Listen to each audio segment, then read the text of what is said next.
I'm delighted to have you today. I now request our co-chairperson, Dr. Lakshmi Rawat Ma'am, Director, Amjad Ali Khan College of Business Administration, to please grace the dais.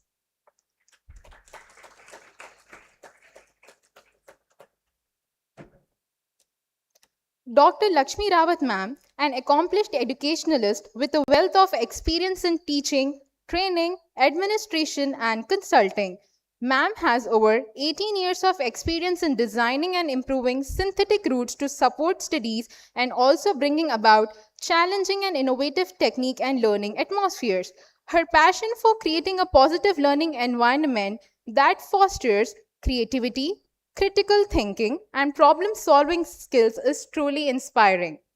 She is an alumnus of the prestigious Indian Institute of Management, Ahmedabad, Hyderabad Central University, having pursued full-time PhD in management, Osmania University, having pursued MBA and MCom, and BITS Pilani, having pursued post-graduation diploma in financial technology.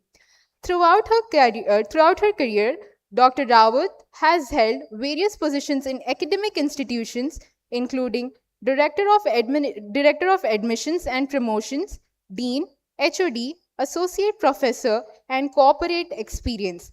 Her unique perspective on academic world from the grassroots level to top level administration has helped her make significant contributions to the field of education. In addition to her academic achievements, Dr. Rawat has also been a resource person and conducted over 30 plus FDPs, workshops, and seminar on case method teaching, writing research papers for publication, business research method, and more at various institutes at the national level. Her expertise in these areas has helped countless students and educators improve their skills and knowledge. Dr. Rawat Ma'am's research publication include several research papers with ABDC, Scopus, UGC journals of national and international repute. Her work has been recognized with several awards, fellowship, and scholarship for research papers. She is also a member of editorial board of several journals of national and international repute. Lakshmi Rawat Ma'am is a true inspiration to those who aspire to make difference in the world of education. We celebrate her achievements and look forward to seeing more from her in the future. Please give a big round of applause. Thank you, ma'am, for your presence. I now request our chairperson, Professor Surampuri Srinivasa Rao Sir, Principal, Mufakamja, College of Engineering and Technology, to introduce our first speaker, Dr. Ajit Singh Sir, Founder and CEO, CliMed Curio, India, to deliver. Call on this. I request all the speakers of today, Dr. Ajit Singh Sir, Founder and CEO, CliMed Curio, India, to please grace the dais. Give a big round of applause. I request Dr. Shivani Desai Ma'am, AGM Biological E Limited, Hyderabad, to please kindly grace the dais. I now request Dr. Neha Suratia Ma'am, Director, Research, CliMed Research Solutions, India, to please grace the dais. I now request Dr. Hariharan Sukumaran Sir, FHOD, Clinical Research and Clinical Pharmacy, Tambaram Medical Center and Research Institute, Chennai, to please grace the dais. I now request Mrs. Akhila Reddy Ma'am, PHOD, Clinical Research and Clinical Pharmacy, Wellness Hospitals, Hyderabad, to please grace the dais.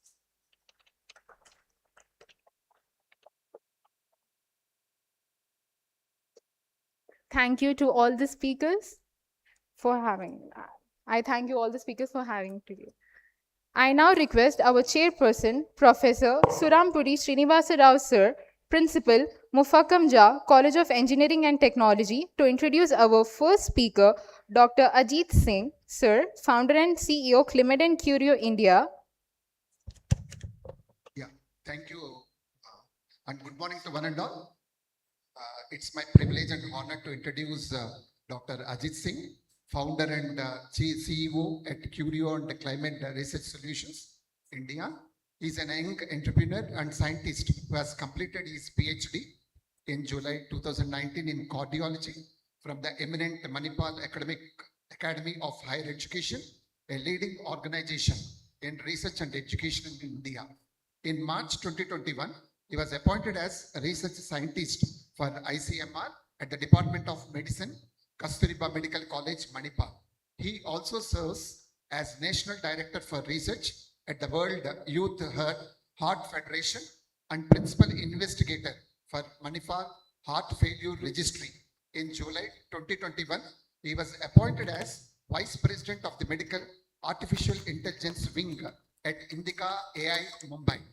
He has published more than 50 papers in different streams of medicine, including cardiology, cardio-oncology, and infectious diseases. He is the investigator and site coordinator for many international clinical trials. Dr. Singh is an honorary reviewer and editor in many reputed journals, including Oxford Group, BMG Group, and Springer Group of Journals. He has received several international research and travel grants from esteemed organizations, including European Society of Cardiology, Indian Council for Medical Research, DST, SERB, and the American College of Cardiology. He also received the Young Achievers Award 2019 and Young Scientist Award 2020 for cardiology research. Dr. Singh has traveled to more than 50 countries regarding his research presentations and invited lectures. In 2023, his research, Yoga and Heart Failure, was cited by top-notch newspapers in 38 countries.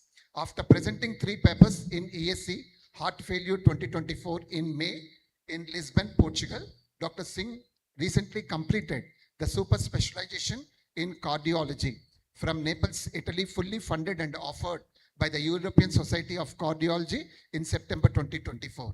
Currently, he holds the membership of American College of Cardiology, European Society of Cardiology, International Society for Pharmacoeconomics and Outcomes Research. Sir, we wholeheartedly welcome you for this excellent international conference.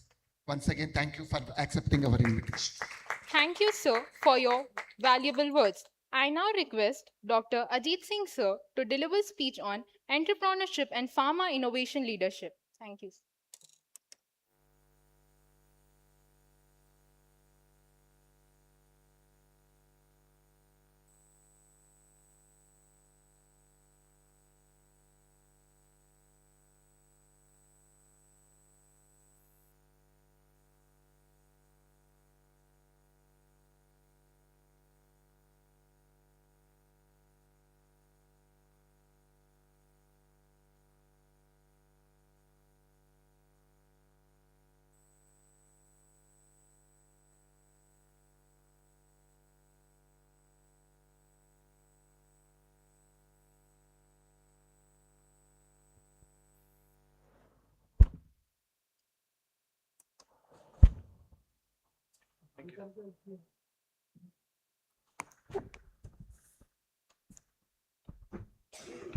Good morning, everyone.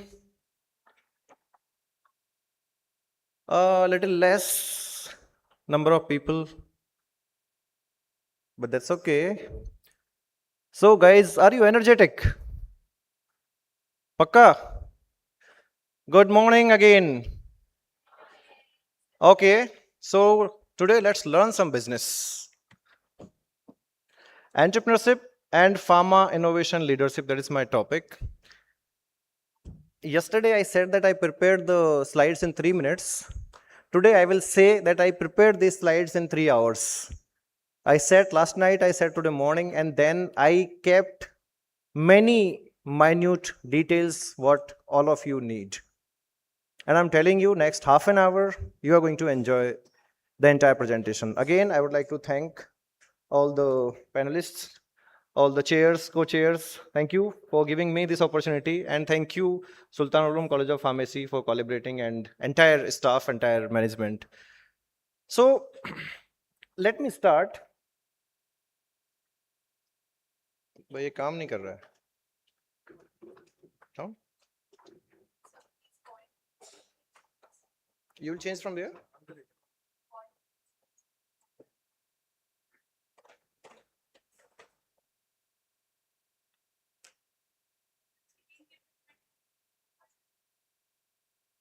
अच्छा TV नहीं वहां पे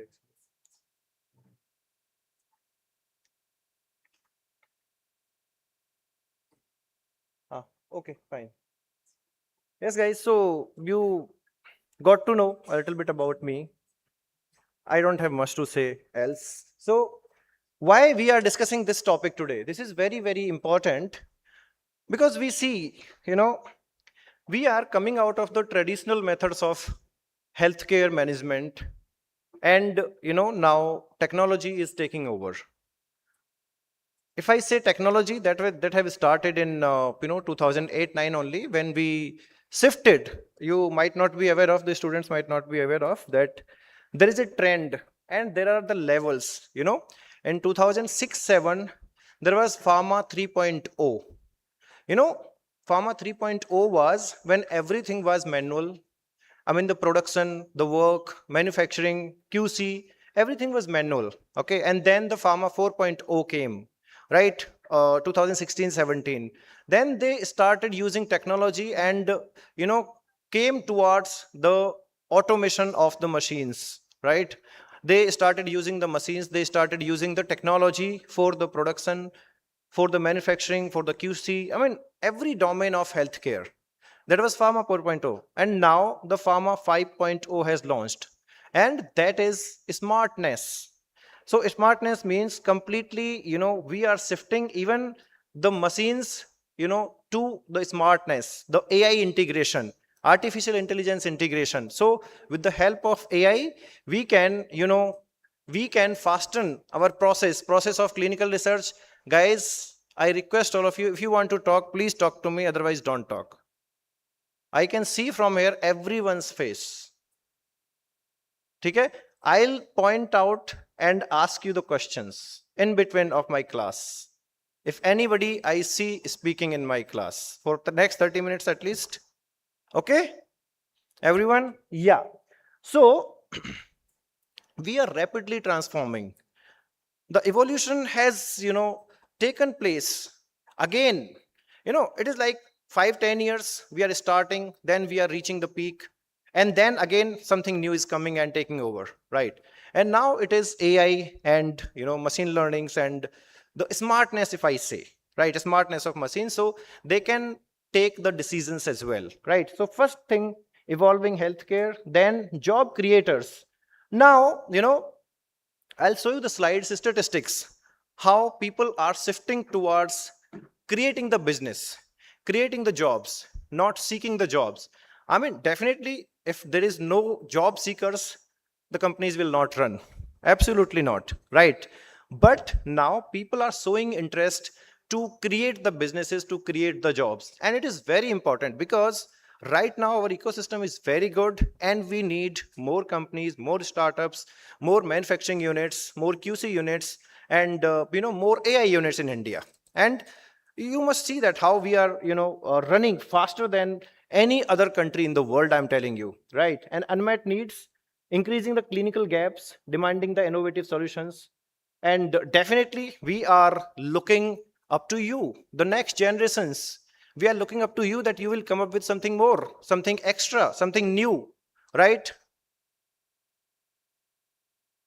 Okay. And then future innovators, definitely pharmacy students are uniquely positioned to create the impact and career growth. Okay. So let's start. What is entrepreneurship? Entrepreneurship is nothing but, everyone says that it is about creation of jobs. It is about creating the money. It is about creating the, businesses for manufacturing or for anything. But I say this is about creating the value. This is about creating the value to the society by solving the real world problems. So it is converting ideas into the scalable businesses. See, money will come to you, jobs will come to you, right? If there are innovators, if there are companies, everything will come to you by itself. That is a byproduct.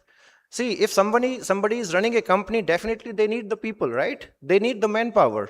They need the creators. They need the, innovators, and they need the people who are intelligent and who can help them in growing, right? So definitely, I always say that entrepreneurship is the process of creating values, right? And there are key pillars. Definitely, the entrepreneurship needs some good skills. And what I love most is calculating the risk, and the people who can take risk can run the businesses. Okay, people who can't take risk cannot run the businesses. They will start with the so much of energy, but they will collapse one day because they don't have that in mind to take the risk. If some, because businesses, if I say business is the name of up and downs, business is about losses and profits. Why I'm saying losses before? Because you have to be prepared for it, if it is there or not, but you have to be prepared for the losses as well in business. I'm just keeping the background here. And definitely you should have a vision of 5 years, vision of 10 years, vision of 15 years. It is not like that I'm starting today and looking for tomorrow. कल तो मेरे को पैसा ही पैसा होगा मेरे पास, वो सुनील शेट्टी वाला डायलॉग है ना, अक्षय कुमार वाला डायलॉग हेरा फेरी का, पैसा ही पैसा होगा. No, business are not like that. Okay, पैसा ही पैसा करने के लिए बहुत टाइम चाहिए. You have to have the patience, and you have to have the good vision and long term vision, right? And that long term vision, when you want to achieve that, you will go through a lot of waves, up and down, lot of waves. Okay, and definitely focus on the impact, sustainability, and growth must be there. You should have the business mind itself. Okay, and then next type of entrepreneurships, small businesses, like you can it is completely dedicated to you people, healthcare people. Okay, my all the slides are completely dedicated to you. So small business entrepreneurships like local ventures, pharmacies, clinics, diagnostic labs, which are also serving the community needs along with the businesses. These are for the community needs. And then social entrepreneurships like mission driven ventures, like solving the public health, access, and equity challenges. I'll give you the examples also. And then innovation driven entrepreneurships like R&D focused ventures, like developing the novel drugs, manufacturing devices, diagnostics. You can come to these fields. And then scalable startups, definitely high growth ventures, the people who have wonderful backgrounds of parents, they have good enough money to invest. These can lead to some scalable businesses. And and the people who come from the business backgrounds, they are having the corporate entrepreneurships, or called entrepreneurships, right? So these people can innovate within the established pharma companies. This is for the people who are already into the business. And then digital entrepreneurships, it is for you, especially for you people, because you people are smart, you people are next generation. Okay, and I'm telling you, you are having a very sharp mind, because you are the best critic. I have never seen the people with this much of critical mind, or asking so straightforward questions. We had that hesitation, in I'm 90 born, so I had that hesitation. We don't speak in front of our parents. We don't, we hesitate to speak to people. But you guys ask straight questions. You guys have that tendency. You guys have that ability, right? So you can create the questions, you can ask the questions, and you can create or build the businesses as well, right? With that, we'll go to next. Who is an entrepreneur? Definitely a problem solver, risk taker, opportunity creator, and value creator, right? See this, look at this slide. India, this is dedicated to India.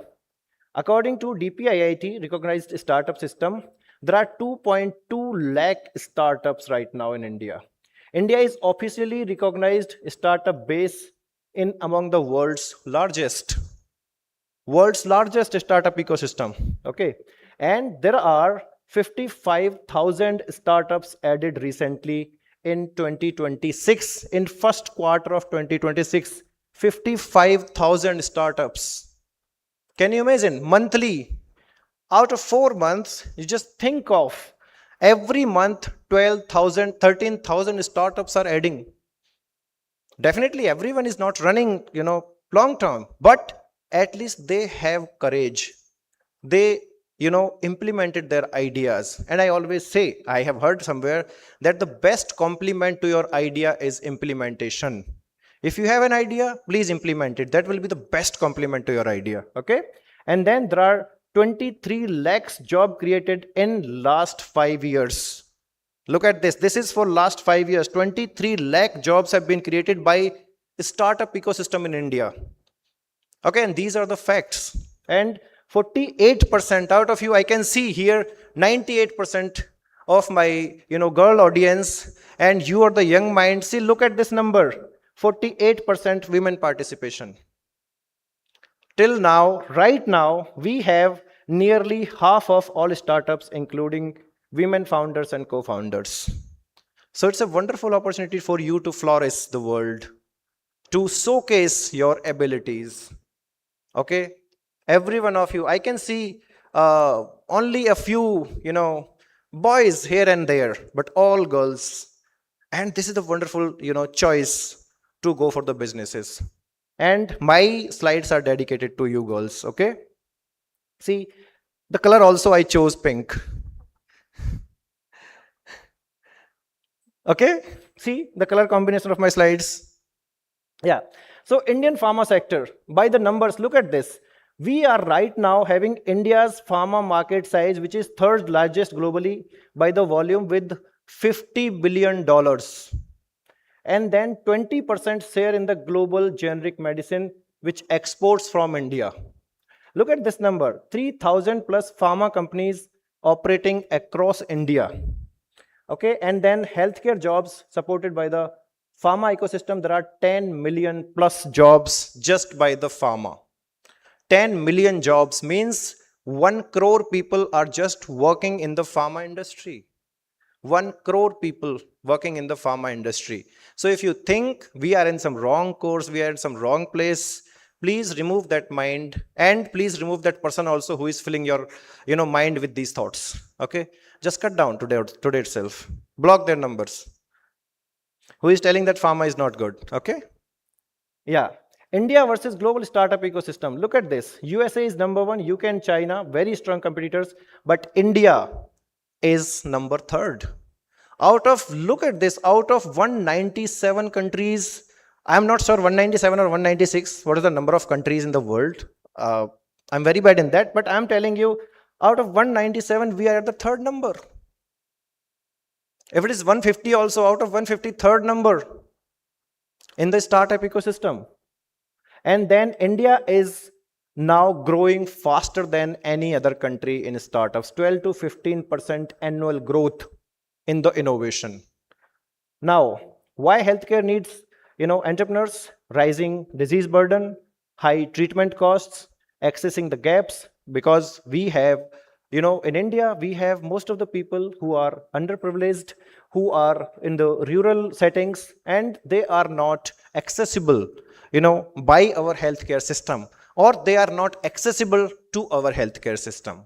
So we need more and more people who can target our rural healthcare system, who can target these underprivileged people who are not accessible to the healthcare system, right? And innovation imperatives, definitely, right? Then pharmacists' unique advantage. Why you should be the entrepreneurs? Why you should be the entrepreneurs? See, deep scientific knowledge, definitely no one can deny it, right? Yes, see, you always compare like doctors and pharmacists, but there is always a very thin line. And you have separate expertise, they have separate expertise. They have the expertise of diagnosis, you have the expertise of medicine, right? So you should take advantage of it, right? So expertise in drug mechanisms, formulations, biochemistry, and a lot of things, right?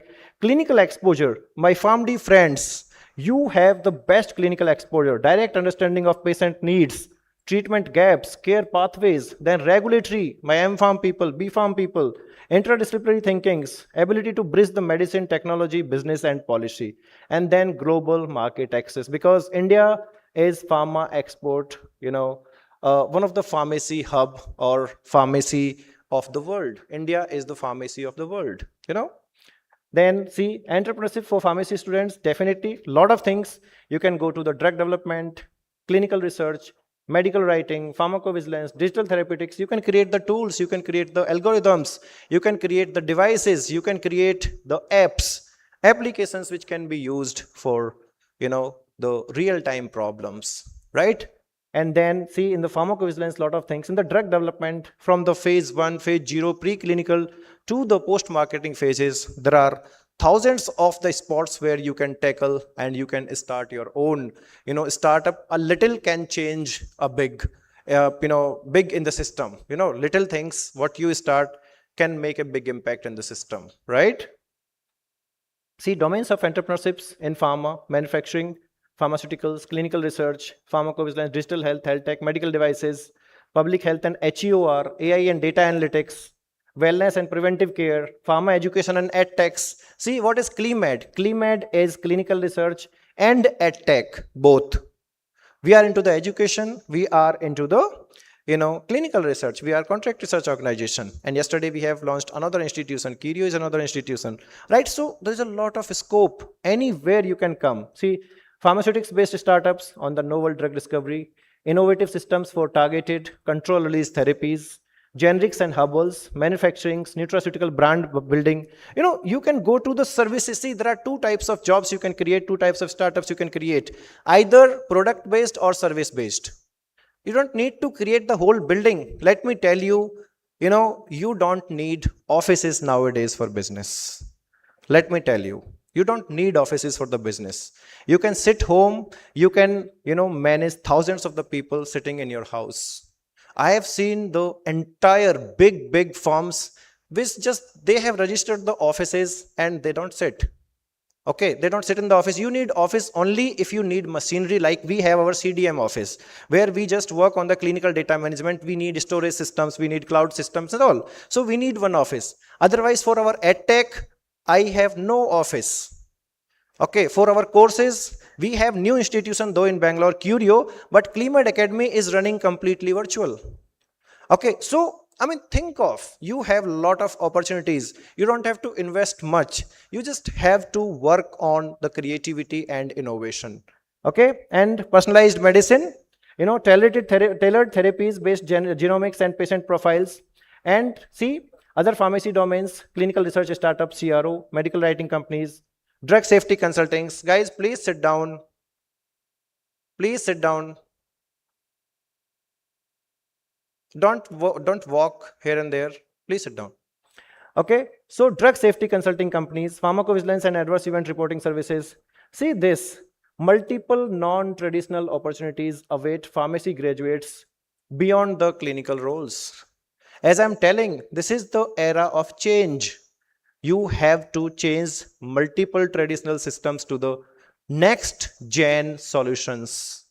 Listen to me, from the traditional things to next gen solutions, and you are the one who can do it.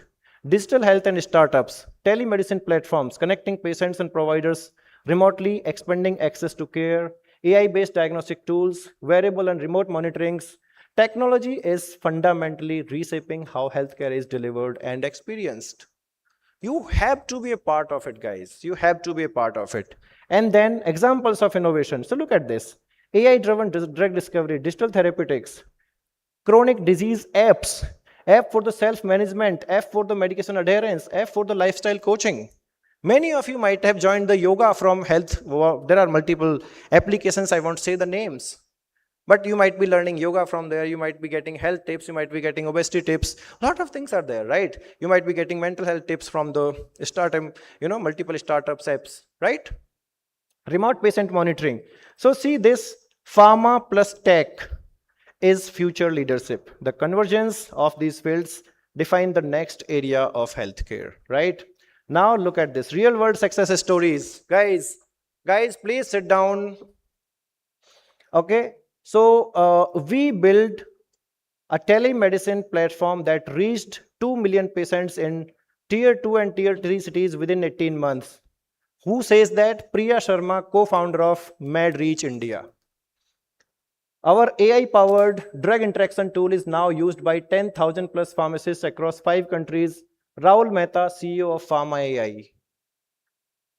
Starting a CRO from a college lab was terrifying, but we now run clinical trials of 3 global pharma companies, Dr. Neha Joshi, founder Trailblaze. And I can proudly say that at CliMed CRO, we are running the clinical trials from world's top 10 companies, at least 4 out of top 10. Okay, Novartis, Sanofi, Eli Lilly, and Servier are our clients in CRO. So this is what we do. This is how we can say we can, change the world. This is how we can, look up to the things, right? And then lot are there. How to start a startup? Definitely, I'll not go into the process, but you must understand, just identify the problem around. You don't have to go anywhere. Just look into your house, how your parents, your grandfathers, your neighbors, they are suffering, they are having some problems, in reaching out to the hospitals, in taking the appointments, in taking the medications, in reporting the adverse events, like any kind of problems. Find the problem first and then find a solution. It's a simple technique. I'm telling you, first find a problem and then find a solution. That is your startup. Just make it systematic is additional, right? Just make it systematic is additional. So identifying problem, generate the idea, do some market research, because you have to fight with the competitions also, right? So market research is important if there is already existing platform like what you're thinking of, right? And then build this MVP. What is MVP? What is MVP? Minimum viable product. Like this is the prototype. Okay, when you make the prototype, or when you start something with short demo. Okay, that is MVP. And then test and validate. So every successful startup follows a structured journey. Definitely you must have the structure. Okay, now startup journey flows: idea, validation, prototype, funding, scale, and growth. That I'm telling you, don't look at this slide right now. It is not for you right now. But first you come up with a problem and then look into the process. Okay, it is one of the best thing ever you will do. Now you look at this MVP, as I told you. So MVP is the simplest version of your product that delivers the real value to early users. It is like testing. It is like testing a product. You are not, see, it is like just you are making a car engine and putting it on 4 wheels and trying if it is, or testing if it is running well or not. And then you put the body on it and make the whole car, right? So first you just have to make the engine and put on the 4 wheels and test it if it is running or not. And if it is running well, then put the body, it's a car now, right? So that's how you make the MVP and go to the complete product or complete venture, right? And then definitely there are MVP examples: telemedicines, drug safety. I'll not go into that, but I will come to the very important part here. How Government of India helps you, because you are in India and you can definitely, and you must go for these things. I searched these things for you last night and I know few of them, but I wanted to know what are new in this. See, Startup India Initiative, that is a flagship program offering tax benefits, funding access, and regulatory ease for new ventures in India. That is by Government of India. Startup India Initiative. Then Atal Innovation Mission. We have seen yesterday Madhusudan sir has come and he was talking about this. He is the CEO of Atal Incubation Center here in Hyderabad, right? So we must learn from these people what they are doing. They are creating the impact, and you must go and explore these opportunities for the entrepreneurship, right? Fostering a culture of innovation through Atal Thinking Labs and Incubation Centers. There are, in every big city, there are the Atal Incubation Centers. In big universities, there are Atal Incubation Centers. You must approach them if you have an idea, and if they find it good, they will fund you. They will give you the funds, seed funds, without taxes, without returning guarantee, I'm telling you. Okay. Make in India. Encouraging domestic manufacturing and reducing the import dependency in pharma. If you are thinking for manufacturing, if you are thinking for establishing the lab, you can approach Make in India initiative of Government of India. Then now the best part, Digital India approach. Digital India platform. If you are developing any kind of health tech or med tech solutions for the healthcare, please approach Digital India. And they give, under the Digital India initiative, they give up to 10 lakh of seed fund, and then it can reach up to 3 crore. It can reach up to 3 crore under Digital India. Government of India is here to support you.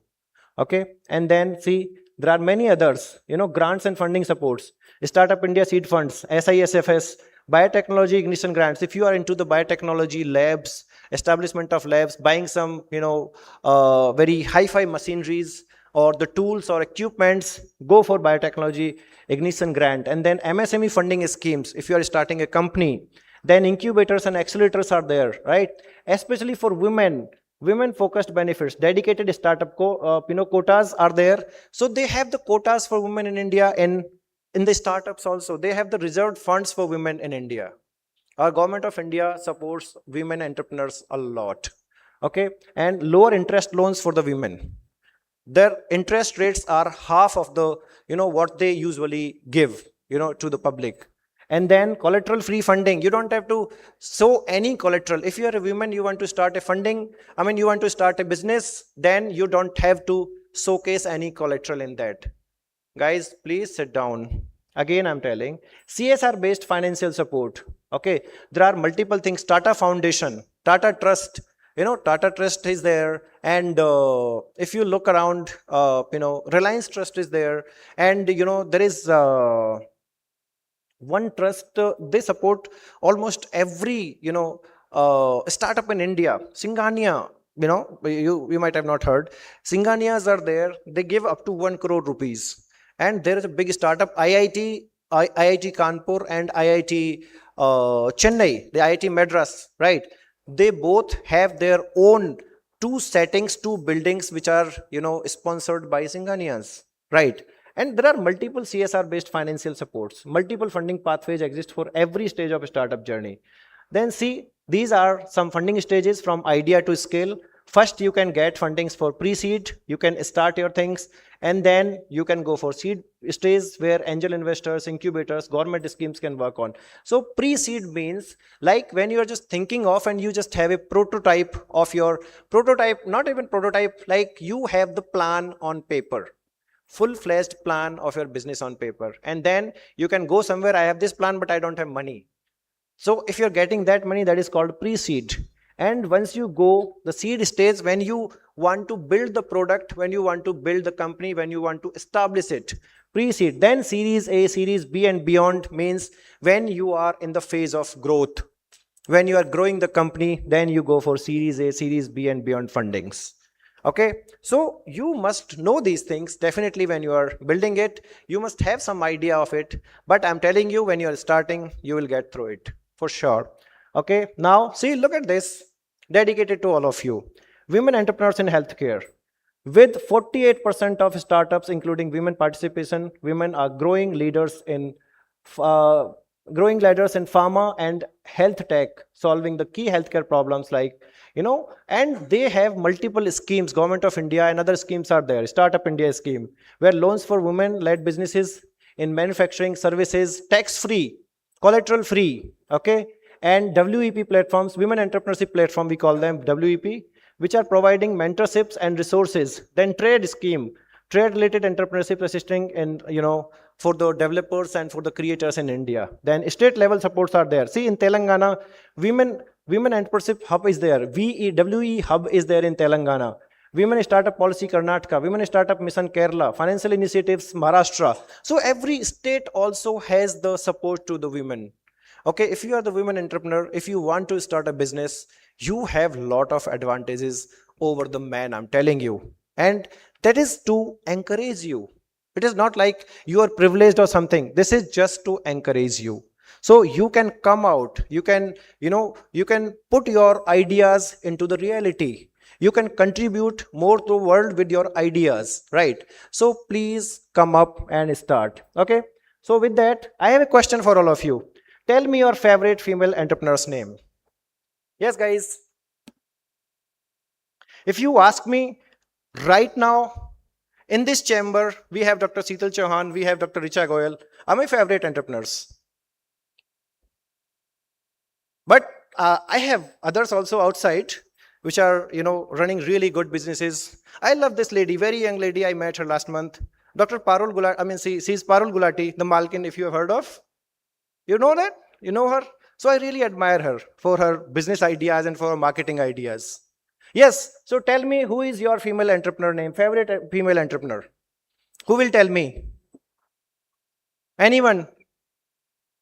Yes? From this side? Samantha? Okay. I don't know what is her business, but very nice. It's okay. Okay, you can tell a little bit, ma'am, about her, what she does. I mean, I know she's the best actress, she's the beautiful actress, but other than that, I'm not aware of the business. Anyone? Guys, come on. You must have someone, no? Yes? Vinita? I know Vinita. Sugar? Yes?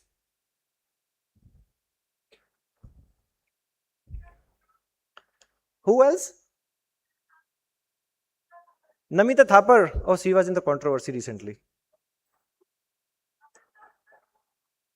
That's okay. But yeah, she's a good entrepreneur. She was on the Shark Tank as well. Yes. Guys, please speak up. You must have someone, no, in mind. You must be seeing someone. You must be looking up to someone like, okay, I want to be like her someday. Right? So must be having someone in mind. Tell me. Yes, Dr. Richa? Yes. Yes, yes, yes. And you must have some names. Yes. Anyone? Acha, tell me one women name, one, female name who is leading India's one of the, finest and one of the largest pharmaceutical company. Majumdar? What's her full name? Yes. And what's the company name she runs? Yes, guys.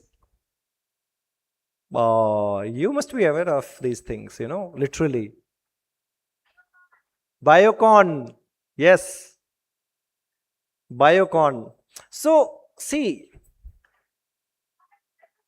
you can be a big name in the industry. Okay. But don't expect kids to understand and kids to know your names. Okay. This is disappointing. You're a farmer, guys. You are the farmer students. You must know. At least girls, I can expect from you that you look up to like, कि आप लोगों में से कौन आगे बढ़ के क्या कर रहा है? Who are the top women leaders in the world, in India, in pharma, at least in healthcare? There are a lot. Okay. Then see, key skills every pharma entrepreneur needs. Scientific and clinical acumen, definitely. First thing I request all of you, please just don't take your syllabus to complete your exams or to get 80% or 90%. Ma'am, 2 more minutes. Just 2 more minutes. Okay. So you don't have to take them easy. Okay. Learn from it. If you are coming to the college every day, or at least I'm telling you 5 days a week, that is enough. But please attend the classes. Importantly, please listen to the faculty members. Why I'm telling you is that what you learn from here, what you learn in the college will be exploited 100 times in the industry. Right? But this is important. What you are seeing here, what you are learning here, it might be just contributing 10%, but this is the base what you are building and which is going to help you in entrepreneurship, which is going to help you in the business, which is going to help you in the jobs. So this is the, what we say, base of the building. You are making your foundation here in the college. So this is also very much necessary, because if you don't have the subject knowledge, how will you get the advanced knowledge in the industry or in the businesses, right? And then business and financial literacy. Definitely you must know what is profit and loss management. That you will be learning. This is not necessary to learn right now. Just understand what are these things. Pricing strategies, investor relations, communication and pitching. This is the important part. Other than the subject knowledge, this is very important. You should know how to position yourself. There is a word, very powerful word called positioning. If you are good in communication, in English, let me tell again, English. Okay, see, if you want to work in MNCs, if you want to pitch your ideas to someone who is working somewhere or who is dealing with the MNCs or multinationals or international, English is must, because their meetings, everything happens. So I always tell, see, language why it is different, but English is necessary, whether it is, left by the Britishers, left in India with the English, but it is now the necessary thing. It is now the necessary thing to grow in the market. Okay, you must know very good English, very good grammar, and you must be knowing how to talk and how to position yourself in front of investor, in front of your teachers, in front of interviewer, anywhere, wherever you go. You must know how to position yourself. Okay, what to talk. Okay, so digital and tech fluency, yes, that also you will learn. As yesterday I told digital, I was talking about digital health. Learn some Python, learn some R. These two things are the key right now. Right now, Python and R the key, and the Tableau and all these Excel and all are definitely necessary, Power BI. But if you are learning R and Python, you will learn, slowly you will learn everything. Okay. Other than that, networking and relationship buildings, it is again, when you are learning the communication, you will get all the things for sure. Then resilience and adaptability. Only one thing I'll say, if you are starting something, make up your mind that you won't give up anywhere. At any point of time, you won't give up. Whether it's a loss, whether it's, see, if it is a consistent loss, definitely, you have to rethink, right? You have to rethink into the strategy, definitely. But if it is just a temporary loss or temporary up and downs, please don't give up and make up your mind before starting a company, starting a startup. Because in India, 70% of startups fail because of this thinking, because they just start with lot of enthusiasm and they can't run after 1 year or 2 years. They have to shut it down, right? So it is very much important. Okay. Then challenges, definitely funding constraints are there. India is a little complex for the regulatory part, and then skill gaps. So I'm not guaranteeing for the second one, but I can guarantee for the first one, you don't need the funds to start some businesses or many of the business. If I say 80% of the services based and marketing based or whatever type of services based startups don't need money. Not at all. They don't need money. Okay. And right now in this stage or where we are living right now, application also, if you want to make, you will make a good application, good website within 30,000 to 50,000 rupees. That's all. I'm telling you. So don't worry about the money. If you have idea, just come out. Okay. And then skill gaps, that is in your hands. How you are developing yourself, how you want to again proclaim yourself, how you want to position yourself, you have to learn it. Okay.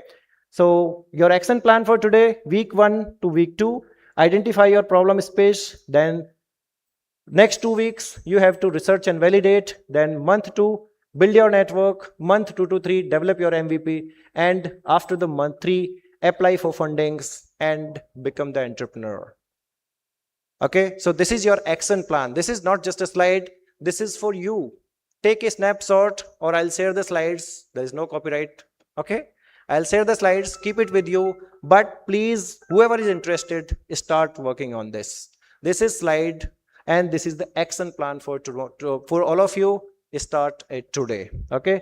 The future belongs to pharma innovators, the design solutions, build innovations, lead the future, and run the startups. This is about me. I kept it intentionally. See, look at my entrepreneurial journey. I started with EdTech, which is CliMed, Academy, and Curio. And then contract research organization, CliMed, artificial intelligence company we have. With my own CA, we have the artificial intelligence company, which is now in top 15 in India. Artificial intelligence company called Indica AI, Mumbai based. We have teleconsultancy services. We have education. Yesterday only launched again new educational institution, which is IHEPR. We have our own publication house, MHR publication house, which we have launched the journal yesterday. We are launching the books. We are publishing the books in that. So, and startup incubation center also we have. If you have ideas, you can approach me. If we find it good, our panel find it good, we will fund you, we will help you in growing, we will connect you to the networks. Okay, we have our own funding center, our own incubation center called Health Tech Mitra. And definitely in our CliMed, we have mentored almost 1 lakh plus healthcare students. So my mission is to transform the pharmacy graduates from job seekers into job creators, building a generation of innovators who solve India's most pressing healthcare challenges, right? So guys, I'm inviting all of you to join us, to join the entrepreneurial journey and to start it today if you have any idea. It doesn't matter if you're in first year, second year, fourth year. So with that, thank you very much guys for listening to me, and over to you, sir. Thank you, Dr. Ajit sir, for your elaborative and informative presentation. I think all of the participants who are there, definitely they'll be completely knowing about how to become a successful entrepreneur, especially in the pharma field. I do agree, technology joining with pharma definitely can create beautiful wonders. As right now, Sir has rightly said, Pharma 5.0 is running along with the Industry 5.0. So in this scenario, my dear participants, I think this, whatever the entire presentation is being given, especially for the startups, I think this type of initiation and information is definitely helpful. My only small requirement is drug safety consultancy. That one particular point, very quickly, if you can help us, how the students can focus on that. Because I found most of the people who are not aware about the drugs, how they safety are. I think in that particular point, very quickly, if you can tell Which us. one, sir? I'm so sorry, I'm not, this voice is echoing actually. Drug safety consulting. There is one point where you have highlighted where the opportunities are there. Yes, yes, yes, yes. See, drug safety is very important, and I think I have not talked much because of the time constraint. But I was telling you about the pharmacovigilance, right? Pharmacovigilance. Right now, if you focus on pharmacovigilance only, drug safety, pharmacovigilance, the other name is drug safety, right? Where you know, in the simple layman language, where you catch the faults, where you catch the medication errors, related ADRs, related ADEs, and medication related problems, and you report them. And once you report them, it will become the cluster, and once the cluster reaches a certain cutoff, there is 3 to 5%. Once that cluster reaches the point, that becomes a safety parameter for any company, any authority, any regulatory authorities. We have very vigilant authorities in India and outside also. International vigilant authorities are there. But how to include the startups, how to start the things? You can work on the post marketing research.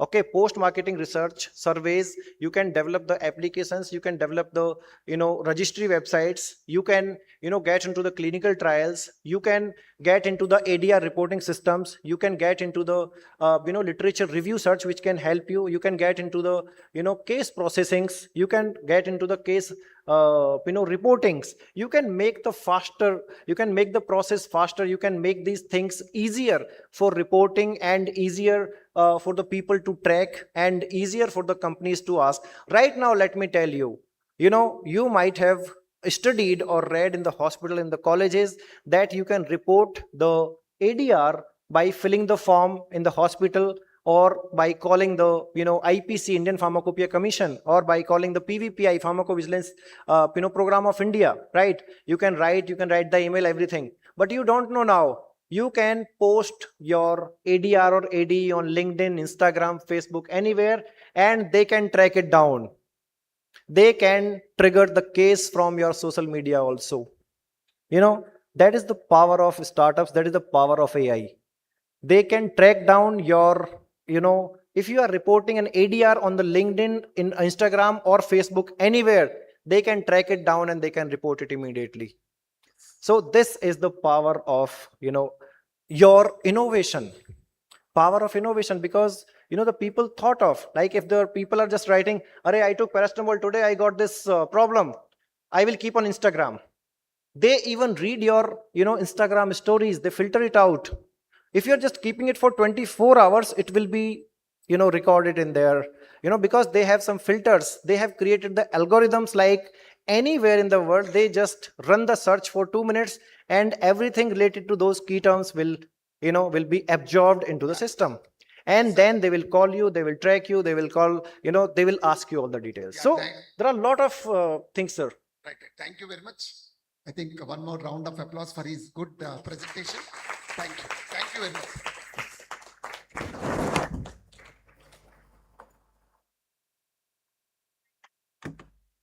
Thank you, sir, for your valuable insights. I now request our One coach. second. That was a very nice presentation from Mr. Ajit Singh, sir. Inspiring for entrepreneurship, startups, various stats that he had presented from DPIIT on startups, funding, government support, and other general funding aspects for all the students present here.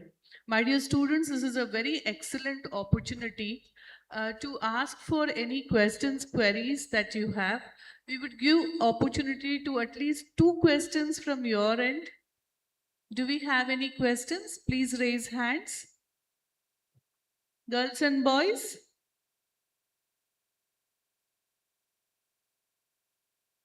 No questions from your end? Sir has very beautifully explained all the, the grass is greener on the other side. But sir, what are the bottlenecks on behalf of students if they are going for a startup? How do they balance innovation with regulatory compliance? If quickly in 1 or 2 minutes, you can tell them and then we wind up. Ma'am, yes, thank you very much. Before that, I will say one line. Either you understood everything or you did not understand anything. If no questions. Okay, ma'am, I'll come to the regulatory part and bottleneck. Bottleneck is very simple. As I said before, if the best complement to any idea is the implementation. If you have any idea, I tell one thing, which I must not say here, but I'll tell again, that, some people have ideas, some people have money. Just be friend with the person who has either the good, brilliant mind or good money.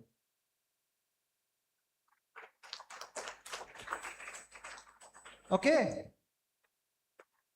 And if it is a regulatory part, I'm telling you, it looks complex, very complex, but when you start it, it is very smooth and properly lined up in India. I can say India is now a very healthier, very softer, and very easy startup ecosystem. Because we are registering one more startup, and we have registered 3 under our healthcare, incubation center. This is a very easy, maybe I'm saying it because I have done multiple times, but the process, if you start it, you just need to have a checklist, you just need to have some pointers and some documents you can prepare, and it takes, guys, let me tell you, it takes 10 minutes to fill the entire form. 10 minutes. Okay. So, and regulatory requirements are easy, and for women especially, there are tax-free, collateral-free, and a lot of other advantages. In that you need lesser documents also than the men if they are applying for it. But yes, it is very good, ma'am. Yeah, thank you, sir. Thank you, sir. Thank you so much, Mr. Ajit Singh, sir. As we move forward with today's session discussions, as co-chair, I am very privileged to read about the profile of our next speaker, Dr. Shivani Desai, who is the AGM at Biological E Limited, Hyderabad.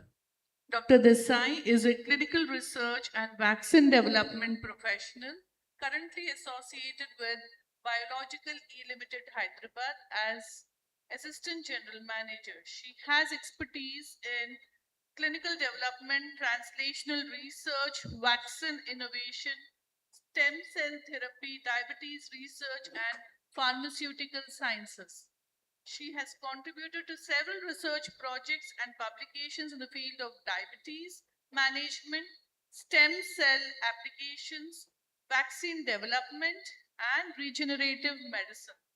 Dr. Shivani Desai has also been involved in preclinical and clinical studies focusing on innovative and therapeutic approaches and future healthcare technologies. Her areas of interest include translational research, clinical development of vaccines, stem cell therapy, diabetes and regenerative medicine, future clinical innovations, pharmaceutical research and development. The list is too long. Madam, may we have the privilege of listening from you?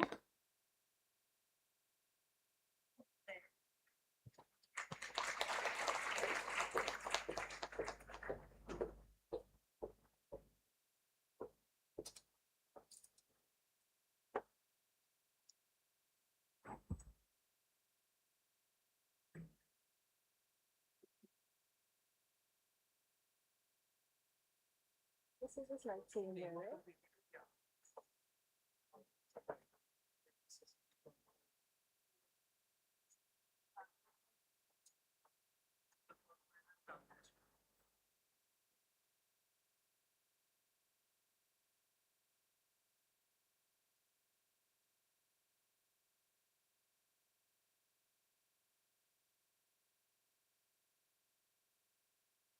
Okay, thank you. So thanks a lot, Anupama madam and the management of Sultan-ul-Uloom College of Pharmacy. Thank you so much for inviting me, Dr. Ajit Singh, CliMed, and the entire team. Thank you, chair and co-chair, for a wonderful introduction. And thank you, audience, for being here. I hope this session will bring out something in you and yeah, some learning for me as well. So moving forward with the presentation, today I'll be talking on the translational research and future clinical innovations. So this is actually a very vast topic, but we'll cover it up with a few pointers, important pointers here. If you have any queries, maybe later during the lunch, or you can contact. So why this topic matters so much when we talk about translation. Okay, so translation basically means, starting from one point and going to the end point. In between, lot of things you have to do. As in, for an entrepreneurship, Dr. Ajit has already mentioned, like, so many things are there, right? So in terms of research also, it may be a basic research, that is lab level research, that is inventing a molecule, or then translating into a full-fledged clinical application. This full process is called, like, from idea to generation of the molecule or the drug component or the vaccine or any of the diagnostics. So any of the product development, testing, preclinical, clinical, and then taking it to the market. So right from the idea to the marketing, it is a very long process. Of course, regulatory is a part. So this is the overall of translational research, okay, in a very simple sentence. Now the healthcare is evolving rapidly. Like, lot of diseases are coming up and lot of the responses, or the lot of solutions we are giving. As scientists, we are giving lot of solutions to combat all these diseases, right? So it is evolving at a very rapid stage now. There is a lot of competition, yes, but that's a good thing, because where there is a competition, for survival, we'll do more work. That is first reason why we are here. Second reason is application of AI. So as far as, I'm not very well versed with the artificial intelligence. I'm also a student when it comes to AI. I'm also learning, and while this learning process, I've realized that application of AI is making our life easy. Dependency is, I'll say no. Complete dependency, I'll say no. But yes, it is aiding a lot of ease to our whole processes, right? Like yesterday, even in the keynote speaking, Dr. Madhusudan had very beautifully explained in 2 slides how artificial intelligence is helping us to select the molecule. Simulations models are there for preclinical studies, for clinical studies also. Today, I'll be focusing more on the clinical part. Okay? This will be the session flow. We already talked about translational research, then AI in pharma, future innovations, and the important thing for you at this moment, careers and skills. Again, the same thing, from the bench to bedside to community, right? From the idea, development of the molecule, that is bench in the lab, to the bedside, reaching to the patients through the clinical trials, and then to the community, passing on your idea as in the form of your product to the whole world. This is translational research is a bridge between science and patients. Okay.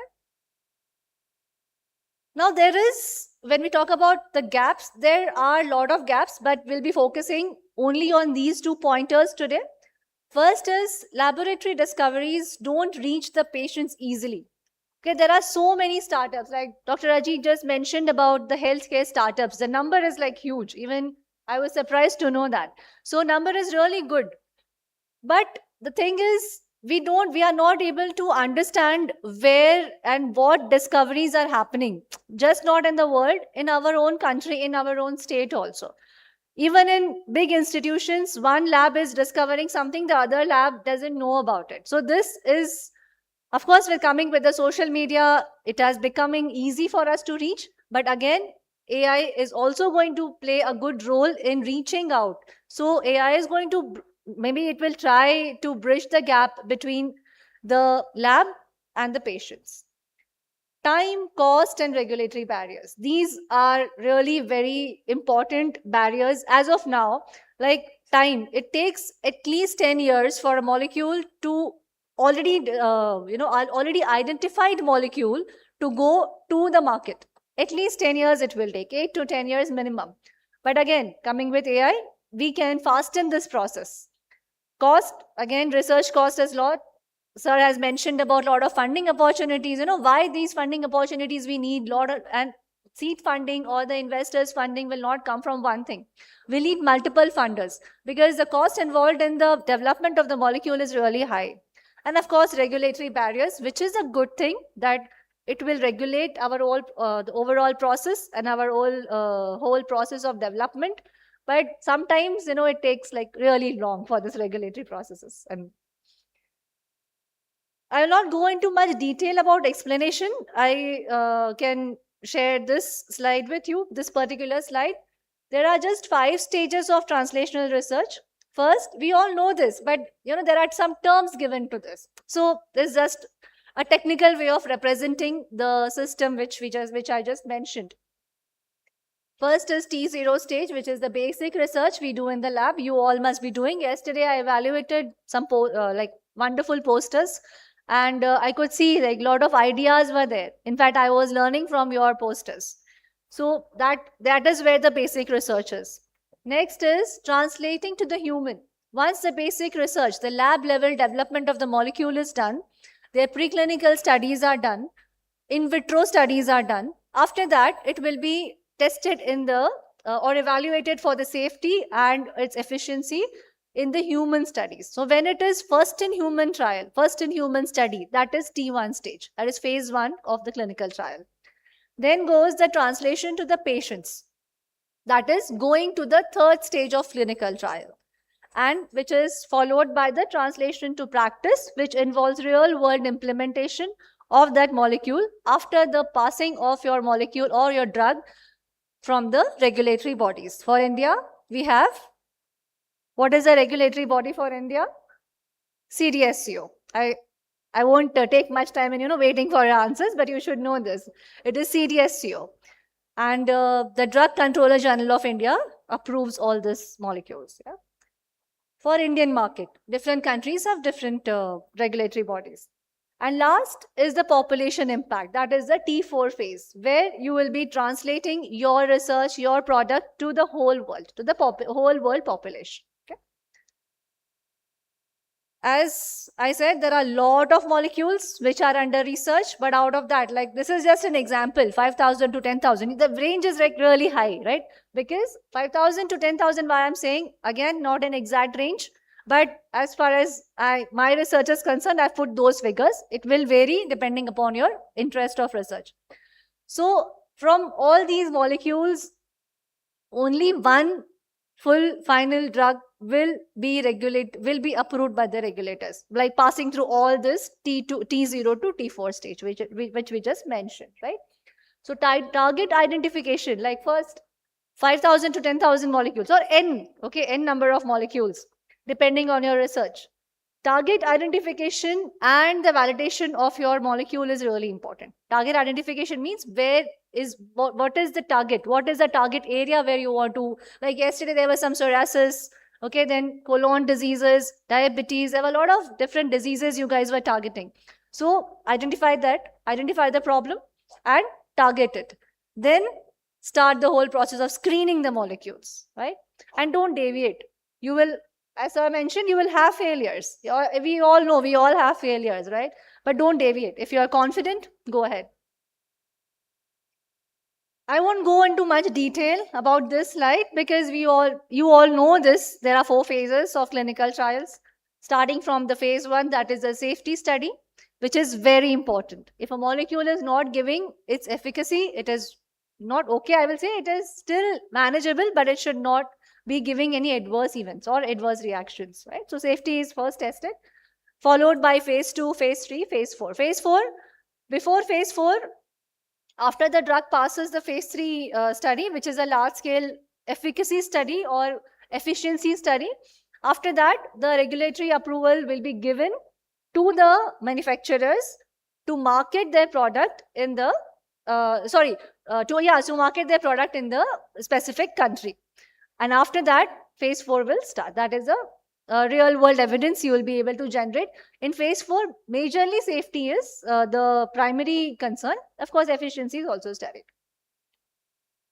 Like in WHO, if you want to get your product approved by WHO, then the phase 4 study should have, or phase 3 study should have at least the safety data for at least 3,000 participants. Now coming to bottlenecks in pharma, what are the basic problems which we face in the clinic? I'm again targeting only on the clinical research part in this presentation. So here, what are the bottlenecks for the pharma or the vaccine companies in terms of clinical trials? First is recruitment of the patient. It is of the participant, I would say, because it is really difficult. This is a very tedious process. But again, now we'll see the role of AI, how it helps in this particular bottleneck. That is the first issue which we have to deal with. Now, 80% of the trials will fail to meet the enrollment deadline. So there is a deadline. In next 3 months, X number of participants will be enrolled. That there's a plan, right? But mostly this plan doesn't, we can't stick to the deadlines.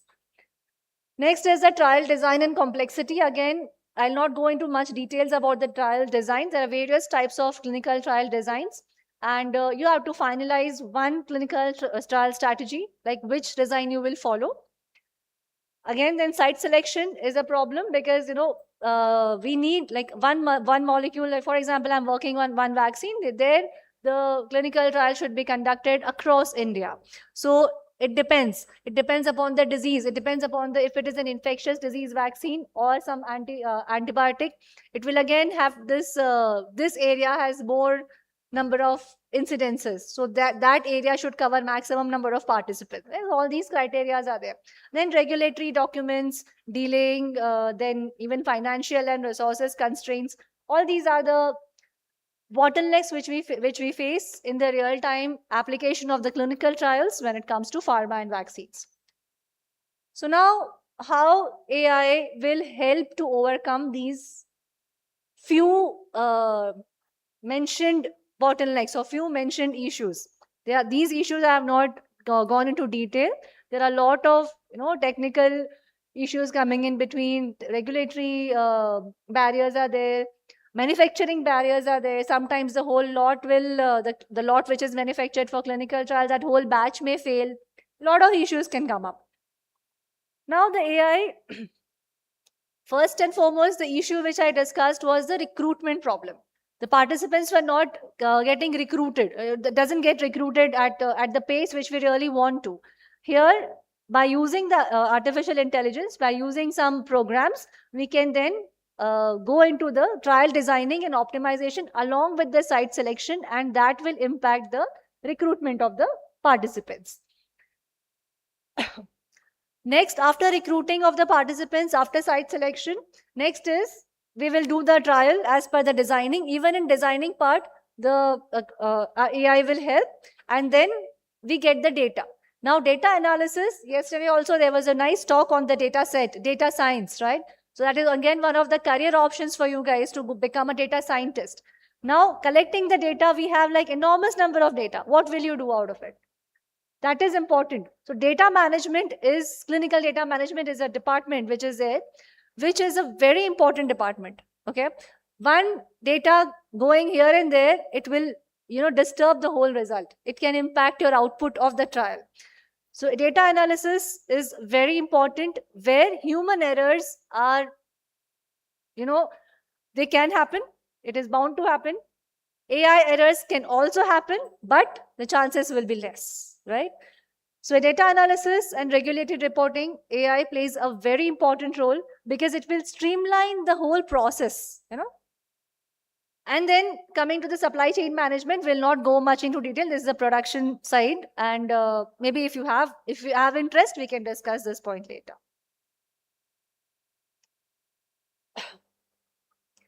So first, all these points which we just discussed, you can just see, visually it is always better. So I'm not very great in making the slides, but at least whatever I could, I've just put it here. So first is study design. Here, usually while designing a study, we write the protocol. Protocol is the process, your SOP. Okay, that is the SOP which you follow while doing or implementing the clinical trial. That process is called protocol. Now, we can make e-protocols using lot of AI tools, because the data which is there on the internet, AI will be able to extract those data. If you take 10 days to read 10 papers, 10 research articles, with the help of AI, you can do it in 10 minutes, right? Again, 100% reliance, no, because there are some, errors which can occur, but it will help a lot, right? So designing the study the time will become 1/10. Next is the study setup. Like we discussed in the previous slide, the selection of the study sites, recruitment of the patients, conducting of the trial, that is a third part, right? So all these things, ECRF can be designed using the AI tools. Mapping can be done, site selection can be done, because by using the AI, we'll just get a graph. Like this part of the country will have more number of participants based on the literature search. So AI will do the calculations, which site will give you more number of participants. Okay, so it will become little easy. Again, coming to the vaccines, for example, if it is an infectious disease vaccine, then certain parts of the country will have more prevalence of the disease. Or if you are doing a global clinical trial, then certain part of the world will have more prevalence of some of the diseases. If we also know like how to do the literature search, right? You can also do that. If you take the help of AI, it will be faster and better. I think more accuracy will be there. Even when it comes to the data management, again, we discussed that the data management will have a lot of responsibility. So, a lot of care needs to be taken, which can be taken care by the artificial intelligence with our human intelligence. Data submission is done, data collection is done, analysis part. Nowadays, statisticians have, I don't know much about the salary scale about the statisticians, but I think they are paid very well. So because it's a very good, thing. If you're good in statistics, you can go ahead with this career, biostatistics. Even CliMed is conducting a lot of statistics courses where even I enroll as a student for learning statistics, because it is really an important thing if you are into research. So analysis will come by using your biostatistics. But again, if you take the help of AI, if with the help of Excel you can do the calculations so fast, then using the AI tool, you can imagine how quickly it will become, right? Last is the submission process. In submission process, it doesn't like the literally submission to the regulators. AI is yet to play a major role, but yes, to make the forms, the manufacturing forms or the submission forms, it will help in designing of the reports. This is the next topic, that is the digital health integration. You guys maybe you guys know more than me about the digital health integration, because using your smartwatches, using your smart rings, lot of things are becoming easy. Yesterday also this discussion came up. If some geriatric population, if some old person is falling down in the bathroom or or on the roads, then the SOS message will go to the family member, and how important that thing is. We lose life because of such things.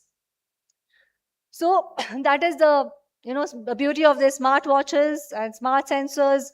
It will sense your heart rate also, right? Sometimes while while brisk walking or running, your heart rate will go up, that but sometimes I have experienced it with my own system, that sometimes if I'm thinking something and getting anxious, we will not realize that we are getting anxious. This watch will buzz, heart rate has increased. This is very small thing, but If this happens regularly, sometimes it happens to me, but it is okay, right? But if some problem is there, like in cardiology, sir was explaining yesterday how the tachycardia, bradycardia, it detects. So all these things are really important. So here, monitoring of the patient is there, which is taken care by the artificial intelligence.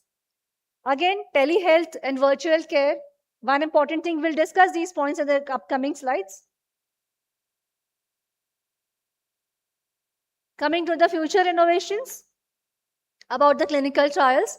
This is one of the very good, I'll have chosen only adaptive clinical trial design, because this is one of the most recent future innovation which is happening in the mRNA vaccine development, which has been implemented. And this has been implemented during the COVID-19 vaccine development, right? I said it will take 8 to 10 years for one molecule to come into the market. We can't wait for 10 years for in pandemic cases, right? So there we need to have fast track processes. So in order to adhere with these fast track processes, adaptive trial design has been extensively used during the pandemic. This theory was already there. It was there in the textbooks even when I was studying and when I was your age. Even I studied this in the textbooks.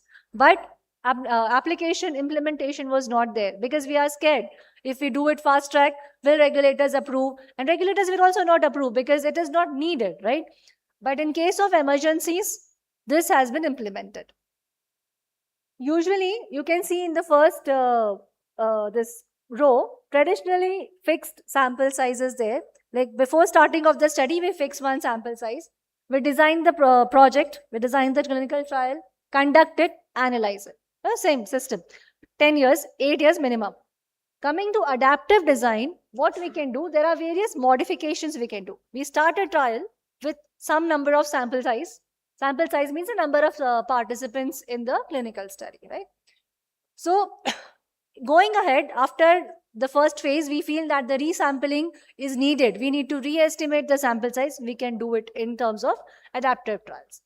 Second, very important thing, I'll not go for all the points, but second very important part about the adaptive trial designs is you complete your phase 1, you start your phase 2, you get the results of phase 1 before starting the phase 2, right? And then you realize that there is some changes you can do in terms of parameters you want to test or in terms of the process you want to follow.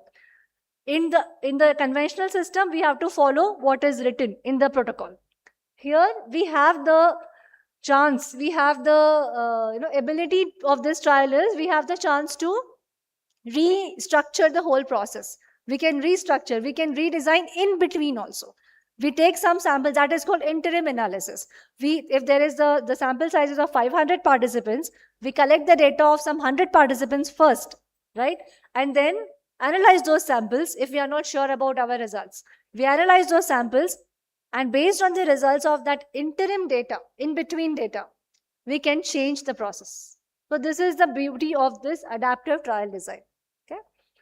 And again, this is the future innovation because till now COVID-19 vaccines have been using this, but we can do this with all the other upcoming therapeutic areas, just not vaccines, in the drug manufacturing also. Oh, sorry. And the second and the last type of trial, then we'll move ahead with the career options. Okay. This is decentralized trial. Again, you can see the first, no need to read the content, you can just see the diagram here. The first is the conventional clinical trial.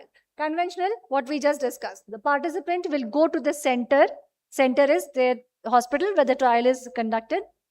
Then they have to give the samples, that test tube we can see, they have to give the blood sample and the analysis will be done. Okay, that is a conventional trial. Now here physically the participant has to go to the site. Okay. Now lot of dropouts happen. Dropouts means lot of participants will discontinue from the trial because they don't want to go to the sites due to various reasons. One, just they don't want to, we can't force them. Second, they will withdraw because they are going to go, they are going to relocate to some other city. They are going to, their exams are going on, students' exams are going on if it is a pediatric trial, children trial.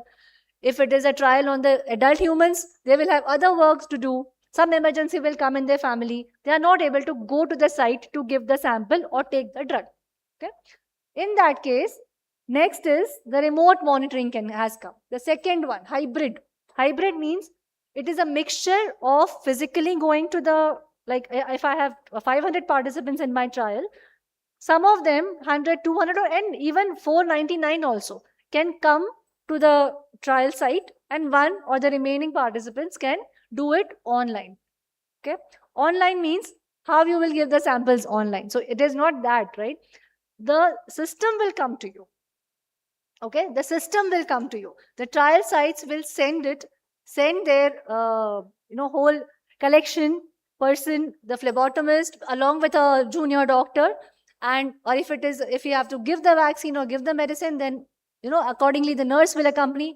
Whosoever required team member is there, they will come and they will collect it from your side. So that is also, now you can opt for such trial designs for ease of the system. Madam, a small reminder. Yeah. Okay. And the last is the full-fledged full system. You stay at the participants stay at your home, at their home. We go there, right? Advantages, disadvantages. It is not hard to come up. Maybe I can share the slides with you. You can go through it. Precision medicine, again very important. In the first diagram, you can see single drug, because initially while developing a drug, lot of efforts are taken. So one molecule and trial will be started, right? So, but some molecules will give good effect, therapeutic effect to some participants, no effect to some participants, no good, no bad, and adverse event to some participants. Same drug, different outcomes, right? Next, second diagram you can see, if we use the AI, if we use artificial intelligence in designing the studies, on designing the, molecules, we can come up with multiple options. We can in fact even study the genetics of the person and give the drug accordingly. Their positive effect chances are pretty high, and adverse events we can delay, or maybe we can omit the adverse events coming out of the drug. Better treatment and more efficient development of the novel medicines. For biosimilars, it is not needed, but yes, for novel medicines, this type of approach is needed. Coming to the career skills, yes, translational scientist you can become. That is end-to-end development. You can join some company or make up your own startup. Do end-to-end processing, development of the drug till the regulatory approval and marketing authorization. Medical affairs, in one sentence I'll explain. Medical affairs means after the clinical trials are done, you have the data from the clinical development team. Then the medical person will be a bridge between the product from the company and the users, that is the doctors and the key opinion leaders. Key opinion leaders can be the doctors also, they can be from the regulatory bodies also. Basically, it is medico-marketing, right? Clinical data scientist, handling all the data, analyzing all the data. Biostatistics comes under clinical data scientist. Clinical research, that is the clinical development, which I am doing right now, which we just explained, the clinical conducting of the clinical trials. You can be a part of the regulatory authority.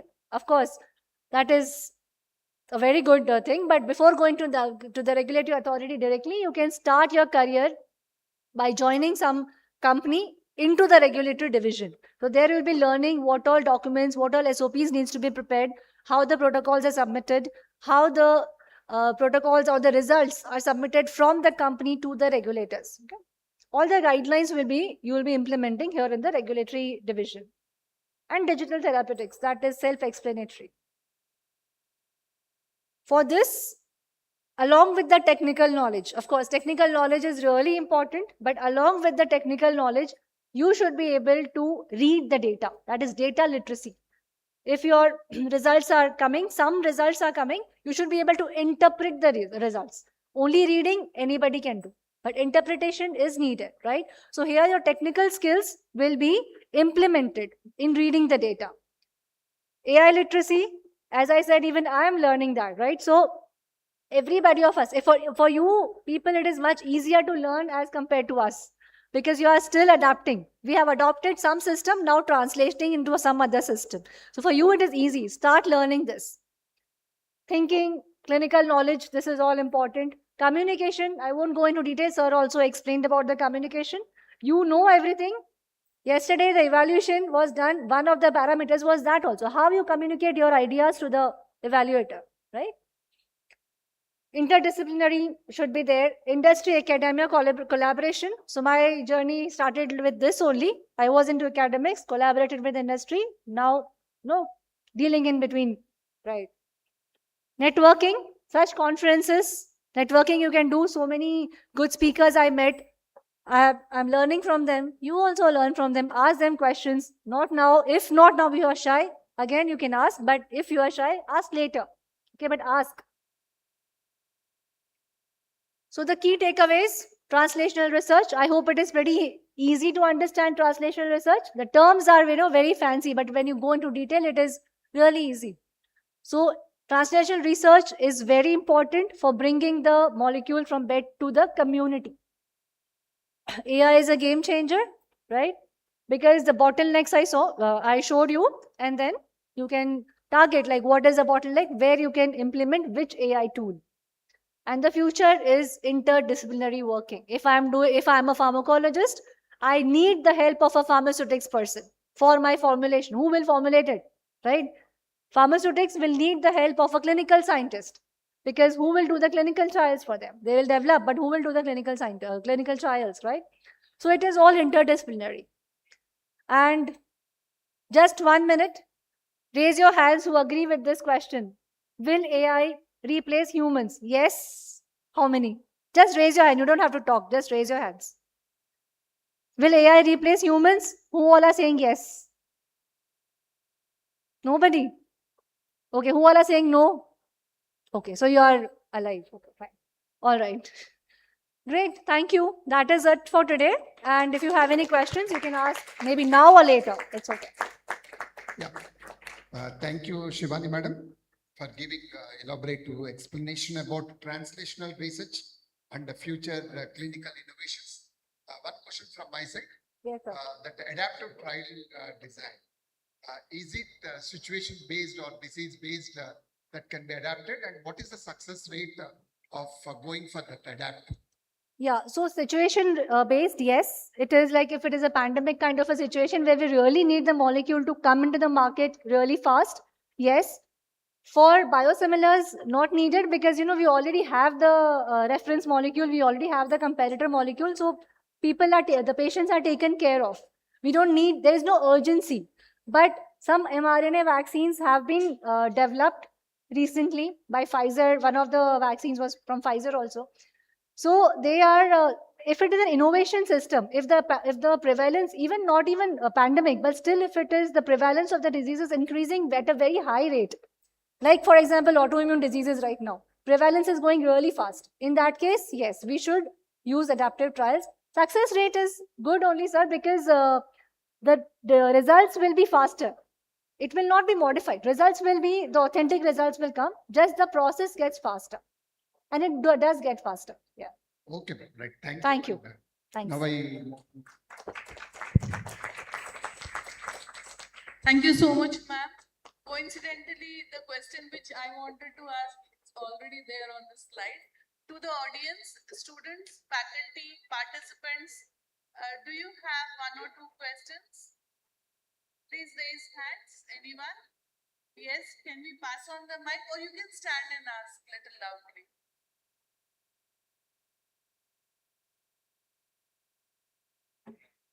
Sorry, I can't. Come forward, please.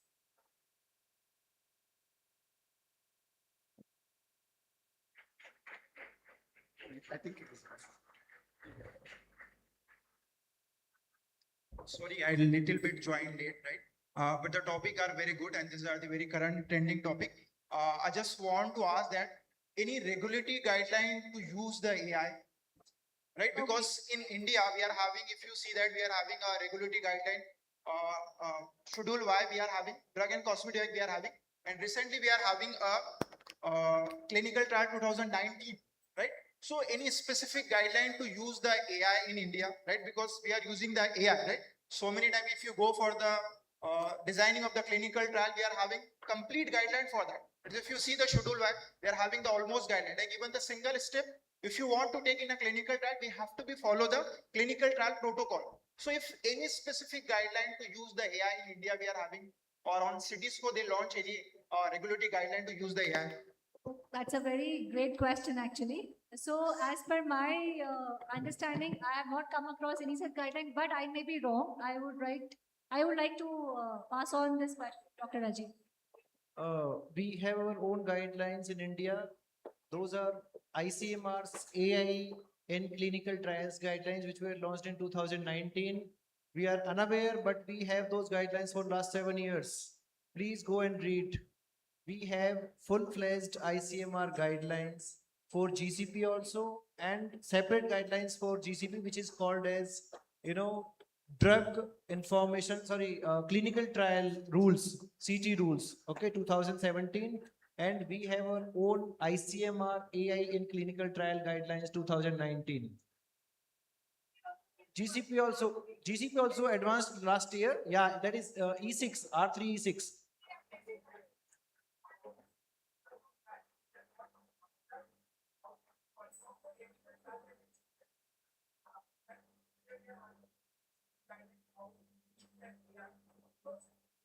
Yes, absolutely. If you go and check ICMR AI in clinical trial guidelines, they have mentioned like where you can use, how much you can use, full ethical approach, and the limitations of that, and all the domains where you can use guidelines. And we have our own ICMR and Government of India guidelines for AI in publication also. We have all the guidelines with us in India, Indian made, completely indigenous guidelines we have with us for everything right now. Thank you. Thanks, Dr. Rajiv, and thanks for the question. Yeah, I will also learn about it. Thank you, madam.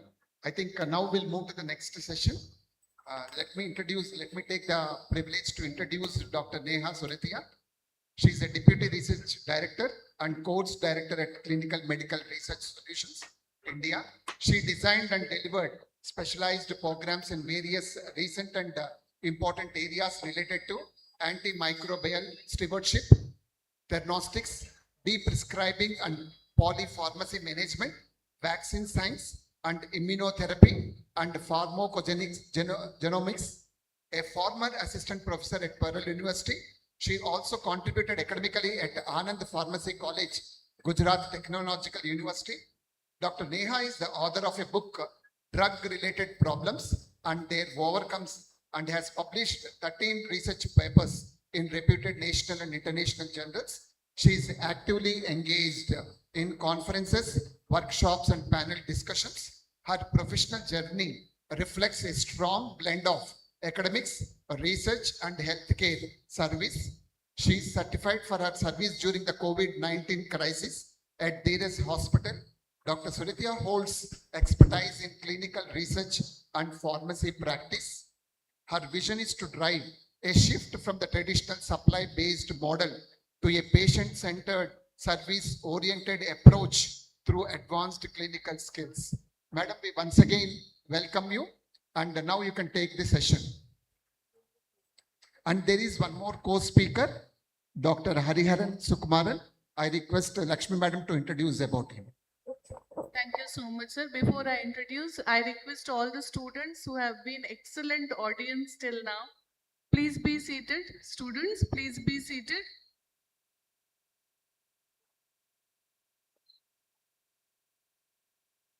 We have very young speakers now. I would like to introduce Dr. Hariharan Sukumaran, who is the HOD of Clinical Research and Clinical Pharmacy, Tambaram Medical Center and Research Institute at Chennai.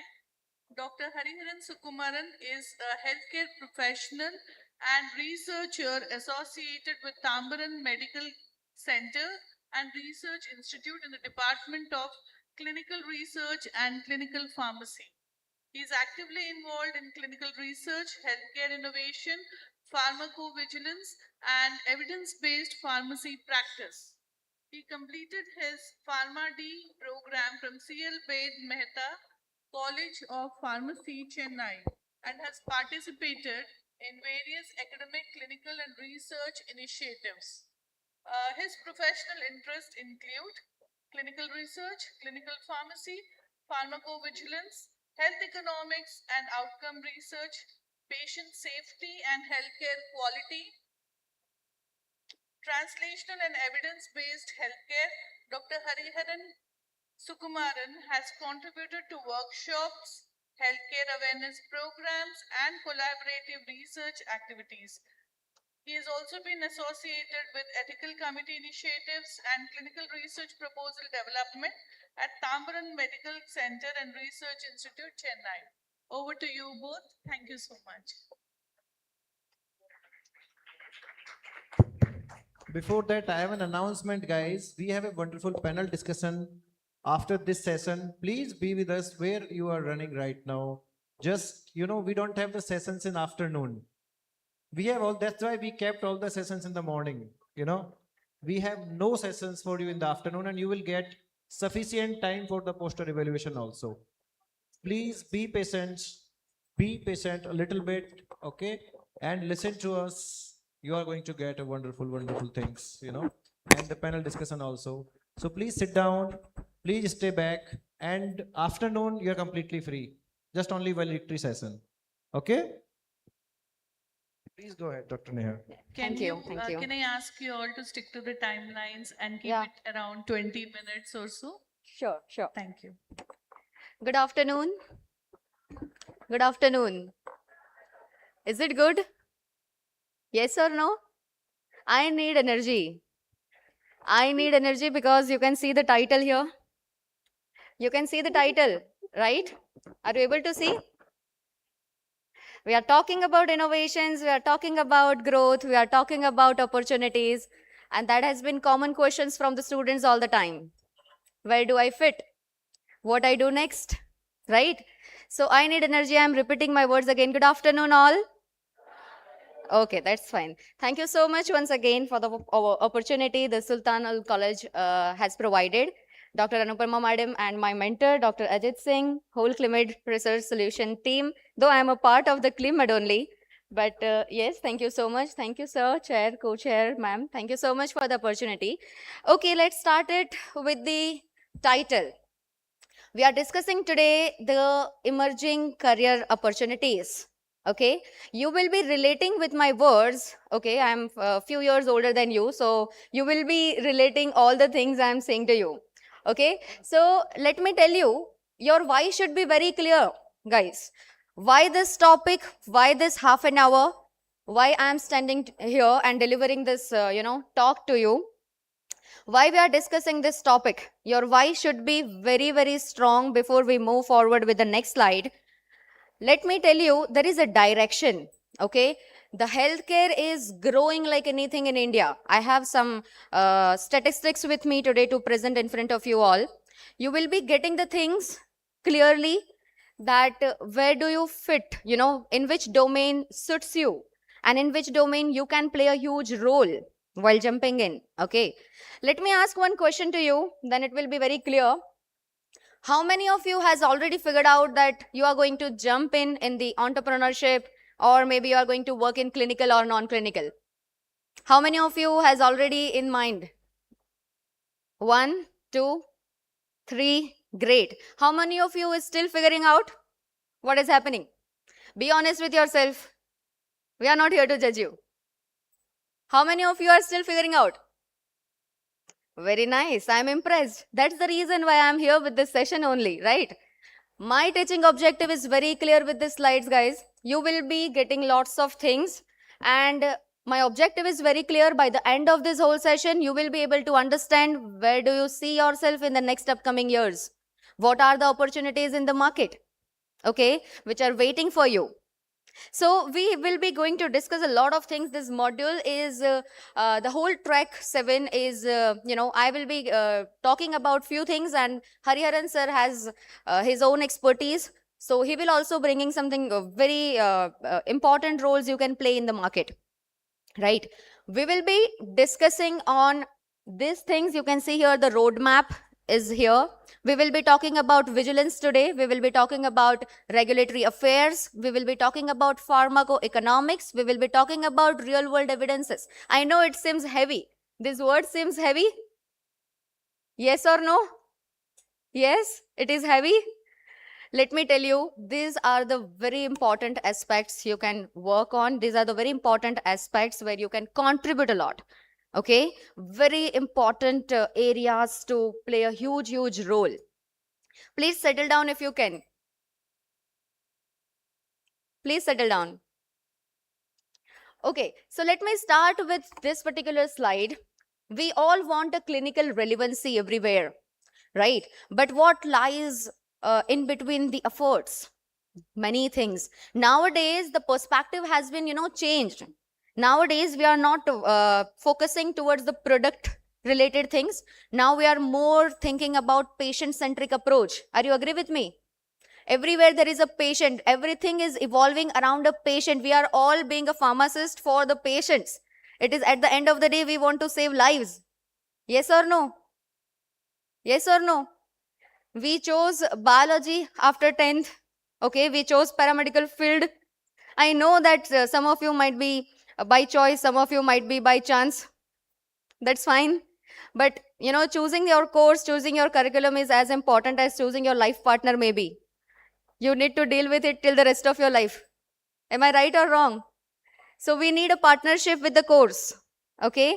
So clinical relevancy is the aim for us. But what lies inside it is a big picture. We need a lots of efforts. Okay. We need a real world evidences. We need here, you can see a patient-centric model. Everything will be patient-centered here. We want some analytical precision. We want real world impact. And we want, lots of big things happening inside it to get that clinically, relevant things inside the market. Let me tell you, one of the biggest area you can work, pharmacovigilance. Are you aware about the word? Yes or no? Yes. Vigilance is what? It is monitoring. And what is pharmacovigilance is? I know that you have idea about the vigilance term, but let me tell you, vigilance perspective is not only about ADR reporting anymore. Okay, what comes into our mind when I say vigilance is always about ADR reporting, ADR form, right? Documentation, submission, but it is shifting. It is shifting towards from the reactive to a proactive surveillance. What do you mean by proactive? Proactive means we are stopping something before it gets worse. Okay, proactive surveillance is something we are stopping or we are, predicting ADRs before it converts into some disasters. And we need lots of help to our artificial intelligence. We need help with the help of electronic health records. We can solve these things. We can save times. We can save patients. We can save antibiotics for the future use. You know how many, how resistance is increasing nowadays, right? Are you correlating with me? Is it making sense? So this shift is very important to understand as the, if you are a student and learning about the opportunities, if you are seeking for the opportunities, the shift is very important to understand. What I'm studying in the lectures are the base, okay? And what market demand is little different, okay? Recruiters expecting something from you to be little bit more advanced and to be little bit aware about what is currently happening into the current affairs of pharmacy. Am I right? How many of you follows the current affairs in the pharmacy? 1, 2. What new molecules are coming? What are the new technologies are emerging? How can I play the important role? Right? Vigilance is growing like anything. Okay. So this shift is there in the perspective. We are shifting it from the reactive to a proactive surveillance. Also, we have this called automated case processing. So we have our with us so many of things in the artificial intelligence and electronic health records we have for the automated things that can save time and efforts from our side. We need to be aware of these things which are happening currently in the pharmacy, in the pharmacovigilance. Okay, we have here the signal detection thing.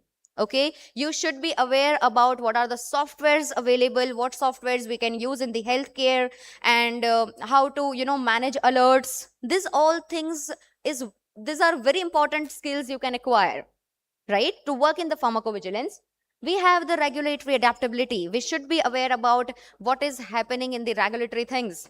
I will be sharing in the upcoming slides, don't worry. This is what the pharmacovigilance is all about. Next is the regulatory affairs. How many of you think is regulatory is only a paperwork? I know your mindset. How many of you has this idea that the regulatory affairs is only about paperwork? Before I understood the concept, I was also one of one of those who understood like regulatory is always about a paperwork and a documentation, but it is not. It is about strategy. You can contribute in a strategy making, you can contribute in a policy making, but where we can identify the problem, we can be the one who can provide the solution. See, wherever you are seeing the gap, no, like many students I have seen in my whole career, I have seen that many students are coming and telling me there are no opportunities in the India right now. Are you agree with this sentence? Feel free to answer. Are you agree with this sentence? I know inside your voice. I know your what you are thinking. See, there are no lack of opportunities, but there are lack of directions. There is a lack in the knowledge as well. Ask yourself that if I am going to be a pharmacist, will I be able to write an intervention?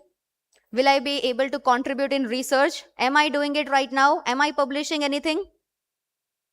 Ask yourself first. There is a gap. Okay, so this is very important in the regulatory affairs. If you want to work in this sector, I am only introducing a sectors, domains where you can have lots of opportunities to work. Okay, these are the things we have on regulatory affairs. Next is a pharmacoeconomics. It seems heavy word, isn't it? Isn't it? Yes, economics. It talks about what? The most lovable thing, money. Everyone wants money at the end. No? Money or a lots of money?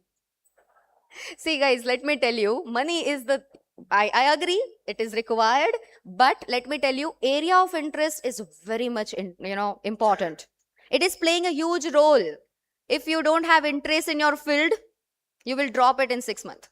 I know our generation. Right, but it is not like that. We need to little bit analyze ourselves that what we want actually, and this is one of the fields to work. It is a cost versus benefit study of the drug. Okay, pharmacoeconomics. We have real world evidences. Now we are shifting perspective from only the clinical trial data to a real world evidences. Madam, small reminder. Yes, so yes. So this is what we want, right?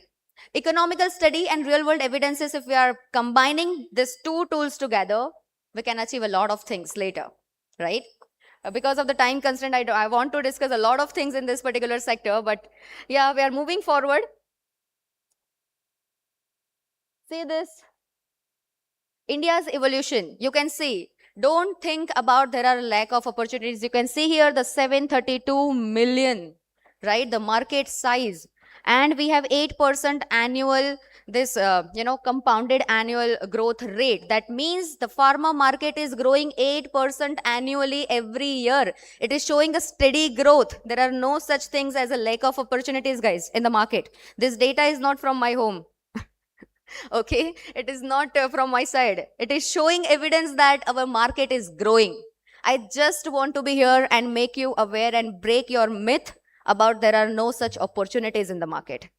Work on your skill, upskill yourself, bridge the gap, okay, and you will be having endless opportunities. These are the evidences, okay. The workflow evolution, this is for your reference only. I have kept, we can use some artificial intelligence and innovative technologies, and we can reduce 40% of the burden. So of course technology is emerging. Shivani madam has a last slide of can AI replace humans? But let me tell you guys, AI cannot replace humans, but if you don't know how to use AI correctly, that might be the risk factor. Or if you don't know how to use AI in your daily, clinical setting, that might be the risk factor of losing a job or not getting your dream job. Okay, so it goes simultaneously, I must say. These are some of the core career paths. Which path fits you? You need to think, work on yourself, okay? Identify where my interest goes to. I told you area of interest is the key, okay? And this is a strategic roadmap. Academic is very important. Never skip your pharmacology lectures, okay? Academics is very important. Then certification and upskilling. You are all doing well in this. That's the reason you are here in the conference. So I'm very happy. And we have a technology. Of course, we need to update ourselves. Clinical exposure you need to take. Small little experiences of internships you can, have. And we have a networking. That is what we are doing right now. Okay. This is the leading future pharma success. For your reference again, you can go forward and you can achieve the success. Okay. These are the references. Ultimately, at the end, I want to like to say that the next topic is taken by the Hariharan sir, why you belong in a tech. He will share some of the roles and responsibilities you can play. And he will be sharing some companies also actively hiring. Ultimately, the one thing I want to tell you is, proud to be a pharmacist. Proud on what you have becoming. Okay, you are becoming. Never say that we don't have opportunities. Never say negative about a pharma. Please. I don't like people who talks negative about pharma industry. Okay, we have evidences with us. Okay, I hope the myth is broken. Okay, thank you so much for listening to me. This is the QR code here. You can scan and connect if you have any doubts related to it because it is a time constraint. We are not able to discuss, but I will be very happy to connect digitally. Okay, thank you so much, guys. Thank you. Yeah. Thank you, Neha madam. I request Hariharan to continue, and at the end we'll have few questions. Hello. Am I audible? Okay. Good afternoon, everyone, and thank you so much for this opportunity. I think so. Mic is. Yes, sir.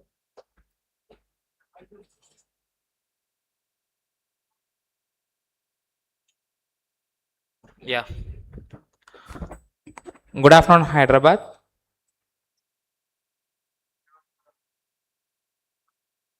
No, it's the next one, like career pharma. Can you have my PPT, please? So when I'm start preparing the PPT, I'm just confused about the color theme. Then I really understood Hyderabad people are not only intelligent, they are also vibrant, they are also cheerful. But it doesn't feel that. Come on, good afternoon. Salam alaikum. Still I need some more energy. I slept late at the night, so please make me not to sleep in this. Okay, shall we start? Yeah. So let's start with the movie again. How many of you watched these movies? Just raise your hands.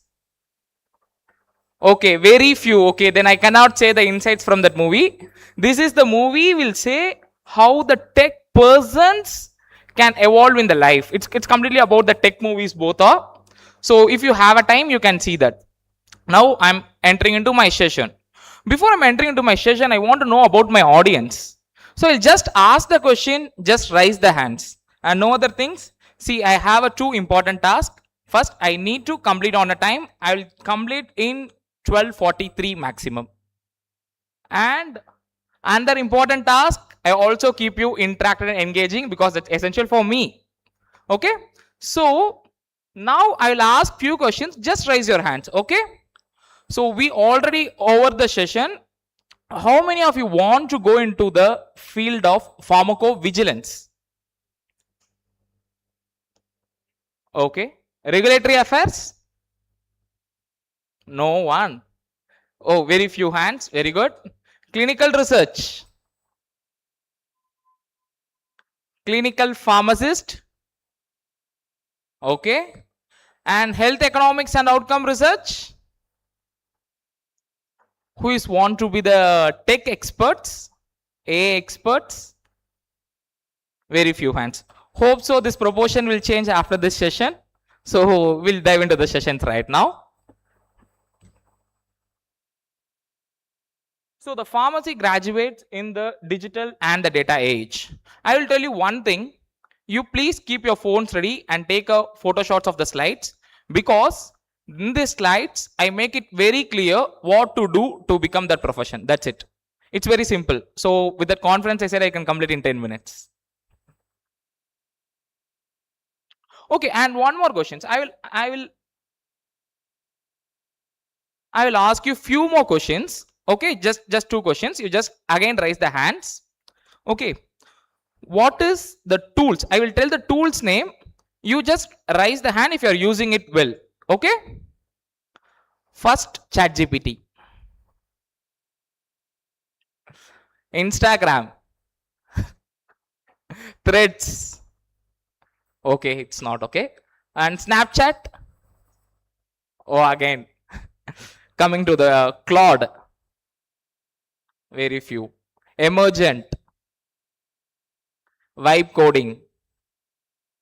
Google Colab. Okay, I feel the silence. Okay. It's nothing but we are going to learn these tools now. That's it. So being a technology, leave about the technology. When you are going to enter the technology, please make sure your strengths. We are the person knows the clinical science, biology, basic science all together better. See, the data processing is not only going to deal with the numbers, it should know the human decision making, human critical thinking. You are the person to make the decisions in the health tech era, in the health tech domain. See, you don't feel like that, you don't know about the technology, but you please make sure that you are the decision making persons, because you know the basic science, you know the human science, you know the clinical science. So you're the decision making people. So that is our strength, and I'm moving to the session.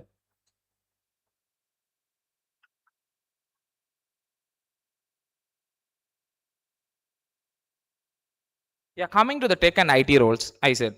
See, because when I first informed in my home I want to become a Form D graduate, first they will confuse between the D form and Form D.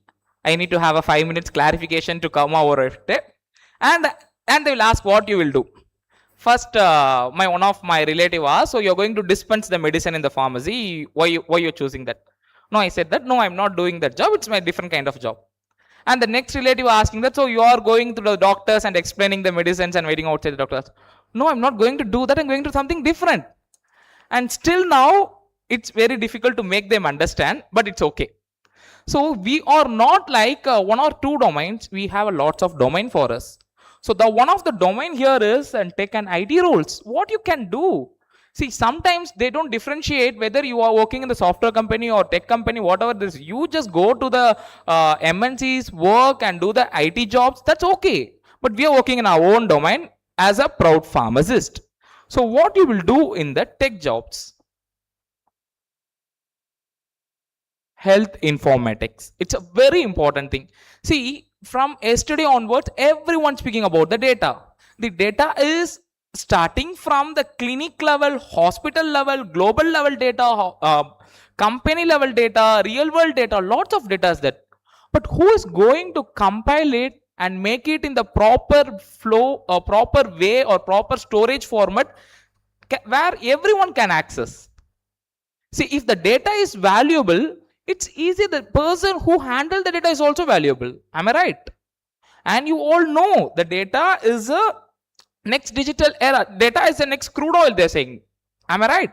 So being a health informatics, you are the person who will organize the data, make it ready for the data scientist, make it ready for everyone to use the data. So you are the first person handling the huge level of the global data. So what you need to do that, only your key skills you need to have is EHIR systems, HL7 FHIR data standards you should know. You should know some SQL basics and clinical flow workflow. Where you can learn that, there is a free HL7 FHIR training at the .com I mentioned. There will be the free SQL learnings available at the internet. You just learn to this and you will get a CPHMS certification program which is a globally recognized and it is also the free. Once you get this, now you are ready to be the health informatics. It's very simple. And coming to the regulatory affair, already Neha ma'am cracked the session. I just want to say only one thing. See, the FDA is launching its AI system ELSA in 2025 to speed up the drug approval process. Now it means that when you're entering to the regulatory affair, it's not only about decision making, you should have some tech basics, then your profile is very strong in the regulatory requirement. So it is very simple. And I'm moving to the next. And again, the pharmacovigilance. So pharmacovigilance also, it's all about the safety signaling. But where the tech evolved that, I will just simply in the 2 slides. So it's automated signal detection dashboards. With a huge data, you have to create your automated signal detection dashboards. You have to prepare an automatic ICSR workflow processing, and you have to check it whether it's working right or not. That's with the AI you can do it. So next. And some of the tools, if you want to learn for that, please learn. Sorry. So please learn the MEDRA trainings, which is an coding of the some language, some health terminologies. And you also go to this MEDRA coding, as well as there is one more tool is there. It's called Viva. So Viva training also you need to be completed. So these 2 things, if you want to pharmacovigilance, you just go through it. It's very important. And coming to the data science, everyone speaking about the data, because the data is the next. What we will do with the data?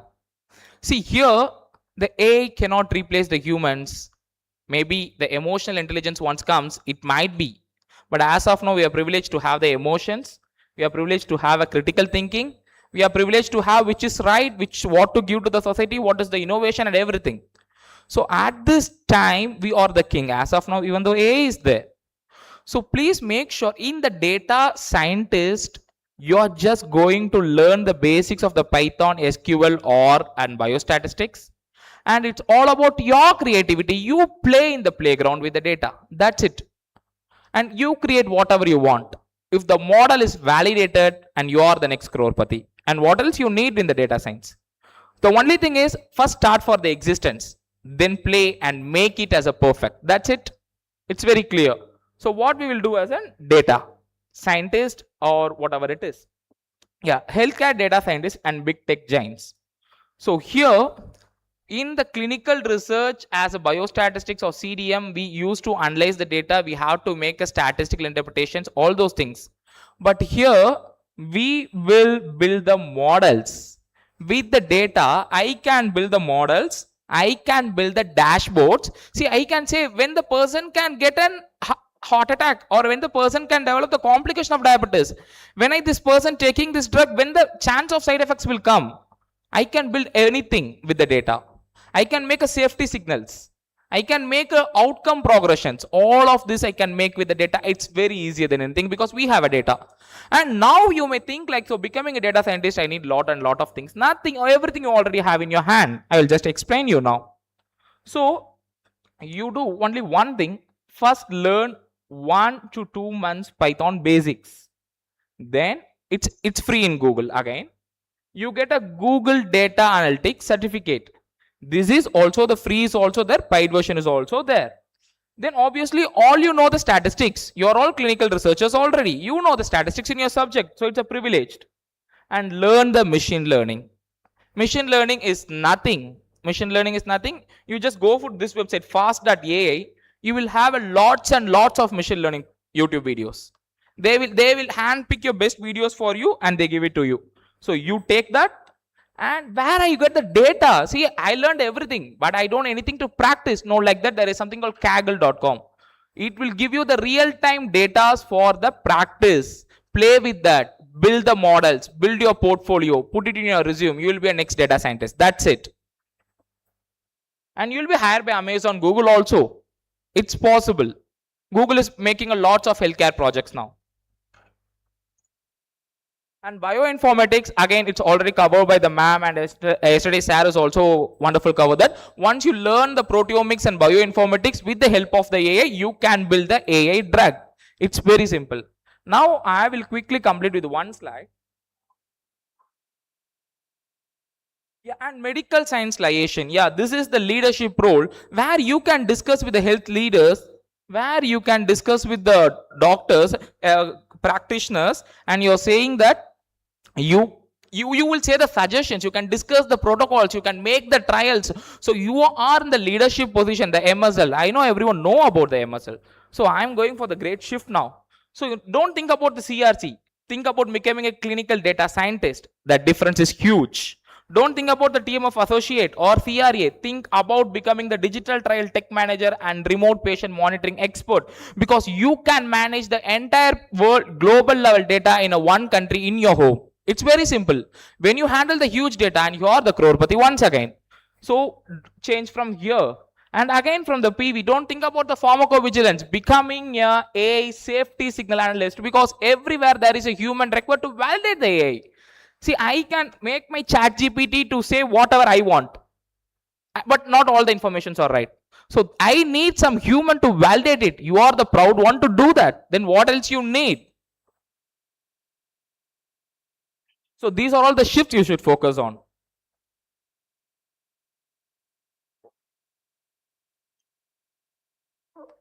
So some of the top companies are hiring. Just 1 minute, I will complete.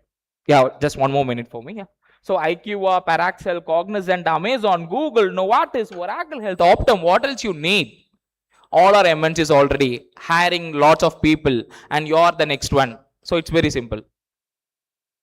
So as I said, make a foundation, choose which field you want to go. Just learn, build your skills, make some projects. It's already there. You get a Kaggle data, build your own projects, make your portfolio, and the next step is placement. Once you completed these 3 steps, the placement is not a difficult step. So it's again easier step. I will give you the only one take home message. Oh, sorry, I will give 2 take home message. Okay. The first one I want to say is, in 2000, how many of you know to use the computers? What is the proportion of the people using the computers? Might be the educated members or anyone. Now, if the people, we say someone don't know to use computers or the mobiles, they are out of the society. Am I right? Like that, the coding is now. Tomorrow, if you say, I don't know the coding, you are out of the society. Because when the technology becomes accessible, you should learn it. There is no other options. When I go out and say I don't know to use Instagram, the people look at me like a weird person, someone alien, someone coming from somewhere else. Okay, strategic timeout. Yeah, I will complete it. So please learn the coding. That is the future. Please learn the SQL and keep updating your skills. That's it. And thank you so much for this opportunity. Thank you. Yeah. I think I completed on the time. Okay. Thank you, Dr. Neha and Hariharan, for your excellent presentation, and especially what are the opportunities for pharmacists. I do believe we are proud to be a pharmacist. What are the slide that Neha madam has shown? And obviously, as you rightly said, nowadays technology is penetrating in all domains. So in this aspect, we have to accept and ourselves adaptable to the technologies that are coming in forward. So to the point, whatever you added, emotional intelligence, there is one technology that is ruling the world right now, prompt engineering. I think that prompt engineering and related coding that is being available, if it can be integrated to the pharmacy, how well the students can equip in that particular point, because you have already highlighted about the coding importance, especially in the pharmacy field.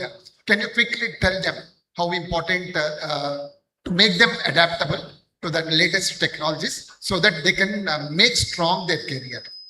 So adaptation is very easy, because nowadays we don't need any particular university or something to learn the new things. We have free resources to learn. Even the CliMed, they're running lots of programs on this tech, because I learned the tech from the CliMed, so I'm proud to say that. So daily we are learning in the CliMed the AI tools also, that we are doing. And one more thing, there are lots of free resources like Coursera is there, Google is providing free courses, and as well as Amazon is providing free courses. In the bioinformatics, Google is providing the free courses called AlphaFold. If you have a time, you just go for AlphaFold. It's a 3D molecular docking technology. The Google is teaching at the free of cost. So resources is there. The only thing is intention to learn. That's it. Yeah, thank you. And I think if you can share what are the free online platforms that are available, especially for the pharmacy people, where they can do it later on. I think you can come out with that useful information. I think that will be really helpful for the pharmacy students, so that they can, in addition to the regular curriculum, if you can, those certifications can be provided. Yes, sir. I will share the list definitely. But personally, I am using the CliMed Coursera and YouTubes. That's all my basics. Thank you. Thank you. Now, moving to the last session, let me take the privilege of introducing Mrs. Akila Reddy. She is PhD, Clinical Research and Clinical Pharmacy, Wellness Hospitals, Hyderabad. And she's actively involved in clinical research, hospital pharmacy practice, patient care services, and healthcare management. She has experience in coordinating clinical research activities, pharmacovigilance, patient counseling, and evidence-based clinical pharmacy services. Her professional interests include clinical research, clinical pharmacy practice, pharmacovigilance, patient safety and medication management, healthcare and quality assurance, hospital and community pharmacy. Mrs. Akila Reddy has participated in healthcare awareness programs, research initiatives, and interdisciplinary clinical activities focused on improving patient-centered healthcare outcomes. Once again, we welcome Akila Reddy Madam for your excellent presentation and session. Hello everyone. Very good afternoon to all. I don't take much time of yours. I understand your hunger. Firstly, I thank to your dynamic principal Anupama ma'am and sweetest students for your patience and your excitement, and Dr. Ajit for creating this platform. And it's privilege to be a part of this inspiring conference. And you have, over the past 2 days, we have explored powerful areas and the topics as well. Now, if we don't attend this session, it is like kind of Hyderabadis having biryani without chai. So let us get into it, what it is actually. Here I am discussing about career acceleration boot map. Can you please adjust mic, someone? Can anyone tell acceleration, what does it mean actually? Sorry? Speeding? That's great. Rate of change in velocity, that is in speed. So now we have explored many powerful topics, but let's turn this session how to turn this knowledge into successful career. So how to speed up the things. So firstly, let me ask something honestly. How many are preparing for a job? How many are preparing for your career? Please raise your hands. Online, offline, anyone? How many are you preparing for a job? No one? How many of you are preparing for your career? That's great. That's great. Most of the people are preparing for your career. Excuse me, I couldn't get this.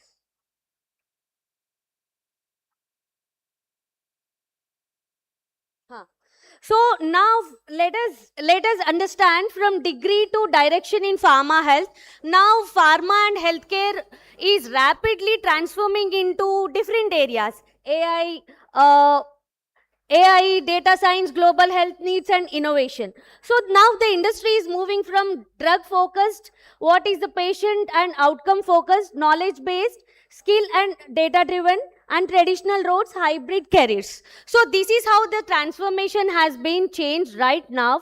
But the current scenario is the biggest risk today is not unemployment, it is irrelevance. So let me clarify your confusions first. Broadly, your career has moved into 4 pathways. So firstly, people who likes clinical and research, they can get into clinical research, pharmacovigilance, medical writing, clinical pharmacist. For those who like patient care and science. And next thing is data, digital health. People who are interested to curious about technology and analytics, you can get into clinical data analysis, clinical data management, AI in healthcare, regulatory affairs. and who are good at and interested in decision making and leadership, you can get into hospital administration, pharma consulting, HEOR. That is management and strategy. And innovation and entrepreneurship, yes, you have been hearing many sessions, what is innovation and all. That is all about health tech startups, pharma innovation.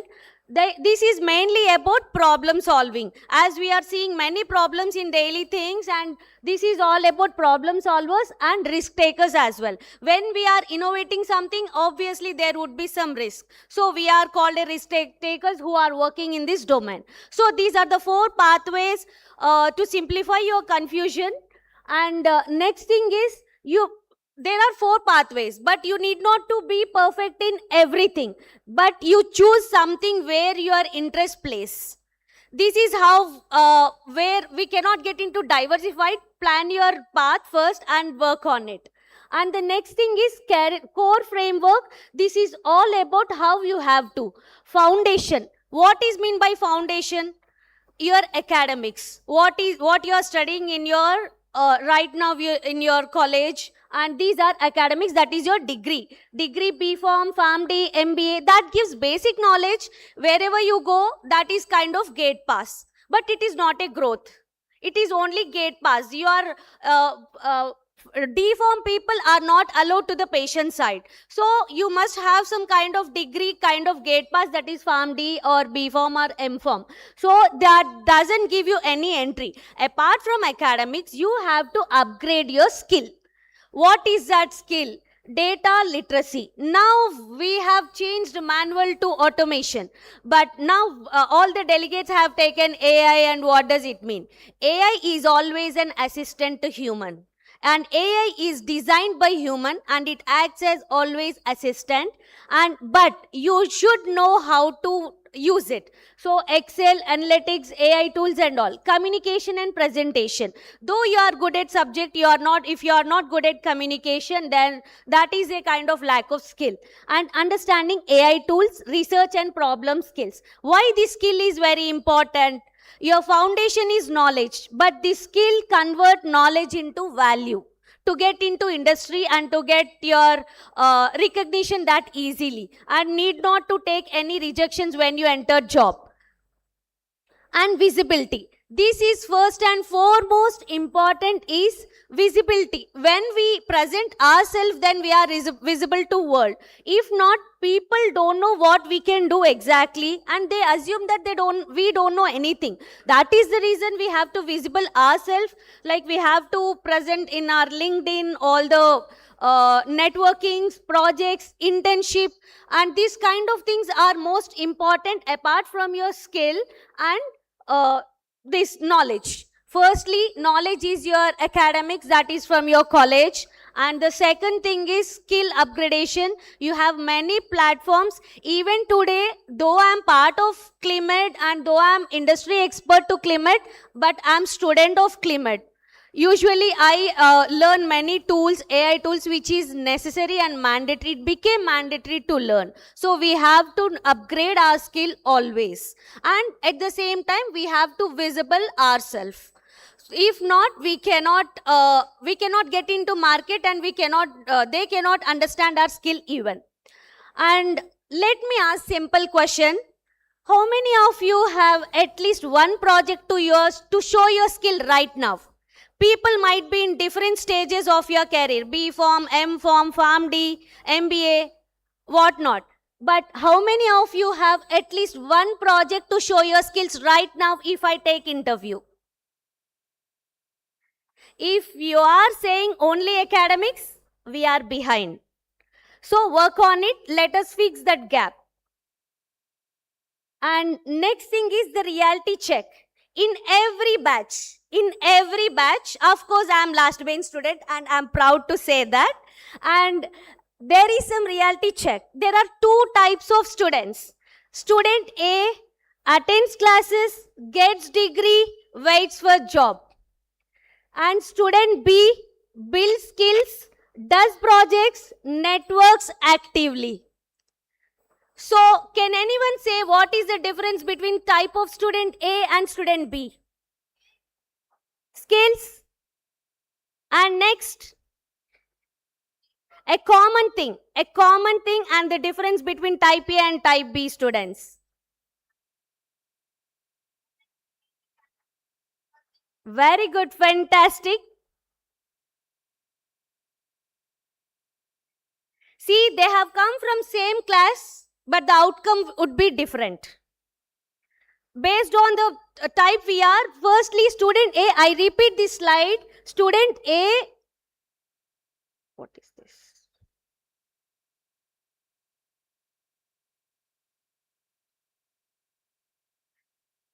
Student A, they attend classes, gets degree, waits for job. These people are without skill and visibility, only foundation. Whereas students B, they are building skills, does project, network actively.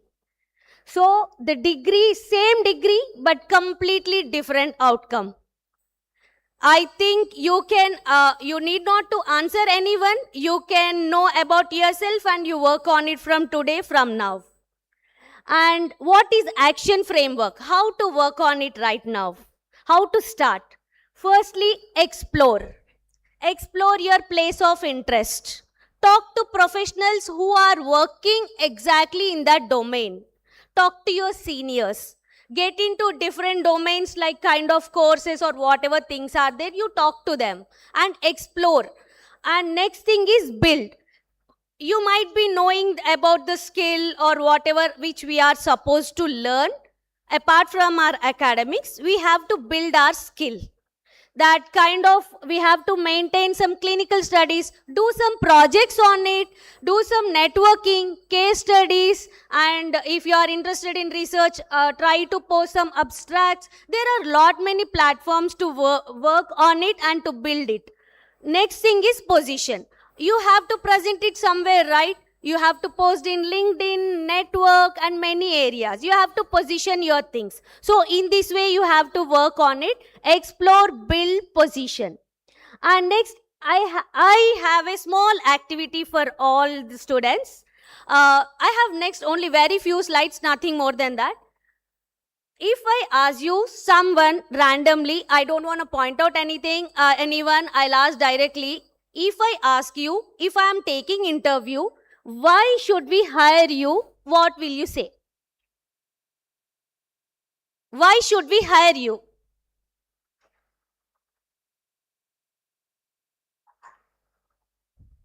Hope you have something in your mind apart from academics. If it is not there, you please start today itself. The before slides.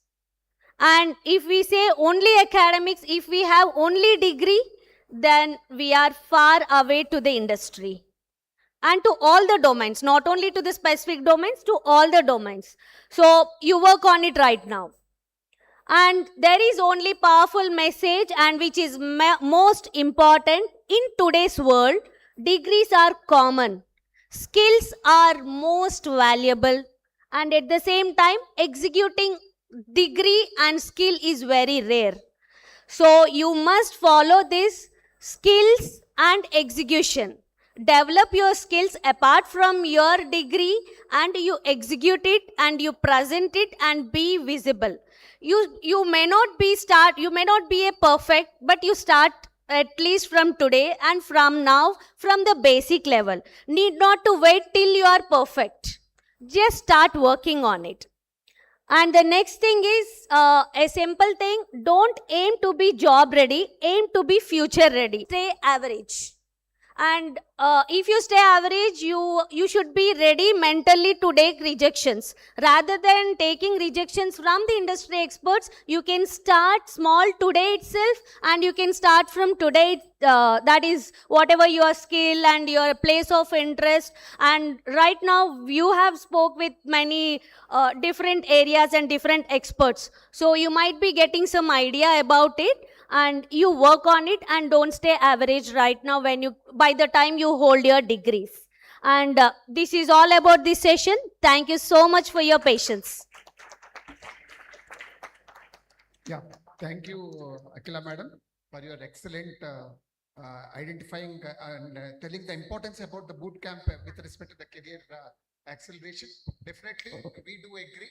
Most of the students, they like to be in their comfortable zone with respect to their academics alone. But right now in this competitive world, until otherwise we ourselves equip with all additional tools that are required to market ourselves in the competitive world.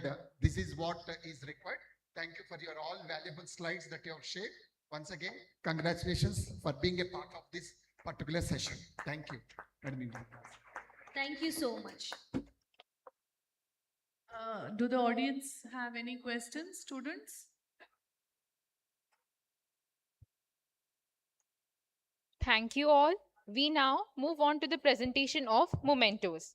I request our first chairperson, Professor Dr. Sriram Puri Srinivasa Rao Sir, Principal, MJCET, Hyderabad, to kindly present a memento to Dr. Ajit Singh Sir, Founder and CEO, CliMed and Curio, India.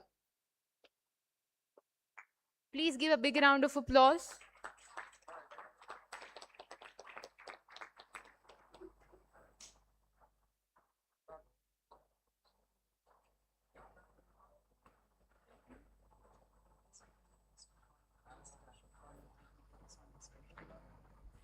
I request all the dignitaries to join the facilitation on the dais. Felicitation.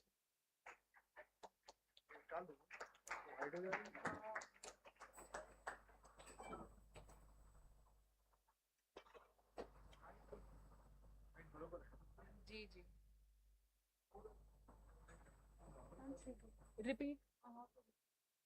Next. I request our co-chairperson, Dr. Lakshmi Rawat Ma'am, Director, Amjad Ali Khan, College of Business Administration, to kindly present a memento to Dr. Shivani Desai Ma'am, AGM Biological E Limited, India.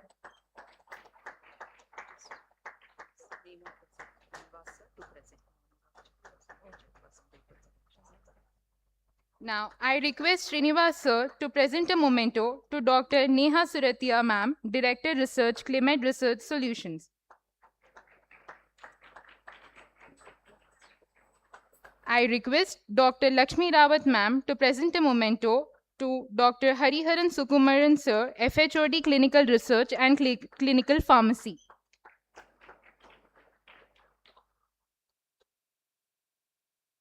Next, ma'am. I request Professor Srinivas Sir to present a memento to Ms. Akhila Reddy Ma'am, PHOD Clinical Research and Clinical Pharmacy Wellness Hospitals.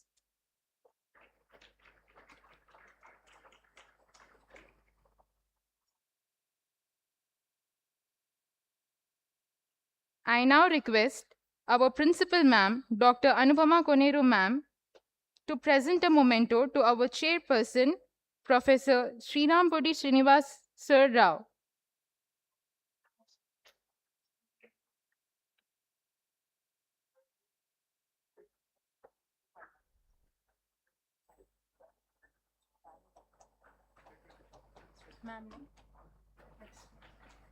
I request Dr. Anupama Ma'am to present a memento to our co-chairperson, Dr. Lakshmi Rawat Ma'am.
Ladies and gentlemen, esteemed guests, we now move towards one of the highlights of our event, the last session, the panel discussion. We have assembled a group of distinguished experts to deliver onto the topic.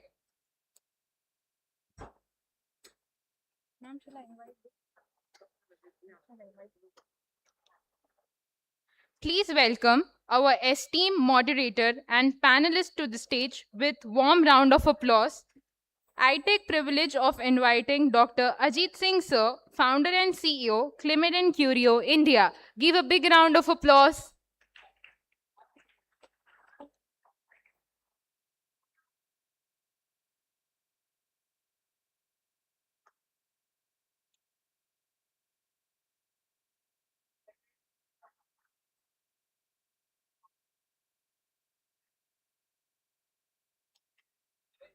I invite our principal ma'am, Dr. Anupama Konuri ma'am, onto the dais.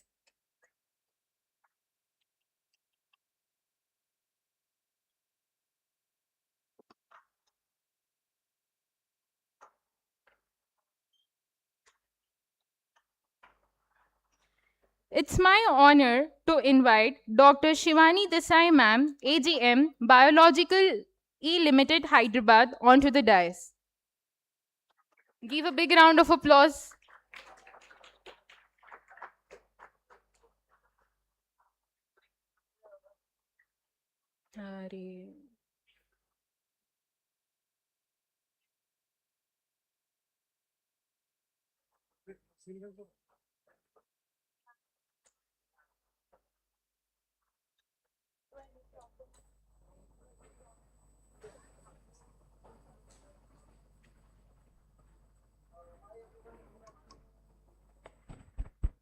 Hello.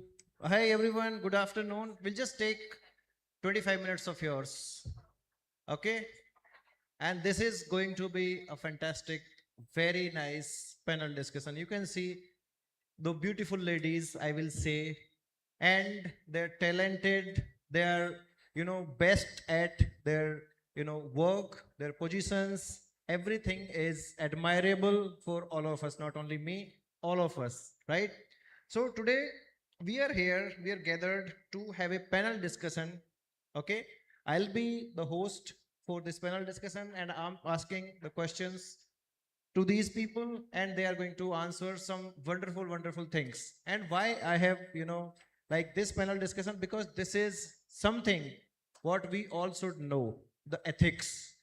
The base of this panel discussion is ethics.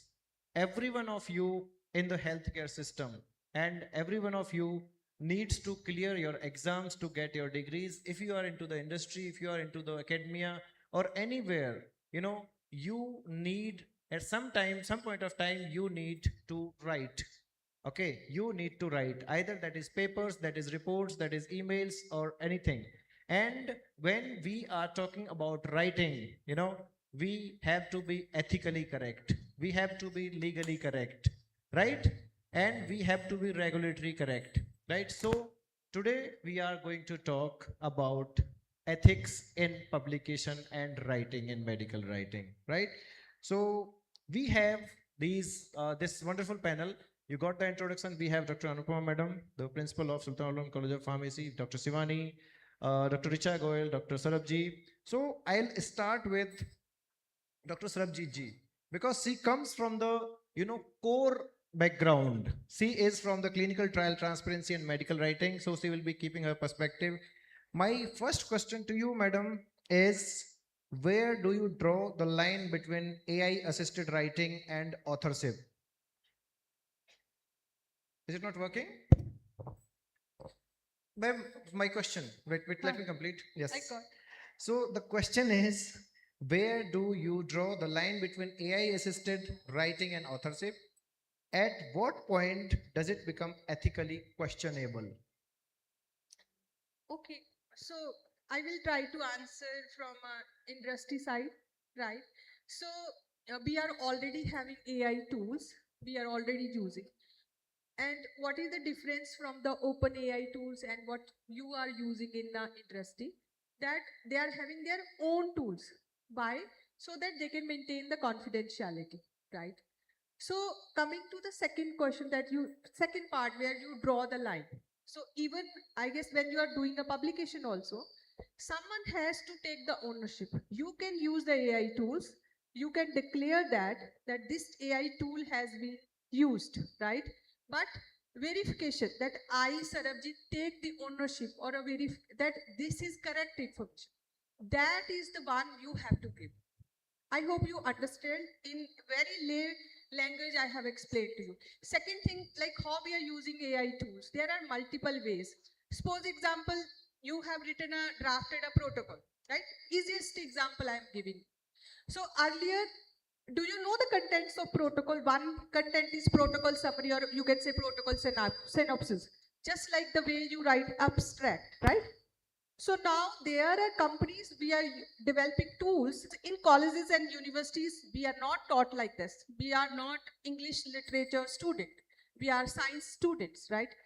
So now you have a tools to fix that, right?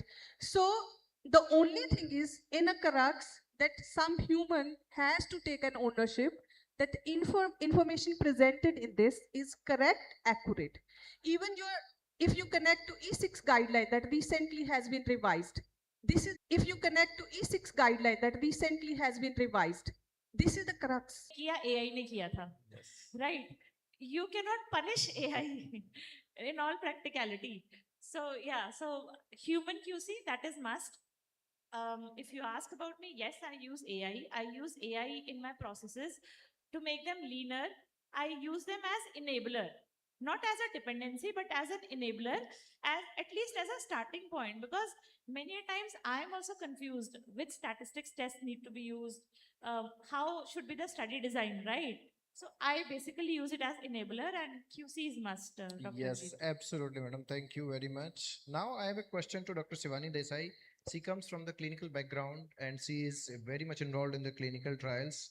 So from a clinical or a researcher standpoint, how comfortable are you? Publication writing, and as Dr. Richa mentioned, we have to now the publications, the journals are having this option. When you submit the paper, there are many questions they asked, right, for declarations. There is one point in a lot of journals we are coming across. How many have you used? One point in a lot of journals we are coming across. How many have you used AI tools? If you click yes, which? Yes, so very The grooming should, or the ethics, morals, all that should be taught at when the child is very young. The same thing, onus on the institutions and the teachers or all the faculty members, the onus is on them to teach the students what is right, what is morally correct, ethically correct in using AI. And I agree with them. It's not just the AI. AI should always be clubbed with EI, that is emotional intelligence. But that correction, till where you should rely on the artificial intelligence, how much you can entirely, I mean, where to draw that line, ethical lines should be taught first when you are just grooming, when you are students and you are going to go to the various industries or your own firms. To what extent you can copy or what extent you can rely on something else to give you the data. So the onus on us is more in the institutions when we are grooming our. Yes, absolutely, ma'am. I have another, additional question to you only. So, ma'am, if we want to, tackle this out, shall we do something with the syllabus changes, curriculum changes? And if you want to suggest something for the, regulators to add something throughout the syllabus only. So, it will be easy for the administrators. It will be easy for the, principals, HOIs to, handle the things. So how would you take it and what would be your suggestions and how we can go forward, to make the integrations and changes in the policies in the syllabus, ma'am? That's the most important addition that is required to add the introduction of artificial intelligence and how to utilize it. But most important than that is just the universities or any regulatory bodies should not just whip saying that this much is copied or this much is taken from AI. They should be giving in the syllabus itself. They should train the students in such a way that the syllabus should be enabling us to train the students in such a way that to what extent we are relying on artificial intelligence. Right now, we only have the guidelines saying that this is 20% copied or plagiarized, all that. Yes, ma'am. So there's not saying that how not to do it How not to do it. and how to do it rightly. This is what is important for the students and faculty also to understand, not just say beyond this we will not agree or it's just like saying, no reforms, only Yes, punishment. Only punishment. So that Yes. should not be the approach. The guideline should be clearly given. How not to do, it's not, currently what we do, I mean, what is done is, if the plagiarism comes more, you just change the language, change the spellings, do all wrong things. No, should not be the way. So the syllabus for the AI utilization should be given clearly on how to use it in advantage to you, but not as, to copy paste from somewhere else and add that to our research. Yes, ma'am. And from the audience point of view, let me ask one more additional question to you, because I really want to, clarify this, because recently the PCI has introduced the AI from the first year of BPharm. I mean, not yet for the PharmDs, but in the BPharm syllabus, last week only they had a meeting. And in that they have introduced the AI from the first semester itself, ma'am, right? So how do you take it? How this will be transformative? Because our faculty members are not aware of Python, R, and a lot of things. So how you are looking at this, like how it should be, transformative, or how this challenge should be taken by the institutions? The new syllabus is hopefully implemented from 2026-27 Yes. batch. So initially we will take help from our engineering counterparts, that is the Department of AIs in our engineering colleges, and all the experts who are here, the young experts who are here. We take your help in, training ourselves first. You all train the trainers, and we will train our students. Ma'am, because all of the students are here, I think I should, come again to you only, and with some suggestions. Like, see, ma'am, don't you think that they should have been, very polite with the faculty members first? They could have, come up with some curriculum for the faculty members to learn and then implement to the students. Definitely train the trainers first. Isn't it? Yes. Thank Train you very the much, trainers ma'am. First, and also I would like to share that 25% only are the boys in pharmacy, 75% are the girls. Yes. And thank you. First time on stage, there are 4 women and 1 man. Thank you very much, ma'am. My it's privilege. All my My students know when privilege. there are 10 My people on the privilege. stage, I'll be the lone lady on the stage. Absolutely, absolutely. Thank you for And sharing. I am privileged to, host you all here. Okay, so I have next question to Dr. Sivani, because Dr. Sivani also, has been an academician. She was teaching in the D.Y. Patil and one of the reputed college again. And then she shifted from academia to industry, right? So, Dr. Sivani, what changes do you see, in the use of technology and AI from the academia to industry? And how do you feel, it can portray to the upcoming generations or to the students? Okay, so this journey, this transition happened in 2022.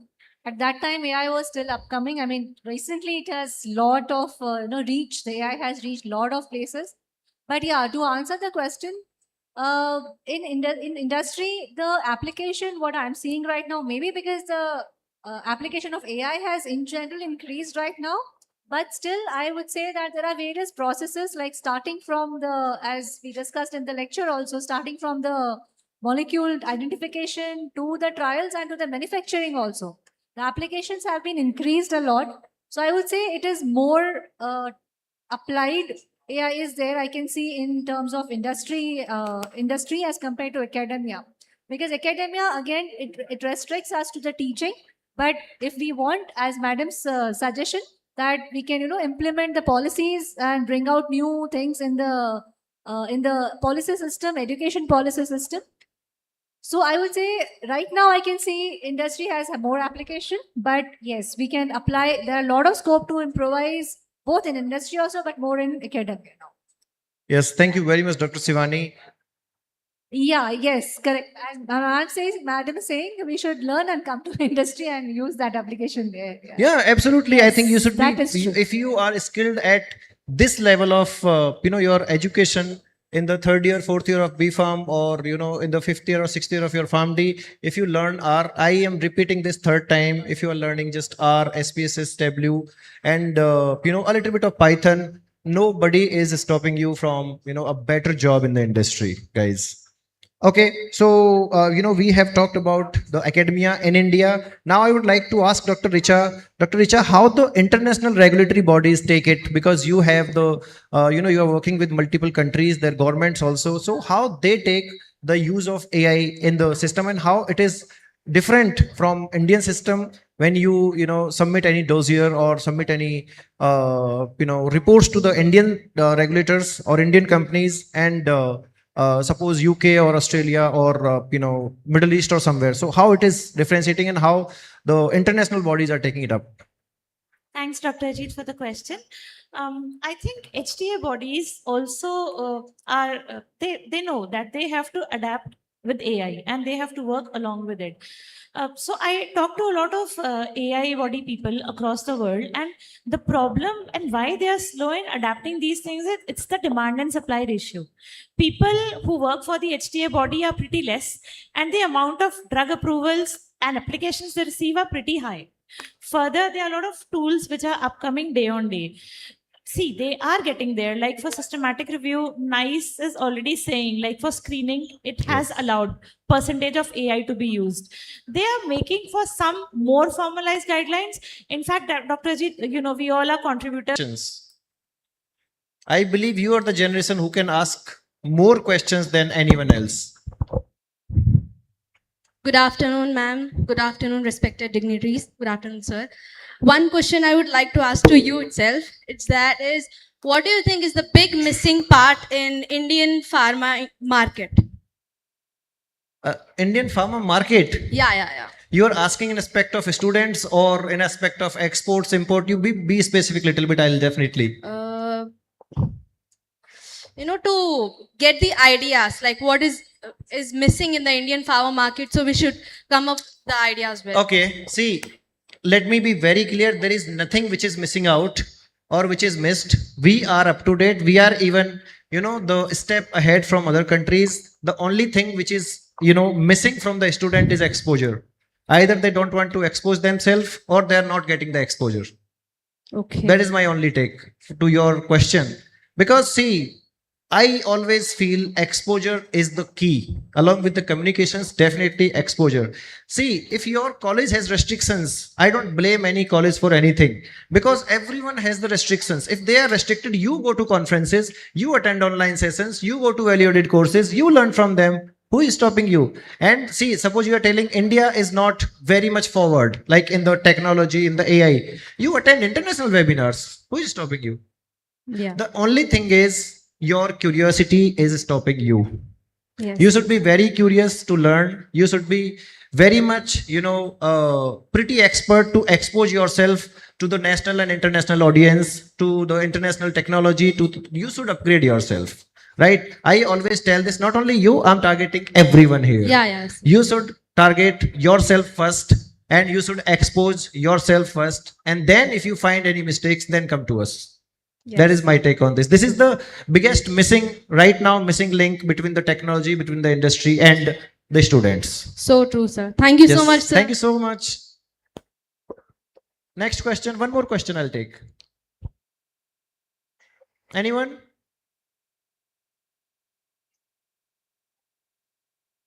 Yes, please give it to him. Sir is here. Very good afternoon, sir. Right. I just want to ask, can you please tell me some websites or some courses so I should learn AI and ethics in publication writing? Because if you see that one of the free website like Elsewhere, so they are giving a free courses. Yes. So for the faculty also, for the student also, they should learn what are the AI ethics in publication writing or the scientific writing. So can you just tell me that some free courses that are available? See, no, definitely, madam has rightly pointed Swayam. Okay, Swayam is there, and there are the courses. The another thing is Coursera. Frankly, if I say Coursera, you will find any course on AI in publication, any AI in medical writing, that is free. If you want the certificate, you have to pay. But for learnings, you don't have to pay anything on Coursera. Not at all.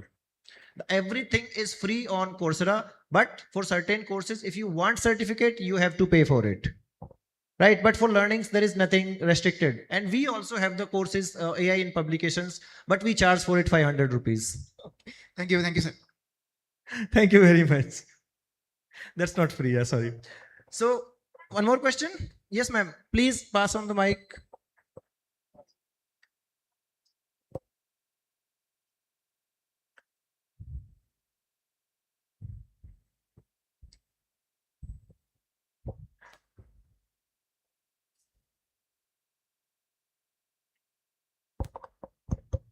Good afternoon, sir, and everyone. Good afternoon. My question is really simple. I just wanted to ask you and everyone that were you the student A who attended classes, then waited for jobs, got your degrees, or were you student B?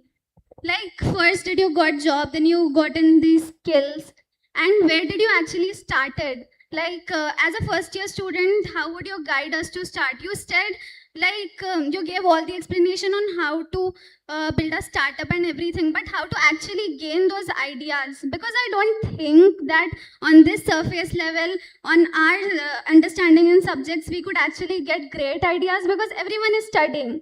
What is the extra thing we should do? And one more question is Why audience is targeting me only? one more question is, do you really believe that like attending classes, maintaining 75% attendance will actually make us really great than in comparison to others?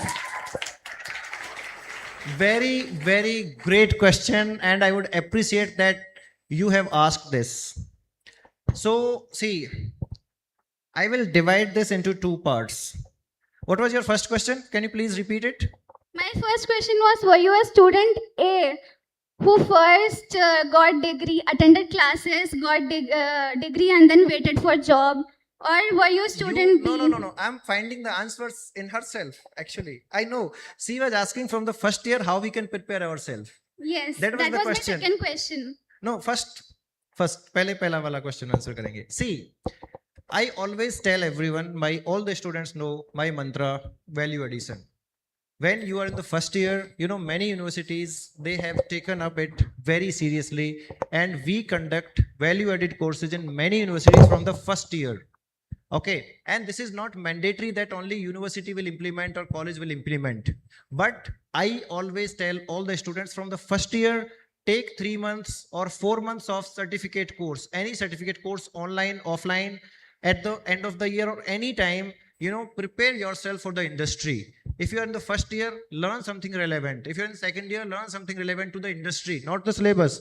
Fourth year, third year, fifth year, when you are coming out of the college, you will have 6 additional skills. That is the mantra for everyone. I'm telling you, add the value to your CV, to your life, to your career. And if you are doing it, I'm very sure the companies will be at your doorstep. They will be coming, finding you that you have the skills, showcase it. Okay, and learn from the first year. If it is provided by college or sponsored by yourself or free courses, but get skilled. And as a student, you must have the certificate also. Not only the, just the knowledge, but along with that, okay. No, second question was aimed at you, ma'am. Yes, please go ahead. So value addition is the mantra for every one of you from the first year. Okay, then over to you, ma'am. 75% of attendance. Yes. Please sit down, dear. Don't stand.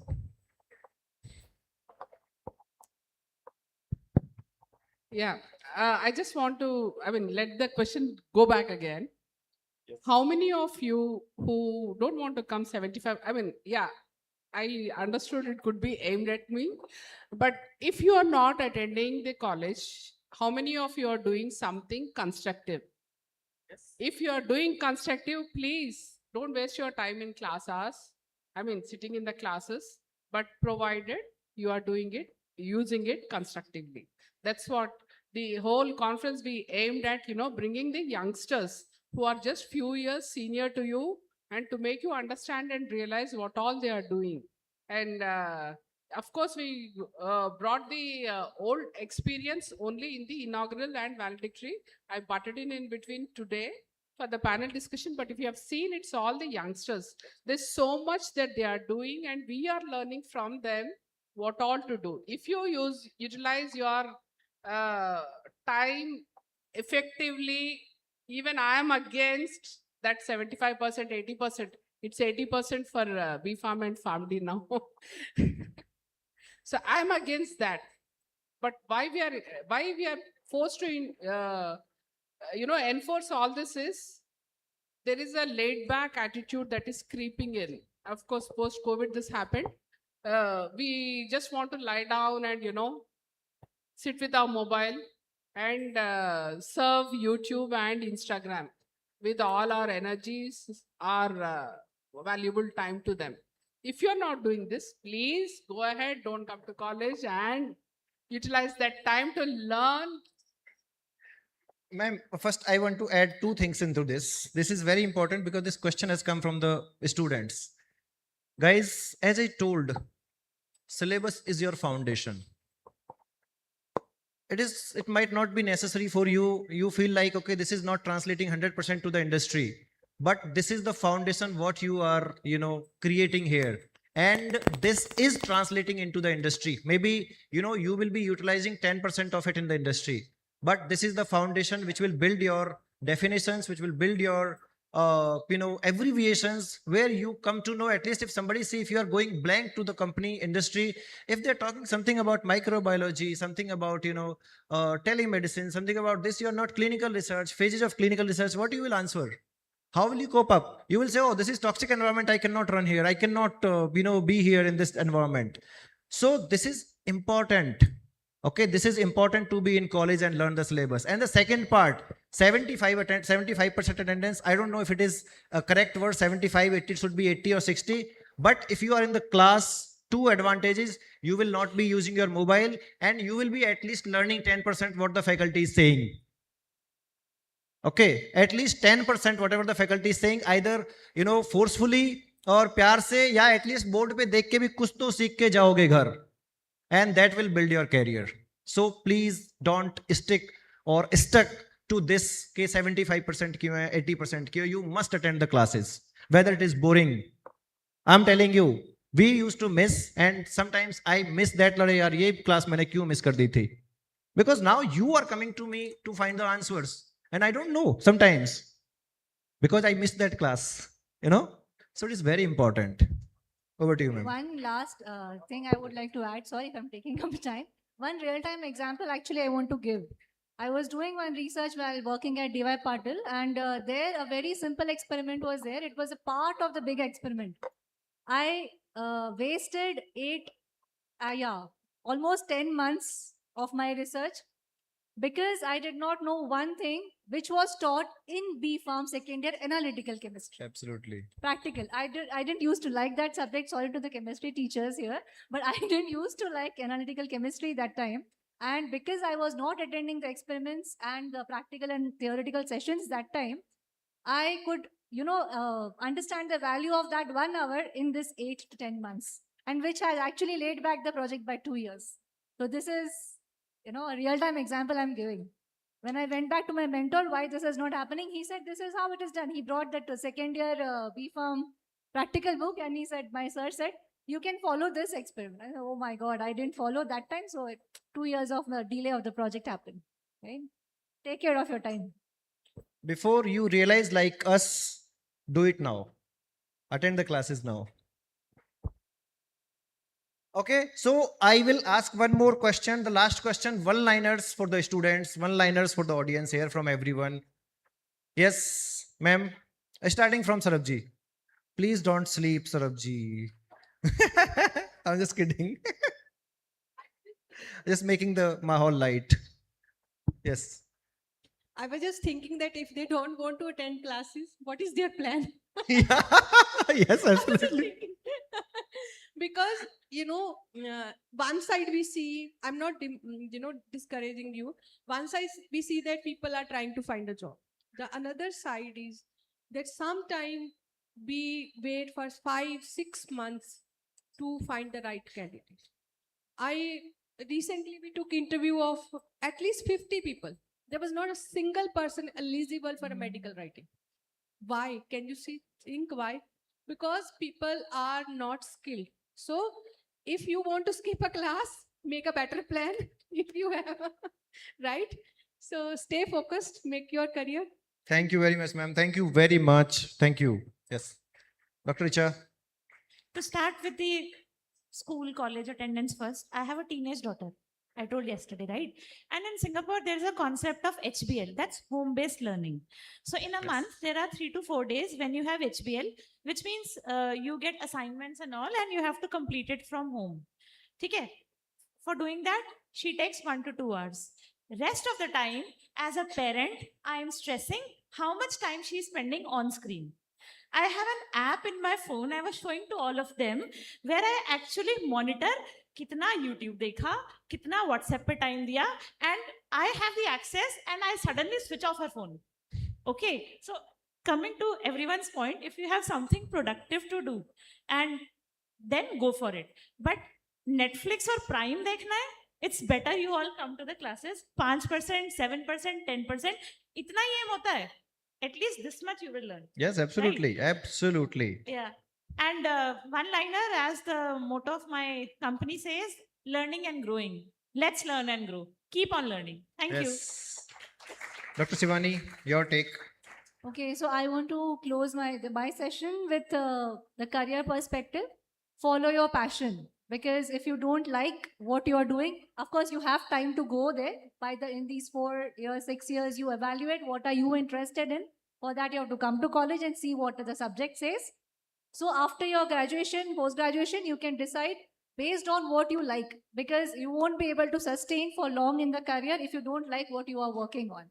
Money will come. Success, money is going to come if you perform. You will be able to perform if you follow your passion, not with any force. Yeah? Yes, ma'am. Your take. Yeah. My take is upskill yourselves and stay above the rest. Yes. Because there are lakhs of graduates coming. How are you different? So do that first, and then attend conferences, attend workshops, listen to people, and try to understand what they are saying. Because that expertise doesn't come into your classrooms. And you will know your potential when you participate elsewhere. So all the best to all the young, very budding delegates to do your best in your future. Thank you very much for everyone. Guys, though the final conclusion was not at all related to medical ethics in publication, but the one question has shifted all the focus to the students, and it was so amazing. Last 5 minutes were so amazing, and we have learned so much from our panel. I would like to thank Dr. Anupama ma'am for arranging the entire thing anyways, and for being the wonderful panelist here, Dr. Shivani Desai, Dr. Richa Goyal, and Dr. Sarabji. Thank you very much for being the panel. Thank you everyone for this wonderful, being our wonderful audience. Thank you very much. And I would like to add, Dr. Rajit has come from Manipal. She's right now in Hyderabad, but from Pune. Dr. Richa came from Singapore. Yes. And Dr. Sarabjit came from Leh. Yes. She's based in Goa. But, on these sessions, they all have come here to just share their expertise. I hope they could convey something to you, and there is at least few of you have received what they're trying to say. These are the only people who can tell you, these, and of course there are many more in the audience also. They can share you that exact gap between what is there in the classroom and the industry need. That first question, industry, the gap, this is the gap. Yes. These are the gap fillers, sorry. These are the gap fillers. Yes. Thank you. We are trying our best, and we are waiting for you to do the same and do the remaining part. Okay. Thank you very much, everyone. Thank you.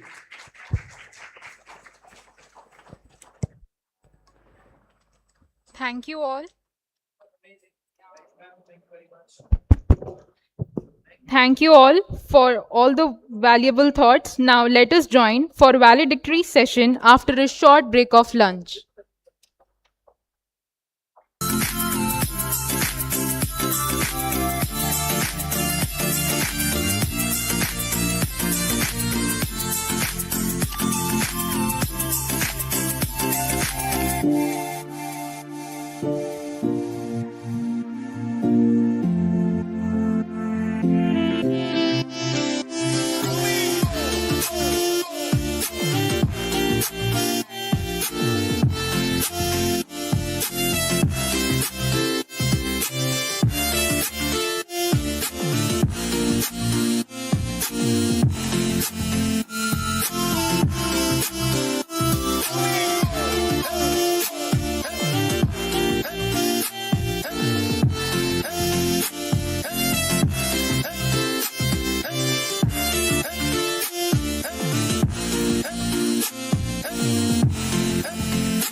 everybody to come forward and occupy their seats.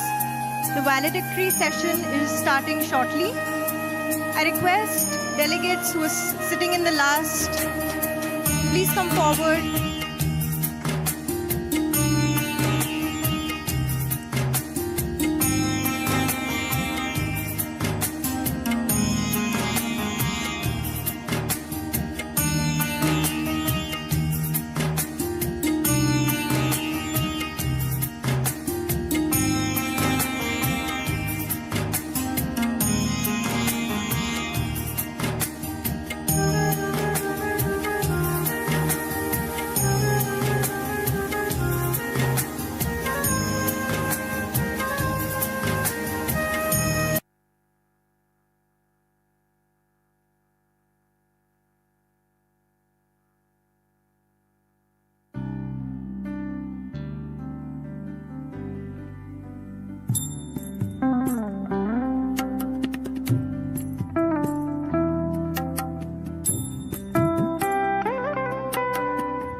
All the delegates to kindly come forward.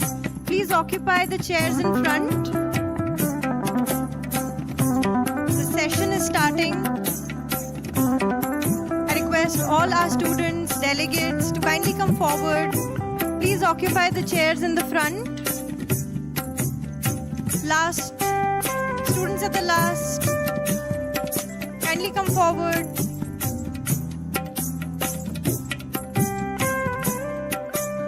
You can occupy the front rows. The chairs are empty. Students on the left side of the auditorium, kindly come forward. We have a lot of vacant chairs. Last rows, please come forward.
We are going to start the valedictories shortly.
Request all the delegates to kindly occupy front chairs.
All the delegates are requested to sit in their places as the dignitaries are arriving.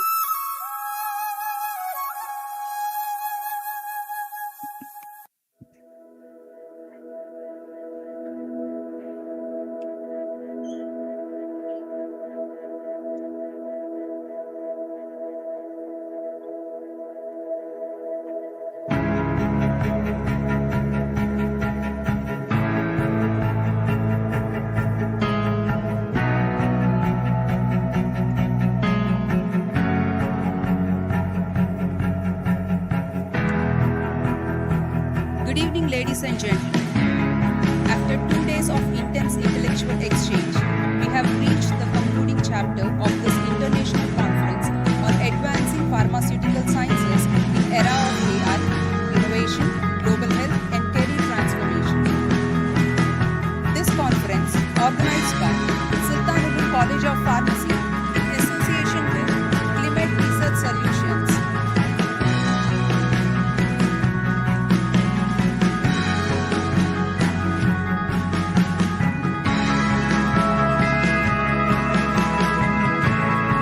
This conference, organized by Sultan-ul-Uloom College of Pharmacy in association with CliMed Research Solutions, brings together esteemed dignitaries, experts, and participants under one platform for knowledge sharing and meaningful discussions. To grace this closing ceremony, I request our esteemed dignitaries to kindly join us on the dais. I now request our chief guest, Professor Sunita Reddy Ma'am, Principal, University College of Pharmaceutical Sciences, JNTUH, to kindly grace the dais. Ma'am is invited with a floral greeting. A great round of applause to Ma'am.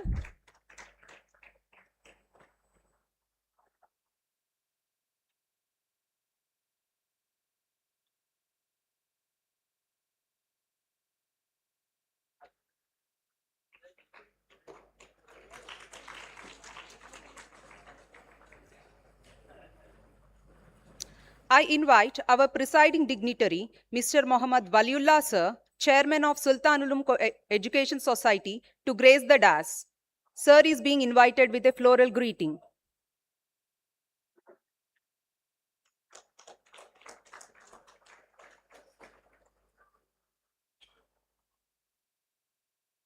I request Mr. Syed Abdul Wahab Sir, Vice Chairman, Sultan-ul-Uloom Education Society, onto the dais. Sir is being invited with a floral greeting.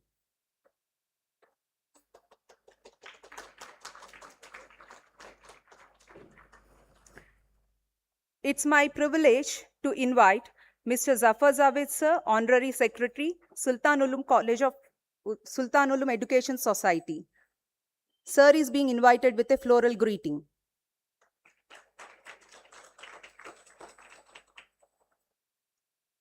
We invite our guest of honor, Dr. Sarabjit Sidhu, Head, Clinical Trial Transparency, Astella Pharma.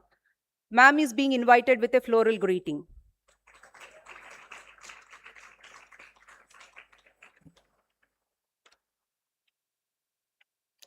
I now invite Dr. Ajit Singh, Founder, CEO, CliMed and Curio India. Sir is being invited with a bouquet.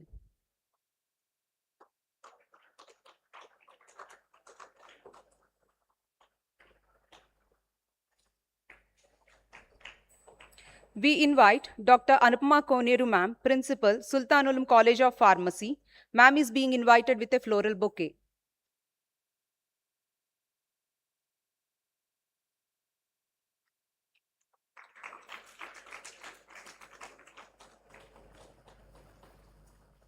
To formally welcome the gathering, I request Anupama Ma'am, Principal, Sultan-ul-Uloom College of Pharmacy, to deliver the welcome address.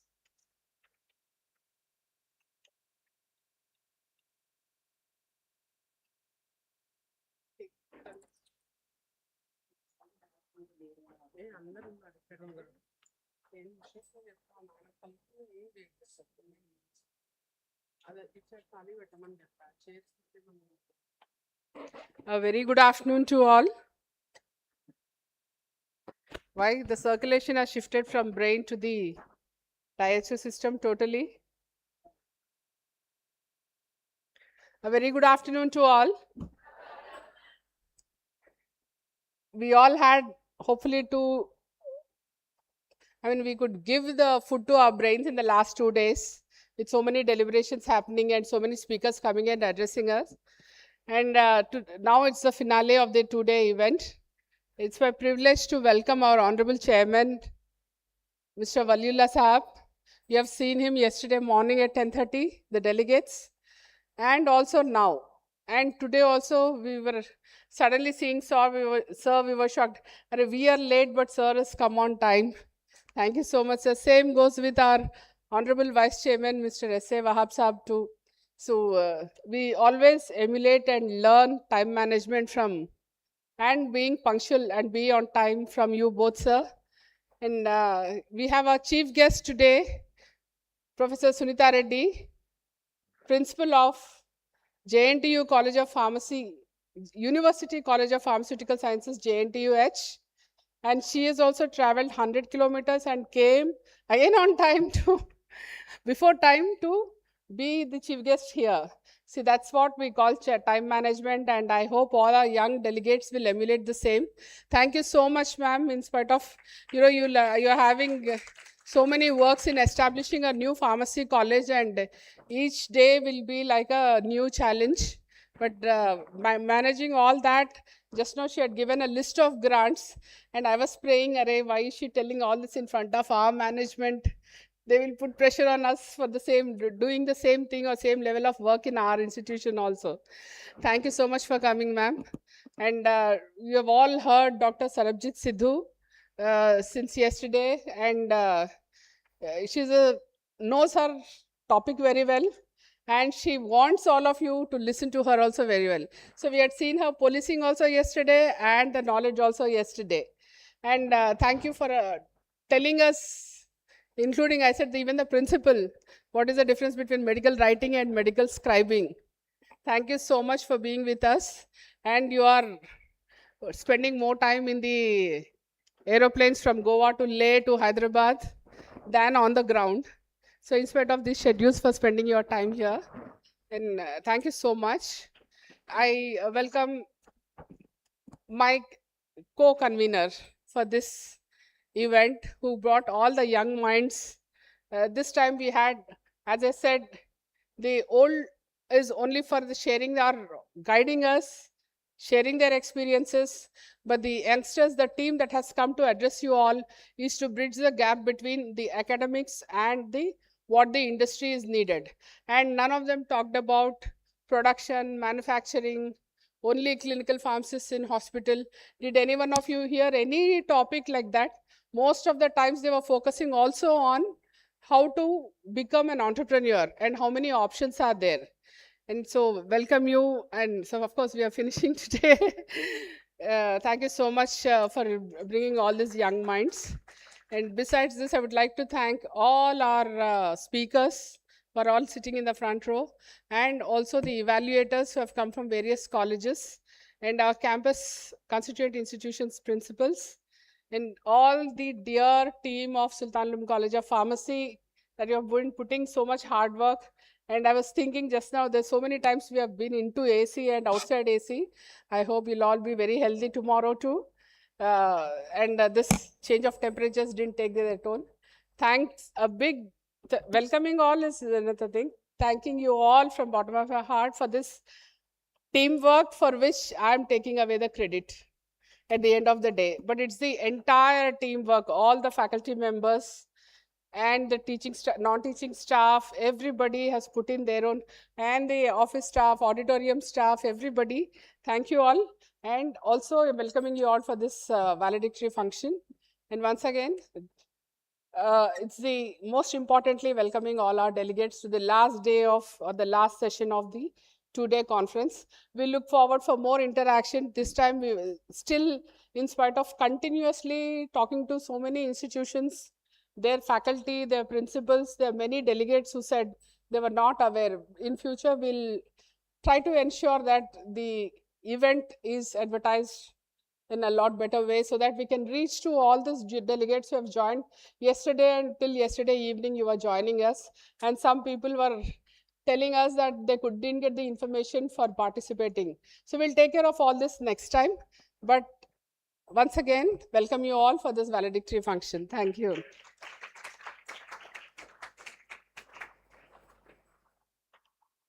Thank you, ma'am, for your warm and gracious words. It's my pleasure to introduce our esteemed guest, Dr. Sarabjit Sidhu. Dr. Sidhu currently serves as Head of Clinical Trial Transparency at Astellas Pharma in Japan, bringing with her over 15 years of rich experience in clinical research, medical writing, and regulatory transparency. She has previously worked with GSK as an associate director in clinical trial transparency. She began her professional journey with the World Health Organization, contributing for 5 years to global health research and capacity building. She later strengthened her expertise in medical writing, building a strong foundation in scientific and regulatory communication. Dr. Sidhu is also accomplished author of 2 books focused on career guidance in medical writing and pharmacovigilance. I now request Dr. Sarabjit Sidhu, Head Clinical Trials Transparency, Astella Pharma, to kindly address the gathering. Let's welcome ma'am with great round of applause.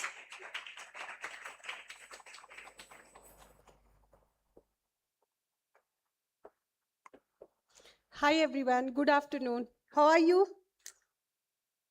Fine? Okay. So first of all, I would like to thank ma'am and college and Dr. Jeet for organizing such a wonderful event. You know, it's an honor to share my knowledge and experience with you all because I can also see once I was there and and there are people we used to look forward, and now it's you are the guys who are starting your journey. Maybe time is different, right? And environment is also changing, but the only thing is, the other day I was hearing some CEO, and then he said that the people who are more successful, those are more flexible and adaptable, right?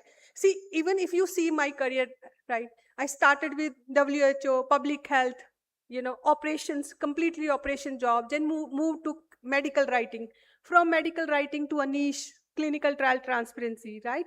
So flexibility, and if you can adapt, that is your best friend. And as ma'am also said, principal ma'am said that you have to keep on learning, right? That is going to be your biggest skill. And you are lucky also, I'll say that sometimes I feel envy, like when we were student, we were not having exposure to these type of events, not even a single event. You are very, very, very lucky, I'll say. You have so many instruments to upskill yourself and learn, and you have list of options in front of you that, okay, these are the career paths I can choose. And as you're young, some of you may start a job, some of you may start, go for a higher study, or you can be a researcher, or maybe you start a business. But experiment initially, unless you are not starting. The best favor you can do to yourself is start. Unless you are not starting, you won't be able to understand what is my passion, what is working for me. Sometimes we learn by experiment, so be kind to yourself, and I wish you very good luck, and wish you great success in your career. Thank you so much. And the last I want to say that, and I got a lot of motivation from you also.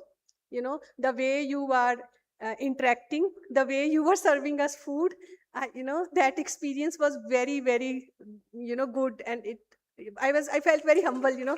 Thank you for that.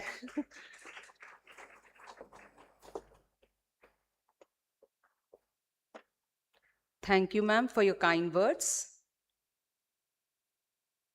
Now, I request our Honorary Secretary, Mr. Zafar Javed sir, a visionary who is the backbone of this institution, to kindly address the gathering.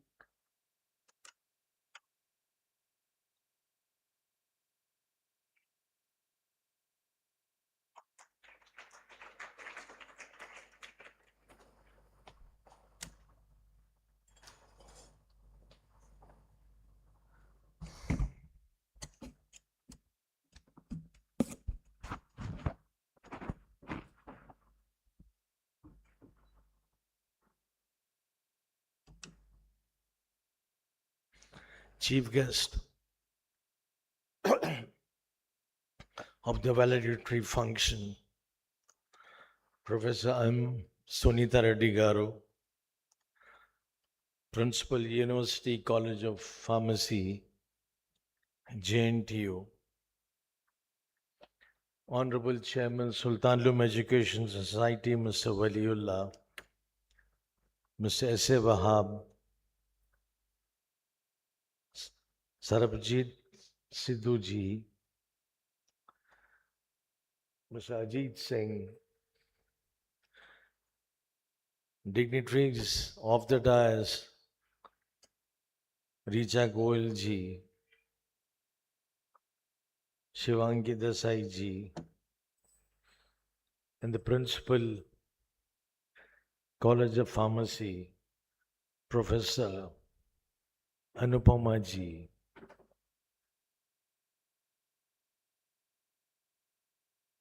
members of the faculty of Sultan-ul-Uloom College of Pharmacy, and principals of constituent institutions, the panelists, the judges of this two-day conference.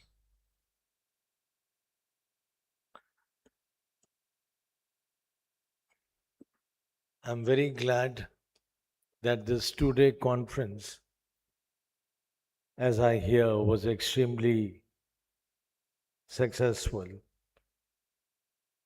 And there was one panel in which there were all 4 women, and that speaks of women power even in the field of pharmacy. It's no more days of Mahila Arakshan. Even in the hall, I think the men deserve some Arakshan. The times are changing. The other day I was giving out prizes for excellence in College of Law. There were 16 prizes and all. And out of those 16, 15 girls came and collected prizes. There was one boy, and I said, "You're the only boy in these 16 awardees." He said, "Sir, I'm collecting it on behalf of my sister."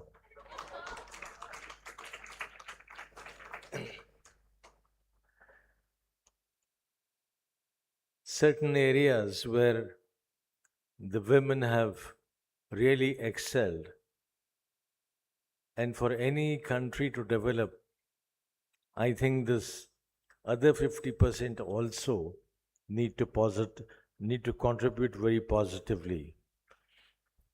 I've known Professor Sunita Reddy Garu for a long time, and she's establishing a new pharmacy college of JNTU. And the kind of CSR funds which she got from various agencies, ma'am, to say the least, I envy you.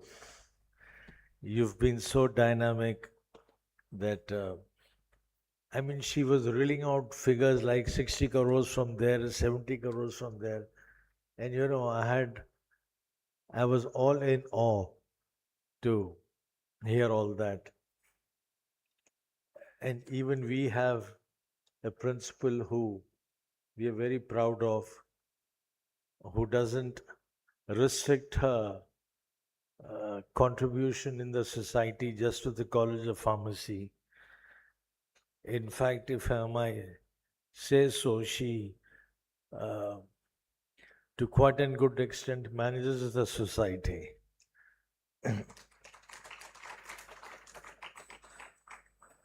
I was truly impressed by the speakers, the credentials, and the panelists, judges.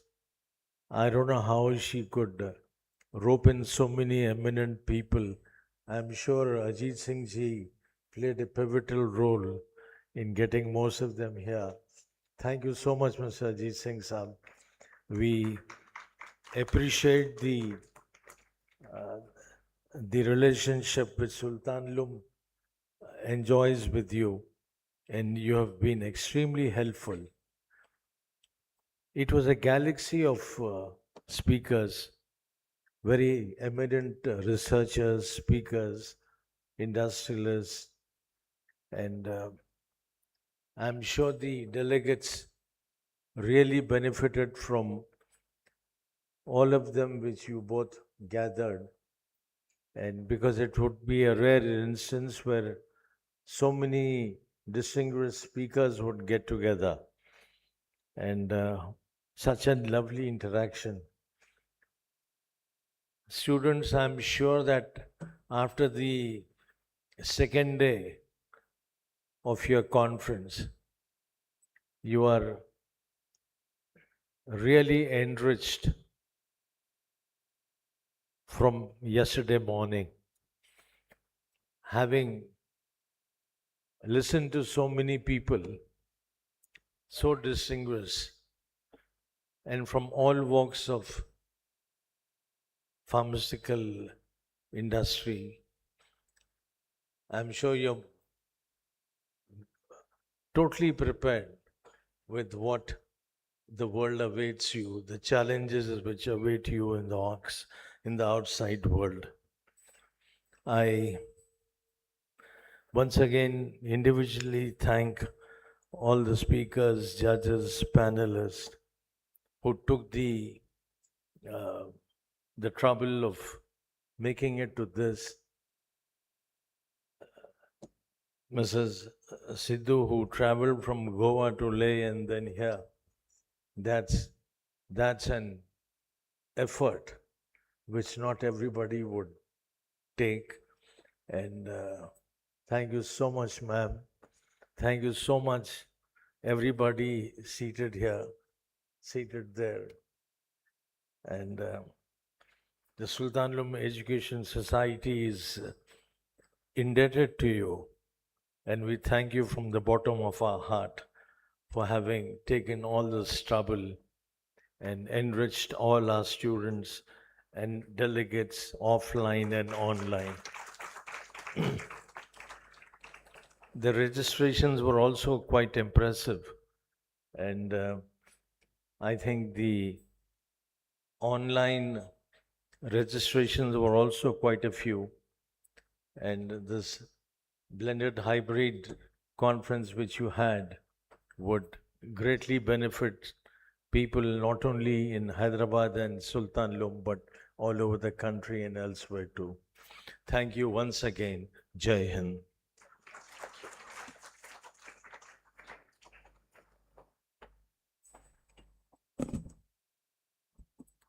Thank you, sir. Your dedication to academic excellence continues to inspire us, sir. We are truly honored to have among us a distinguished academician, researcher, and administrator, Professor M. Sunita Reddy, ma'am, Principal, JNTUH, University College of Pharmaceutical Sciences. Ma'am is highly accomplished professional with a PhD in pharmaceutical sciences and a gold medal in her master degrees.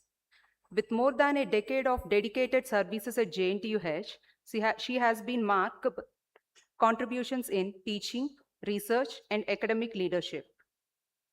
Her areas of expertise include advanced drug delivery systems such as nanoemulsions, liposomes, and nanosuspensions. Beyond her academic excellence, she has held key leadership roles, including President of JNTUH Women's Association and Vice President of Teachers Association, inspiring many through her vision and commitment. I now request Dr. Ma'am Sunita Reddy ma'am to kindly take the stage and share her valuable insights.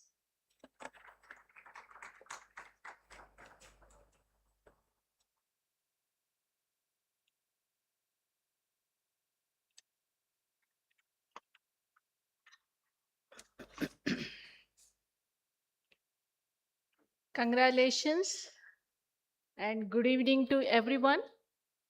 Good evening. Good evening to Chairman sir, Secretary sir, and honors, guest of honors, and Principal Madam, Anupama ma'am. We have been associated with each other maybe more than 25 years or 27 years. Okay, and good evening to everyone. Okay, when I saw PCI syllabus, the first one got into my mind is, okay, I am close to almost 60 years. now I have to learn AI. That was my question. Okay.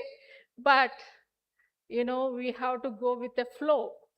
So there is no exceptions for anyone. If principal learn and everybody else will learning. So we are in the process of doing some faculty development programs also on AI. But what is AI? This AI is kind of revolutionizing in the pharma field in pharmaceutical sciences in many ways.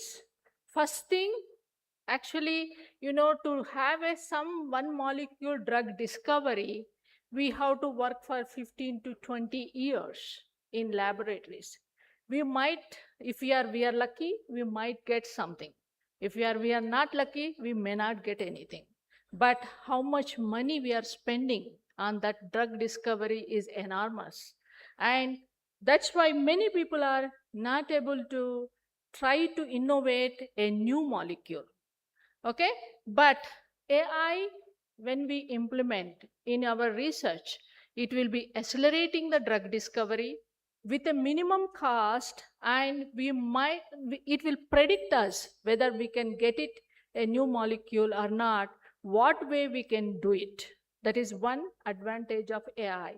Second one, when we do it in AI in optimizing drug delivery. In optimizing drug delivery, that many researchers, all like, faculty and M.Pharm students, in B.Pharm students, we will be preparation of n number of formulations. And we always try an error method.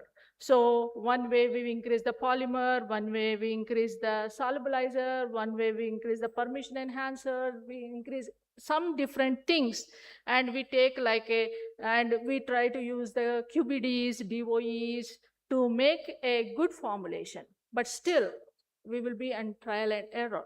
But when we implement AI, we can do the formulation with a minimum formulation, and hopefully we will get a good result. Not only that, in clinical trials, because the expertise here, in clinical trials also, we have to do many clinical trials, phase 1, phase 2, phase 3, phase 4. That will take so many years to establish whether whatever the molecule prepared has any activity, or what are the side effects, what is the toxicity, and all those things will be determined.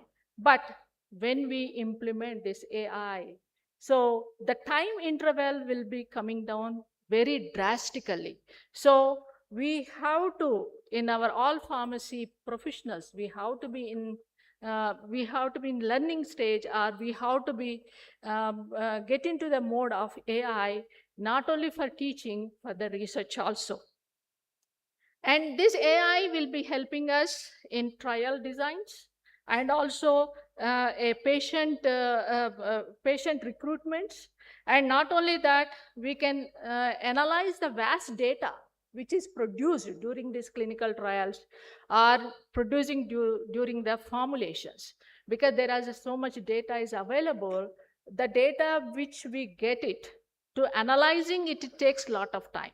But when we implement AI, that data analyzing time will be become reduced. So that is another advantage of AI. And not only AI helping in the like clinical trials, formulation, and drug design, but it will also help in target identification. The target identification is also more important, because target identification, if we identify the target, then what molecule can be innovate, and whether that molecule is able to bind with a target or not, that is also can be done by AI. And this also help in molecular design, and not only predicting drug safety, because that drug safety is more important. And also, whenever we give any medication, either oral or parenteral or any route of administration, the side effects are many. So when we try to implement and identify the safety of a drug, then we can make the drug as a localized, or we can prevent the drug to, we can reduce the side effects of particular drug. And not only that, the more important is personalized medication. Personalized medication is one of the most important, because nowadays, instead of giving trial and error drugs and big prescriptions and genomic sequences identifying and trying to make the personalized medicine, so the AI will help in personalized medicine also. So that way we can, we can target the genomic sequence, whatever the genomic sequence, we can make the drug molecule which is suitable for that genomic sequence customers or patients. So that is what the more important in learning in AI. And AI will be helping in drug efficacy and toxicity studies also. But there is a limitations for AI also. One is more important is ethical consideration. So AI do not have any kind of ethical considerations, and we may not able to predict the right ethical considerations that might come up. And also data quality and also regulatory validations. These are three things which we have limitations of AI, but these are all can be overcome. The production of a new drug molecule or innovation of a new formulation can be done with a short period of time. And this is my 2 cents of my AI knowledge. And hopefully when I come back, and that time I'll give one full session by learning AI and what we can do it in the colleges. And thank you for this opportunity, and congratulations for the management and the principal and the students who has conducted this conference, international conference. And I know it is so much difficult to conduct and so many things to take care. And congratulations to winners and the college. Thank you.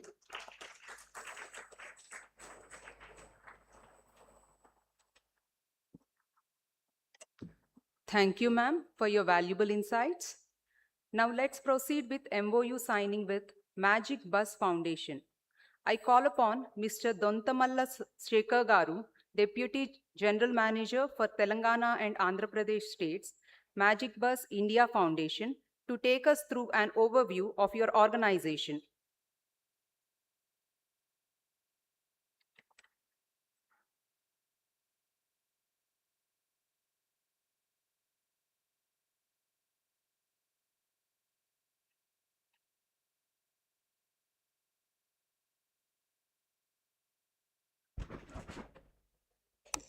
Good afternoon, one and all.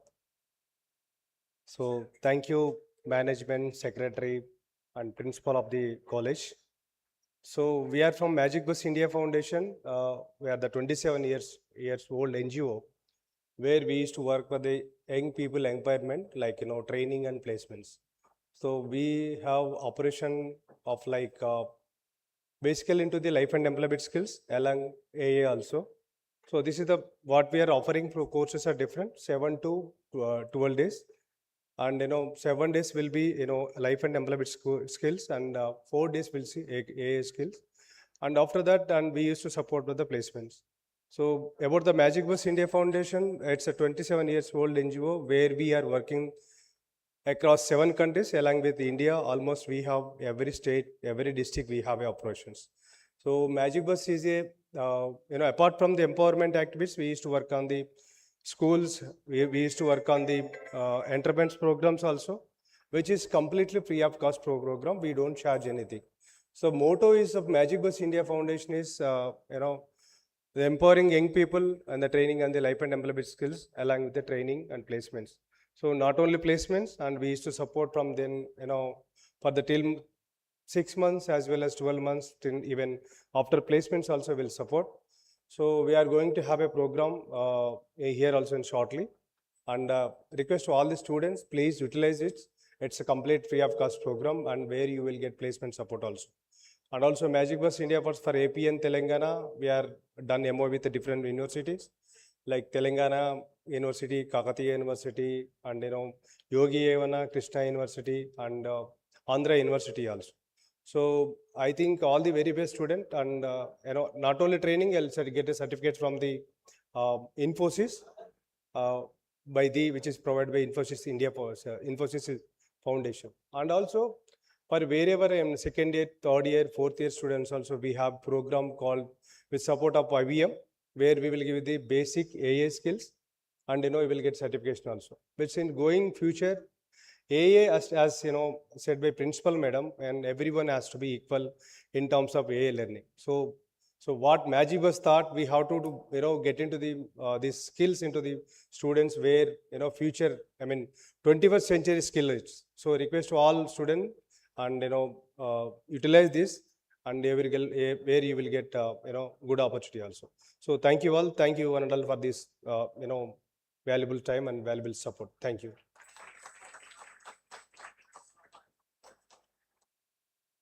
Thank you, sir. I request Mr. Jafar Javed, sir, Honorary Secretary, Sultan-ul-Uloom Education Society, to sign MOU with Magic Bus Foundation. I request Mrs. Neelam Singh, Campus Placement Officer, Sultan-ul-Uloom Education Society, to join the MOU signing.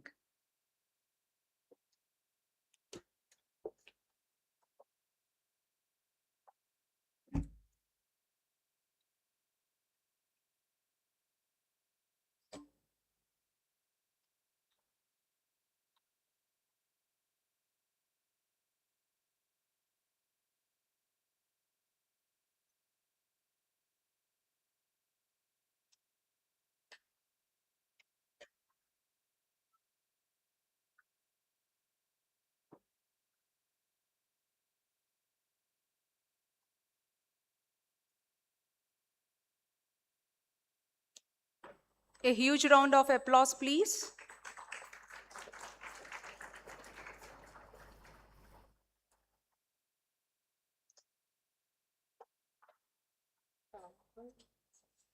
So many did.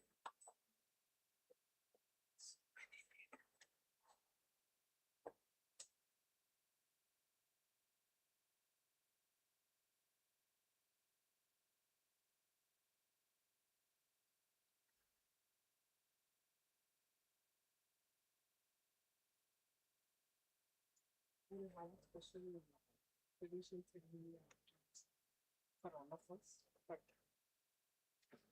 until there's we are announced to conference facility is very fast. Not to just go on this. Right. I want only three for each group. If you find maybe not the student will build is yes at all. No. Next. See what Really?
Thank you, sir. Now I request our chief guest, Dr. Sunita Reddy ma'am, Principal, University College of Pharmacy.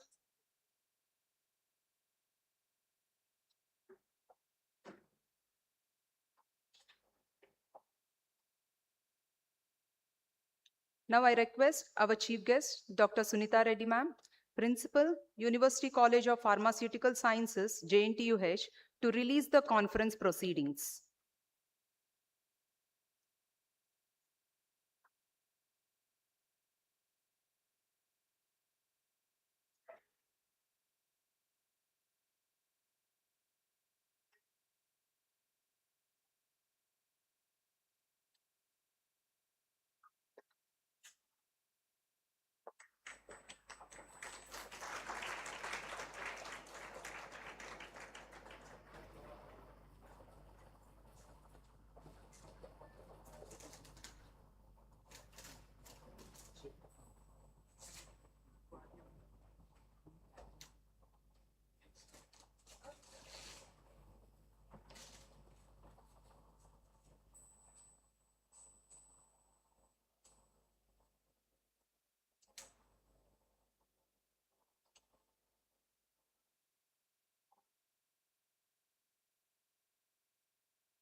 Thank you, ma'am. We now move on to presentation of mementos as token of our gratitude to our esteemed guests.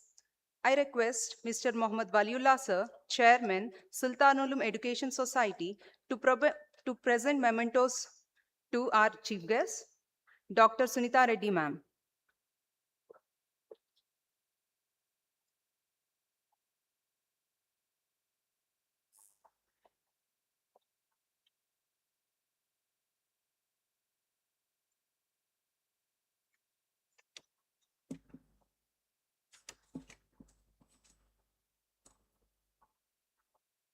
A special invite to our youngest board member, Mr. Omar Javed sir, to grace the Omar Javed sir.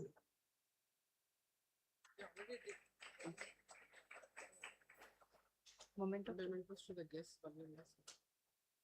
I request Mr. Mohammad Waliullah sir, Chairman, Sultan-ul-Uloom Education Society, to present memento to our chief guest, Dr. Sunita Reddy ma'am.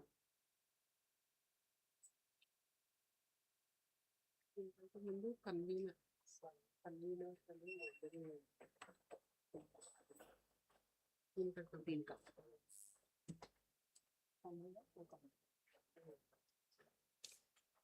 you know what?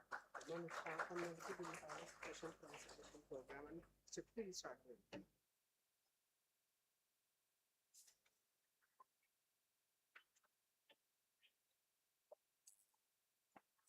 I request Waliullah sir to present memento to our guest of honor, Dr. Sarabjit Sidhu ma'am. I request the dignitaries on dais to join the felicitation.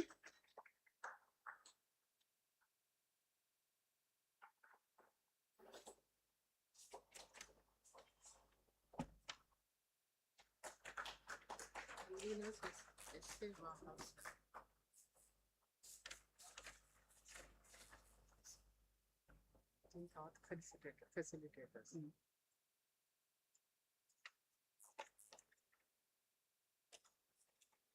I request Syed Abdul Wahab sir to present a memento to our convener, Dr. Anupama Koneru, Principal, Sultan-ul-Uloom College of Pharmacy.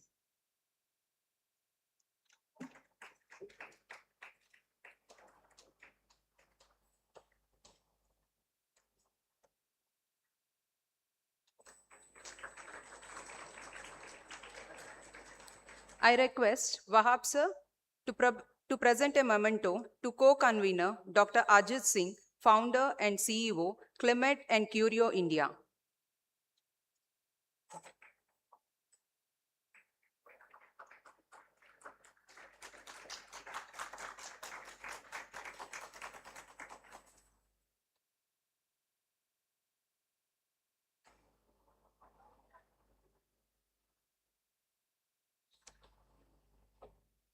There will be a special felicitation program for all the organizing committee members.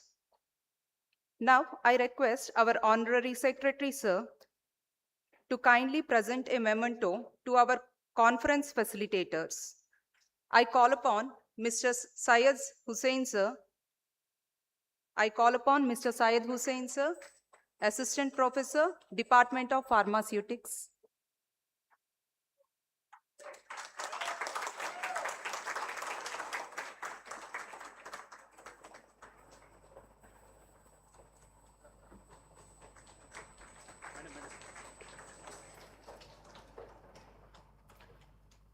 I call upon Mr. Abdul Farhan, Assistant Professor, Department of Chemistry, onto the dais.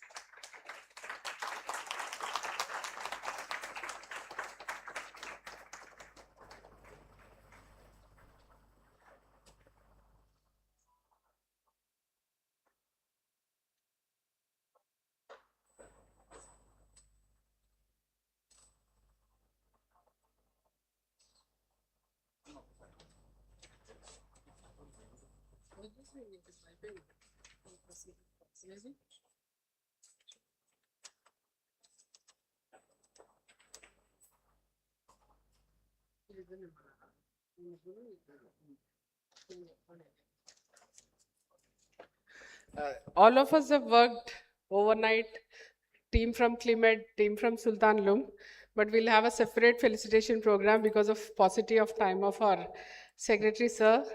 Otherwise, sir, it's a 30-member committee, and then I have a batch of non-teaching staff and also a bunch of, not a bunch, it's a huge group of volunteers also. So I request you to felicitate few of our volunteers who have done that little extra than their other counterparts. May I request Secretary Sir to present a memento to Ibtisam.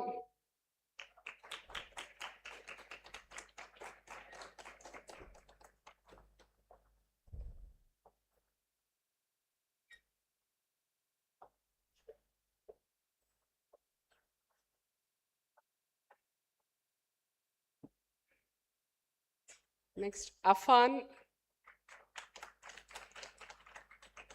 So we can't say our digital media partner is so-and-so company, it's one and only Afan.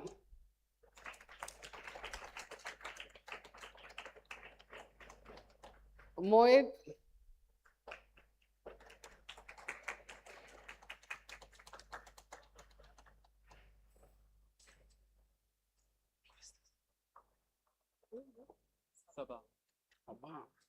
Sabah.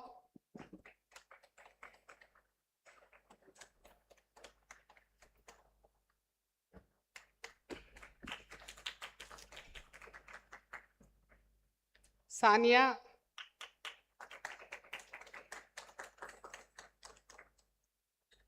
Sadia Tamkeen.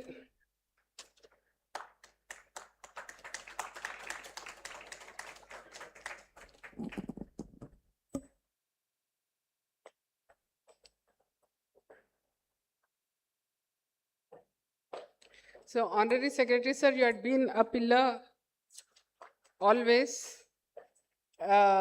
in supporting all our events. We request more time of you for felicitating the entire team of Sultan-ul-Uloom, teaching, non-teaching, who have contributed for this conference, and also my student volunteers. We are another 70 people almost in this, more than 70. So we request your time again in a day or two for recognizing their hard work too. Thank you. Thank you, sir. We now move on to much awaited One last, Aisha Shehbaz. one last volunteer, Aisha Shehbaz. I request Secretary, sir, kindly present a memento to ahead.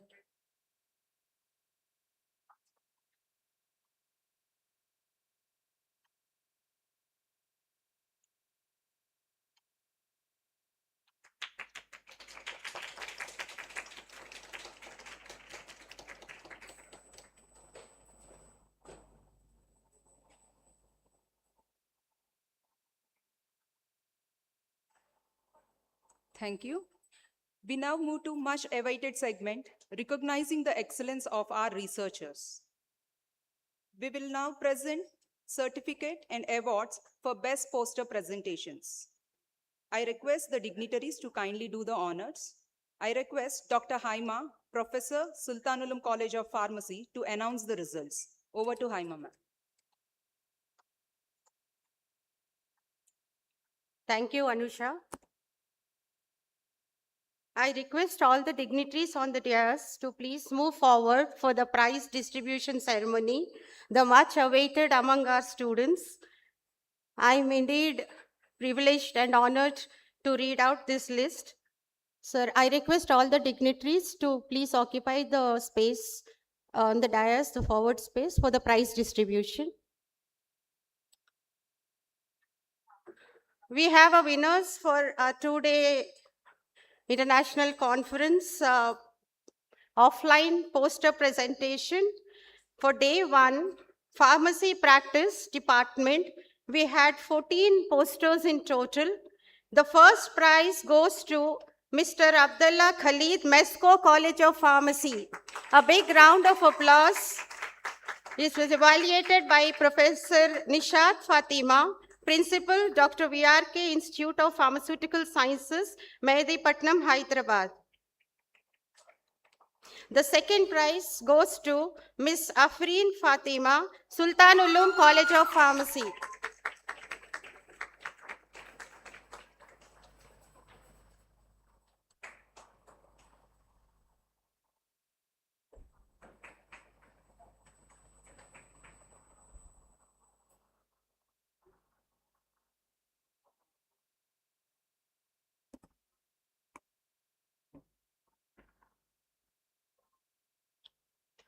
Second prize, Miss Afreen Fatima, Sultan-ul-Uloom College of Pharmacy. Third prize, Miss Amrita, KSVN, Geetanjali College of Pharmacy, Kisra.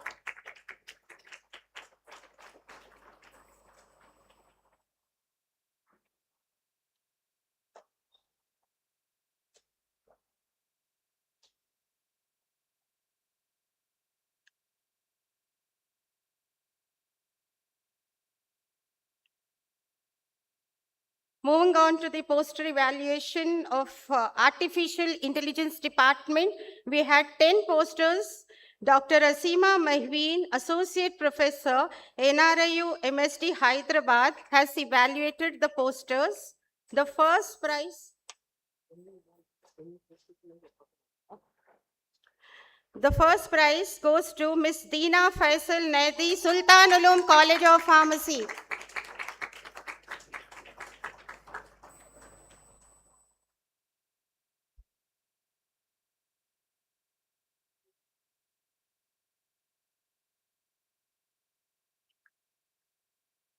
The second prize goes to Ms. Farisa Salahuddin, Sultan-ul-Uloom College of Pharmacy.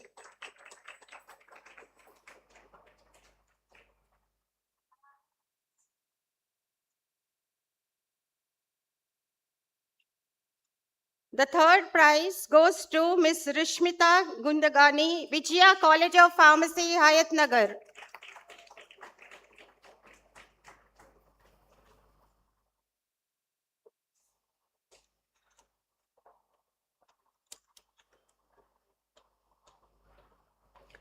Next is the pharmacology department, which was evaluated by Dr. Shivani Desai, AGM, Biological Events Limited, Hyderabad.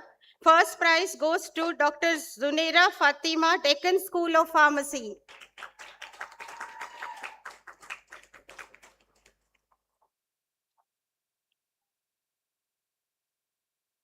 She's not. Anyone on her behalf can collect the prize.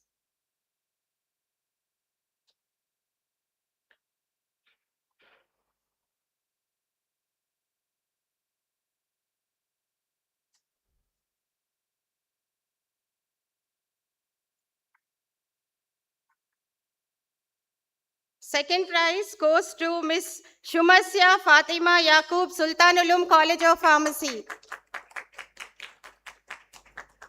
Shumasya.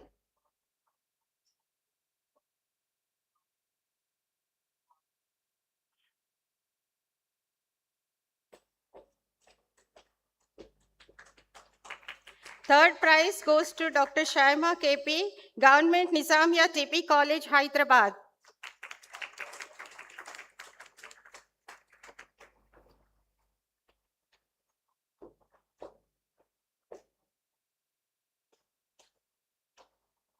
Moving on to pharmaceutics department, it was evaluated by Dr. Subhash Chandra Bose, Professor and Vice Principal, MNR College of Pharmacy, Hyderabad. The first prize goes to Ms. Amara Ashraf, Sultan-ul-Uloom College of Pharmacy.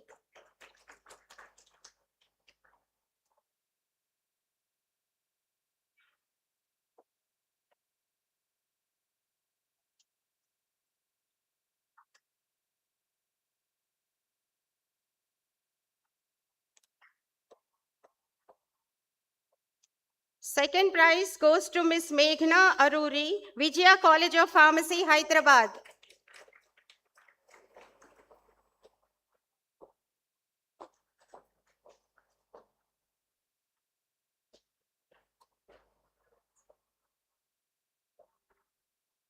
Moving on to pharmacognosy, pharmacochemistry, pharma analysis department, Dr. Kazim Nizam, Professor, Nizam Institute of Pharmacy, Hyderabad, has evaluated the posters. The first prize goes to Ms. Mubin, Government Nizamiya TB College, Hyderabad.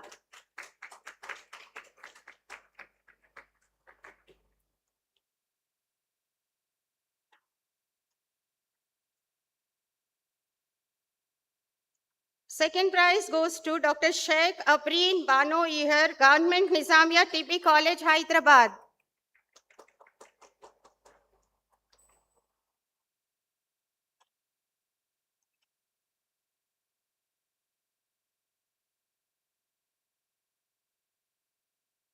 The third prize goes to Ms. Nuha Nas, Deccan School of Pharmacy, Hyderabad.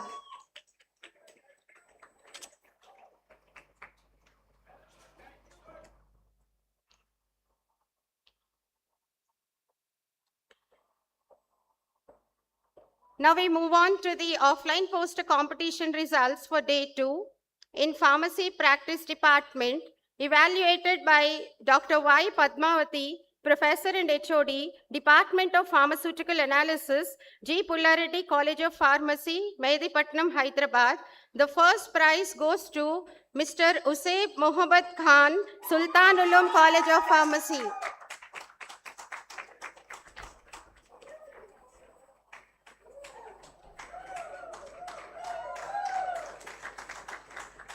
The second prize goes to Ms. Shagufta Nas Siddiqui, Sultan-ul-Uloom College of Pharmacy.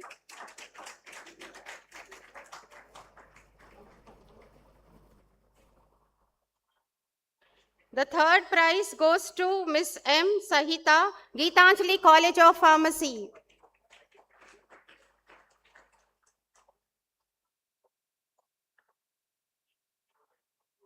Moving on to Artificial Intelligence Department, which was evaluated by Dr. Ghauzia Tabassum, General Medicine, MD, PhD, Assistant Professor, Department of Mulazid, Government Nizamia TB College, Hyderabad. The first prize goes to Miss Firdaus Syed Hussain, Shahdan Women's College of Pharmacy.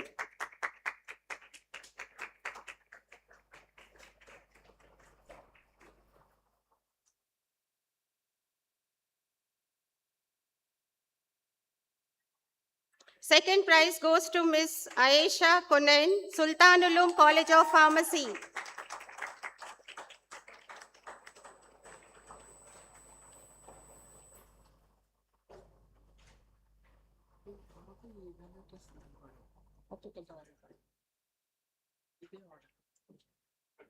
The third prize goes to Miss Wasiha Samreen, Moon Ray Institute of Pharmaceutical Sciences, Hyderabad.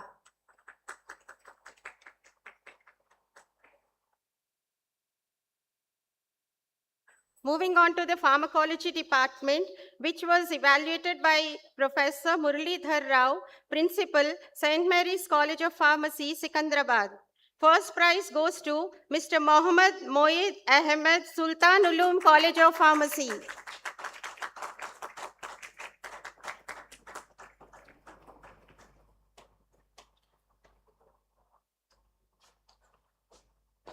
Second prize goes to Mr. Ahmed Hassan Moyuddin, Deccan School of Pharmacy.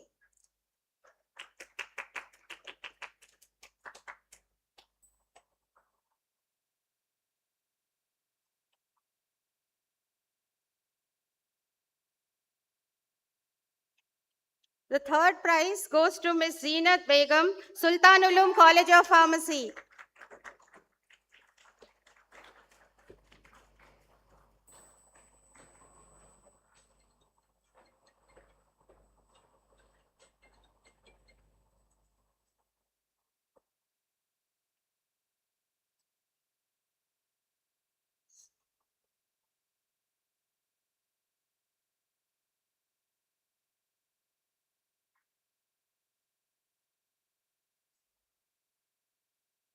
Moving on to the pharmacy practice department, which was evaluated by Dr. Geetanjali, Head Clinical Pharmacology, Aster Prime Hospital, Hyderabad.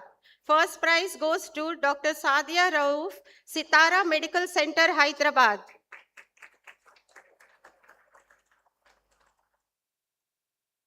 Anyone on her behalf can collect. Oh, you're there.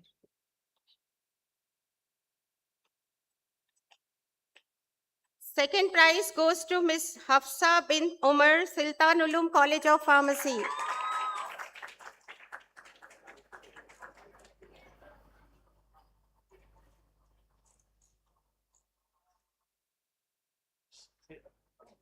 Third prize goes to Mr. Mohammad Afzal, Government Nizamia TB College.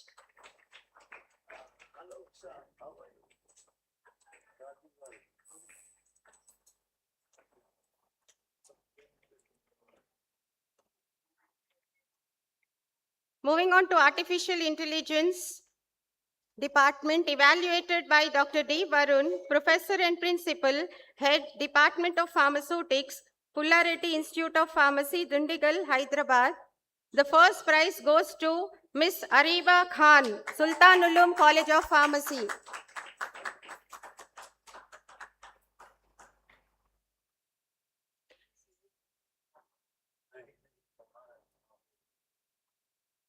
The second prize goes to Mr. Syed Almas Ahmed, Deccan School of Pharmacy.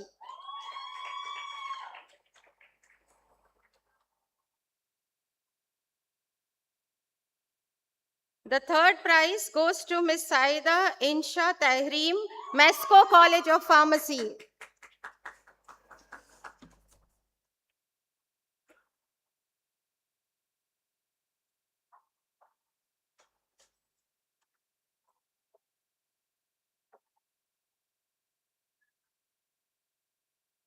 Now we have our online e-poster competition results. We had this e-poster presentation online a day before on 28th.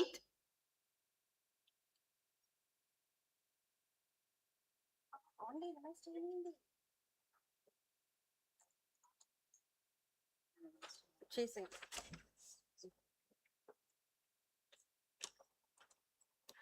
I request dignitaries to present mementos to Day 2 evaluators.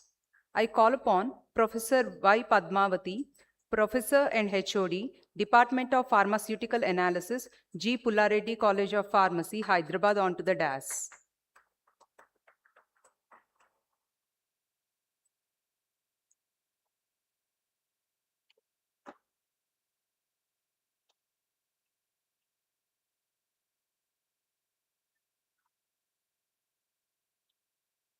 I call upon Dr. Geetanjali PB, Head, Clinical Pharmacology, Aster Prime Hospital, Hyderabad, onto the dais.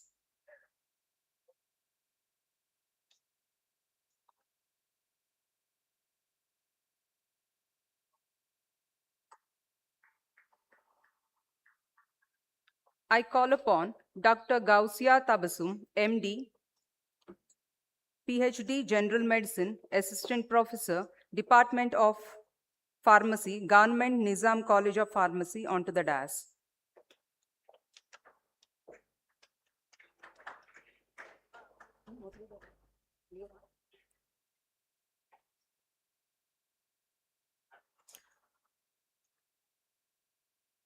I call upon Professor D. Varun, Principal, Head of Pharmaceutical Department, Pullareddy Institute of Pharmacy, Dundigal, onto the dais.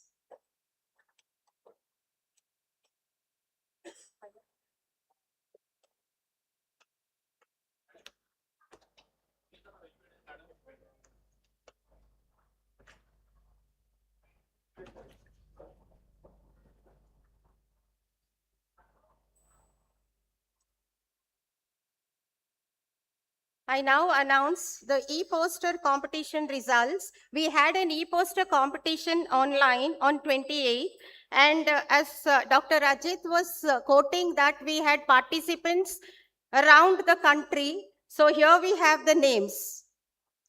The Pharmacy Practice Department, evaluated by Dr. Sri Ram, Principal, College of Pharmacy, Sri Ramakrishna Institute of Paramedical Sciences, Coimbatore, Tamil Nadu.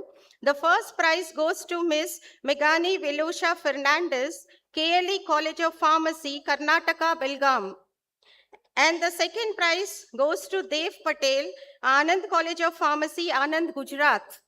And the third prize goes to Sneha S., Grace College of Pharmacy, Palakkad, Kerala. In Artificial Intelligence Department, evaluated by Professor Gir Mohammad Ishaq, Department of Pharmaceutical Sciences, Kashmir University, Jammu and Kashmir. The first prize goes to Ms. Sneha, ISF College of Pharmacy, Moga, Punjab. Second prize goes to Mr. A. Mohammad Tufail, Sri Ramachandra Institute of Higher Education and Research, Porur, Chennai. The third prize goes to Ms. Kushagri, Saurashtra University, Rajkot, Gujarat. The third prize goes to Mr. Musawir Hassan, GDC Women, Anantnag, Kashmir. In Pharmacology Department, evaluated by Professor G. Sumalata, Principal, Vikas Institute of Pharmaceutical Sciences, Rajahmundry, Andhra Pradesh. The first prize goes to Dr. Simran Bail, PGI PMER, Chandigarh. The second prize goes to Dr. Marila Manasa, JNTU, Anantapur.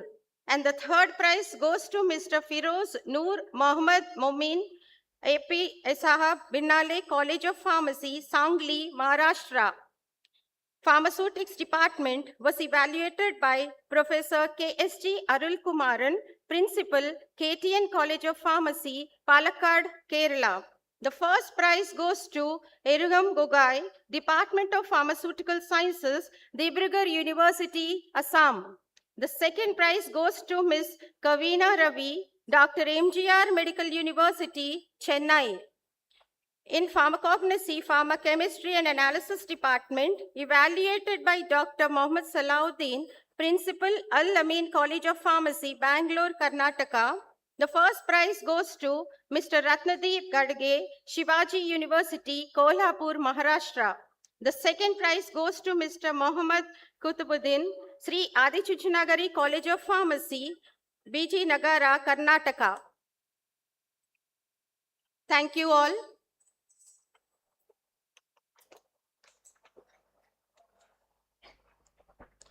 Thank you, ma'am.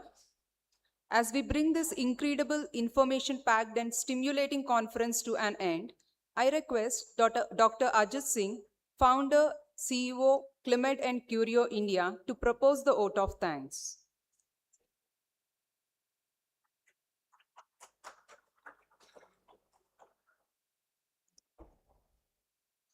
Hello, everyone.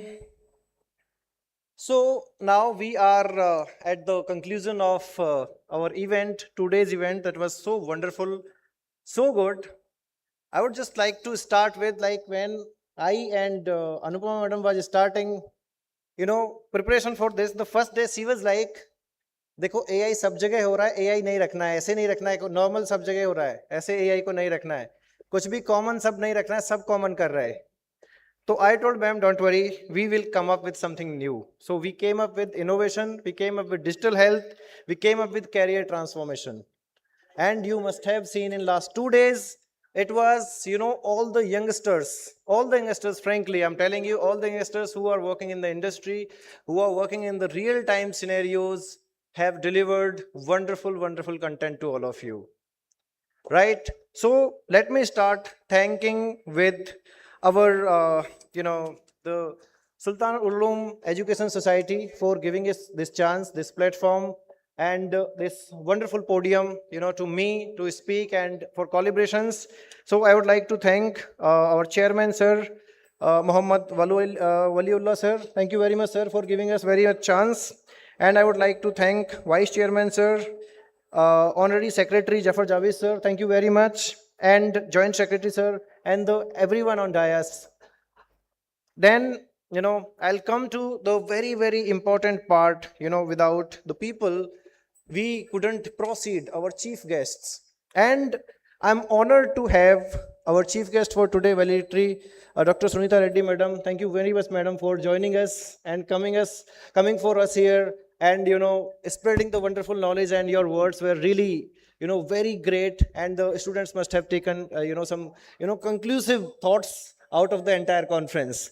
I would like to thank Dr. Pramod Kumar Rajput, sir, also, who have joined us from Ahmedabad, who just came yesterday and left. He was our chairman and our chief guest, for the starting for the inaugural part.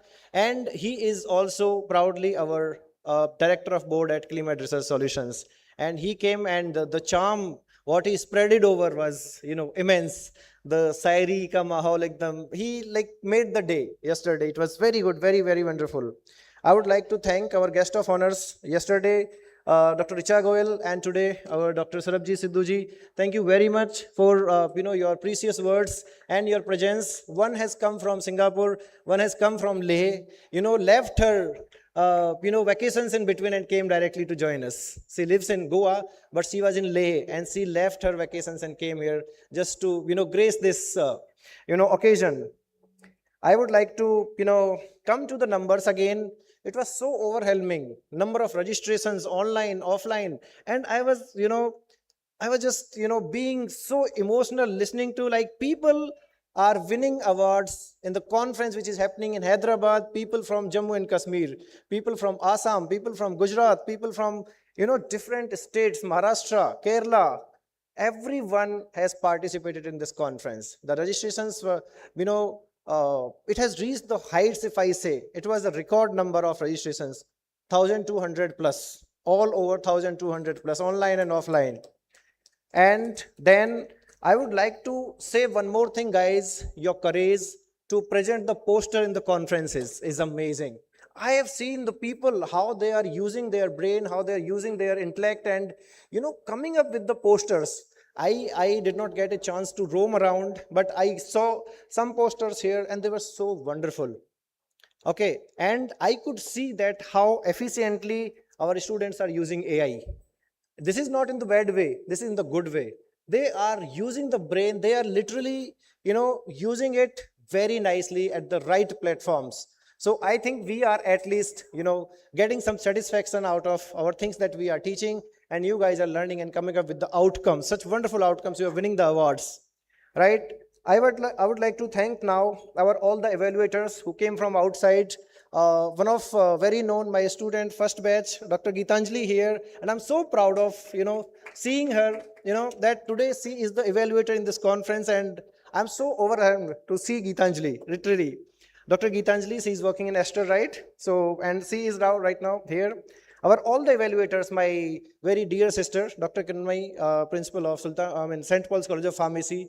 So she came yesterday as one of the chair, right? So like all the people all around, I'm very happy to see all of you, all the panel chairs, all the co-chairs. Thank you very much, all the evaluators. Now I would like to come and the person behind the entire thing, Dr. Anupama Koneru, our madam. Thank you very much, ma'am.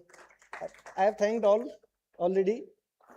Thank you very much, ma'am, for, this entire thing, the entire team's entire, platform. It was so wonderful. And the energy what, ma'am brings to the, people and brings to the environment is amazing. This is so good. This is so good. And, thank you very much, ma'am, for, giving us this platform and the collaboration, which I think we started 5 years back. And today we are having the second biggest conferences, in our CliMed history as well. And I think in COVID we did with 1,500 people, and today we are concluding the conference with 1,200 plus people. I would like to thank the faculty staff here, faculty members. I can name some. Syed sir, I can see him running around from here and there. Yesterday he did not eat. I was asking him at 4:30 p.m., sir, did you eat? No, I'm just looking around. He was asking everyone, sir, did you eat? Madam, did you eat? Students also, did you eat? But he did not eat the whole day yesterday. Syed sir, special thanks to you. It was amazing. It was amazing. And Farhan sir for arranging a lot of things, all the faculty members. And then my special thanks goes to Dr. Anusa madam for the wonderful hosting. And then Dr. Jainab, thank you very much for being a wonderful host yesterday. And she's always, I was talking to my team, okay, she is one of the prettiest face we have always. And, she in the podium, and we are always happy, happy face, happy voice, and everyone is so happy here. Looking at her only, the charm some people, bring up. It is very good, very, very good. So thank you very much. And then I would like to come to my team, because without them, CliMed is nothing. I would like to thank our board members, our Rajput sir, the director of the board. Rajput sir is there. Dr. Sarabjit ji is also our board member. Dr. Sarab, thank you very much. And Dr. Mahendra Singh Rathore from Udaipur. Dr. Shivani Desai is also our board member. Dr. Kiranmay Mandwa from St. Paul's, she is also our board member. So we have our 5 board members. I would like to thank them. Without their guidance, I literally cannot go ahead.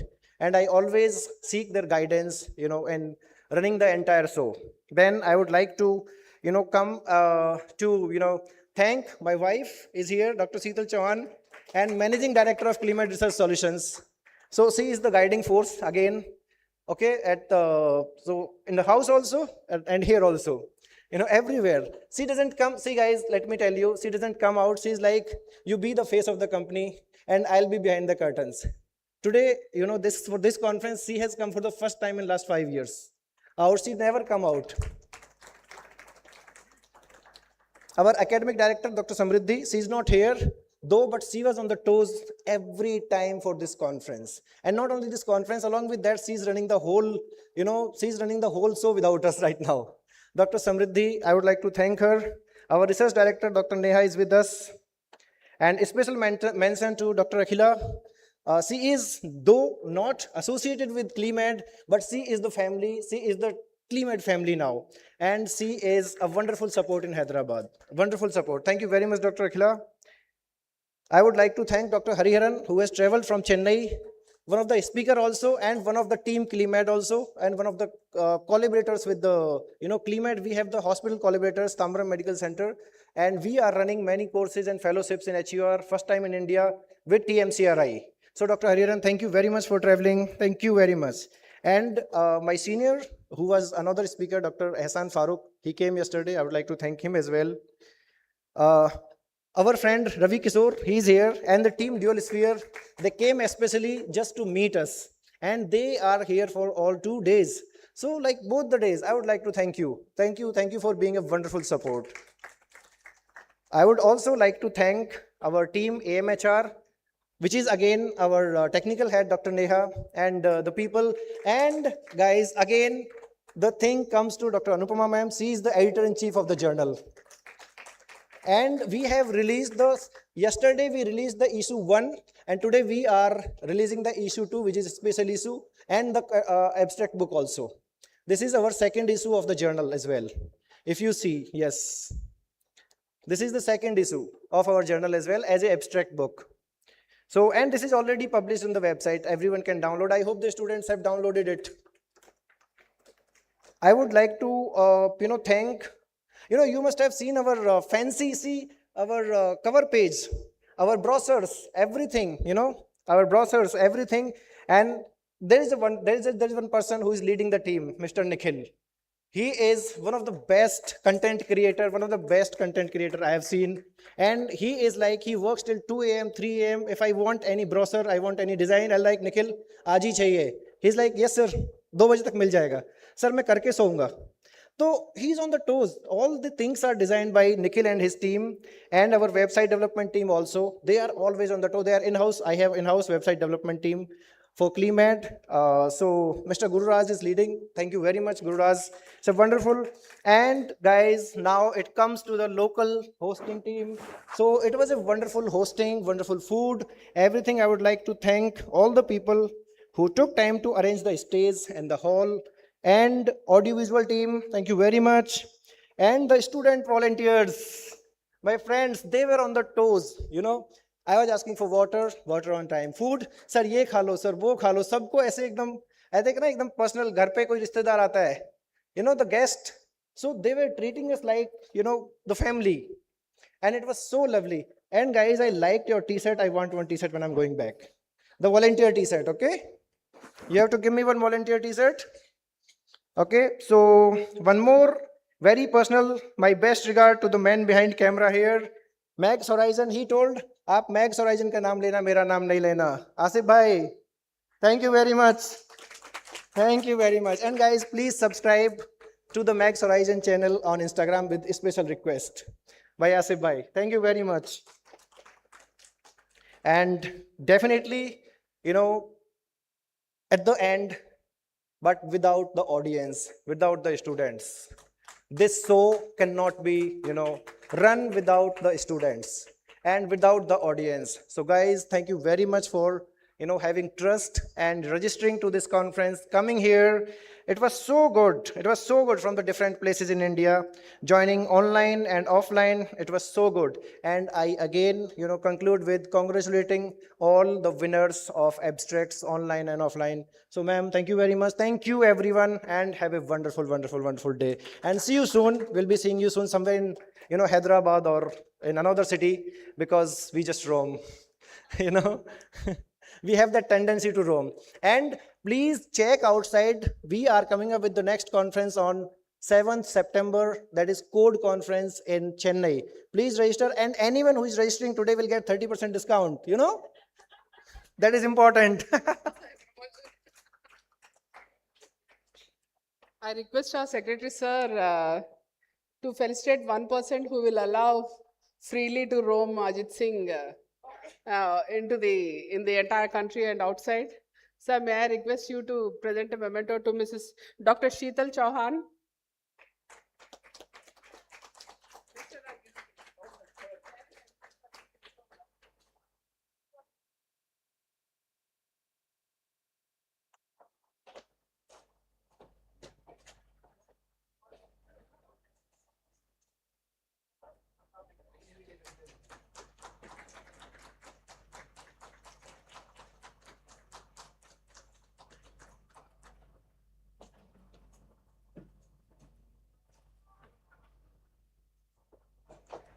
Thank you, sir. Thank you, Ajit sir, for your warm and kind words. Thank you all. Jai Hind.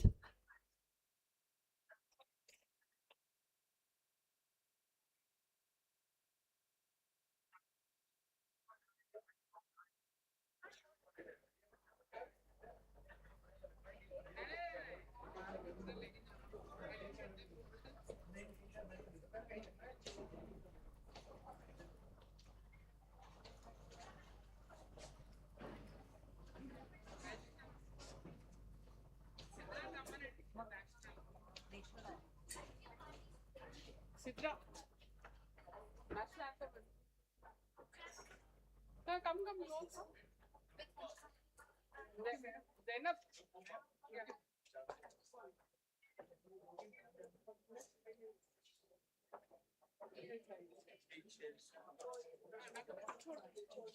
Audience is gone.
I am really sorry, I forgot to thank the press and media here. Thank you very much for coming, and thank you very much for, highlighting us, highlighting this conference. Thank you very much, guys. I don't know personally, but I would like to thank you, all the press and media here. Thank you very much for coming for us and, highlighting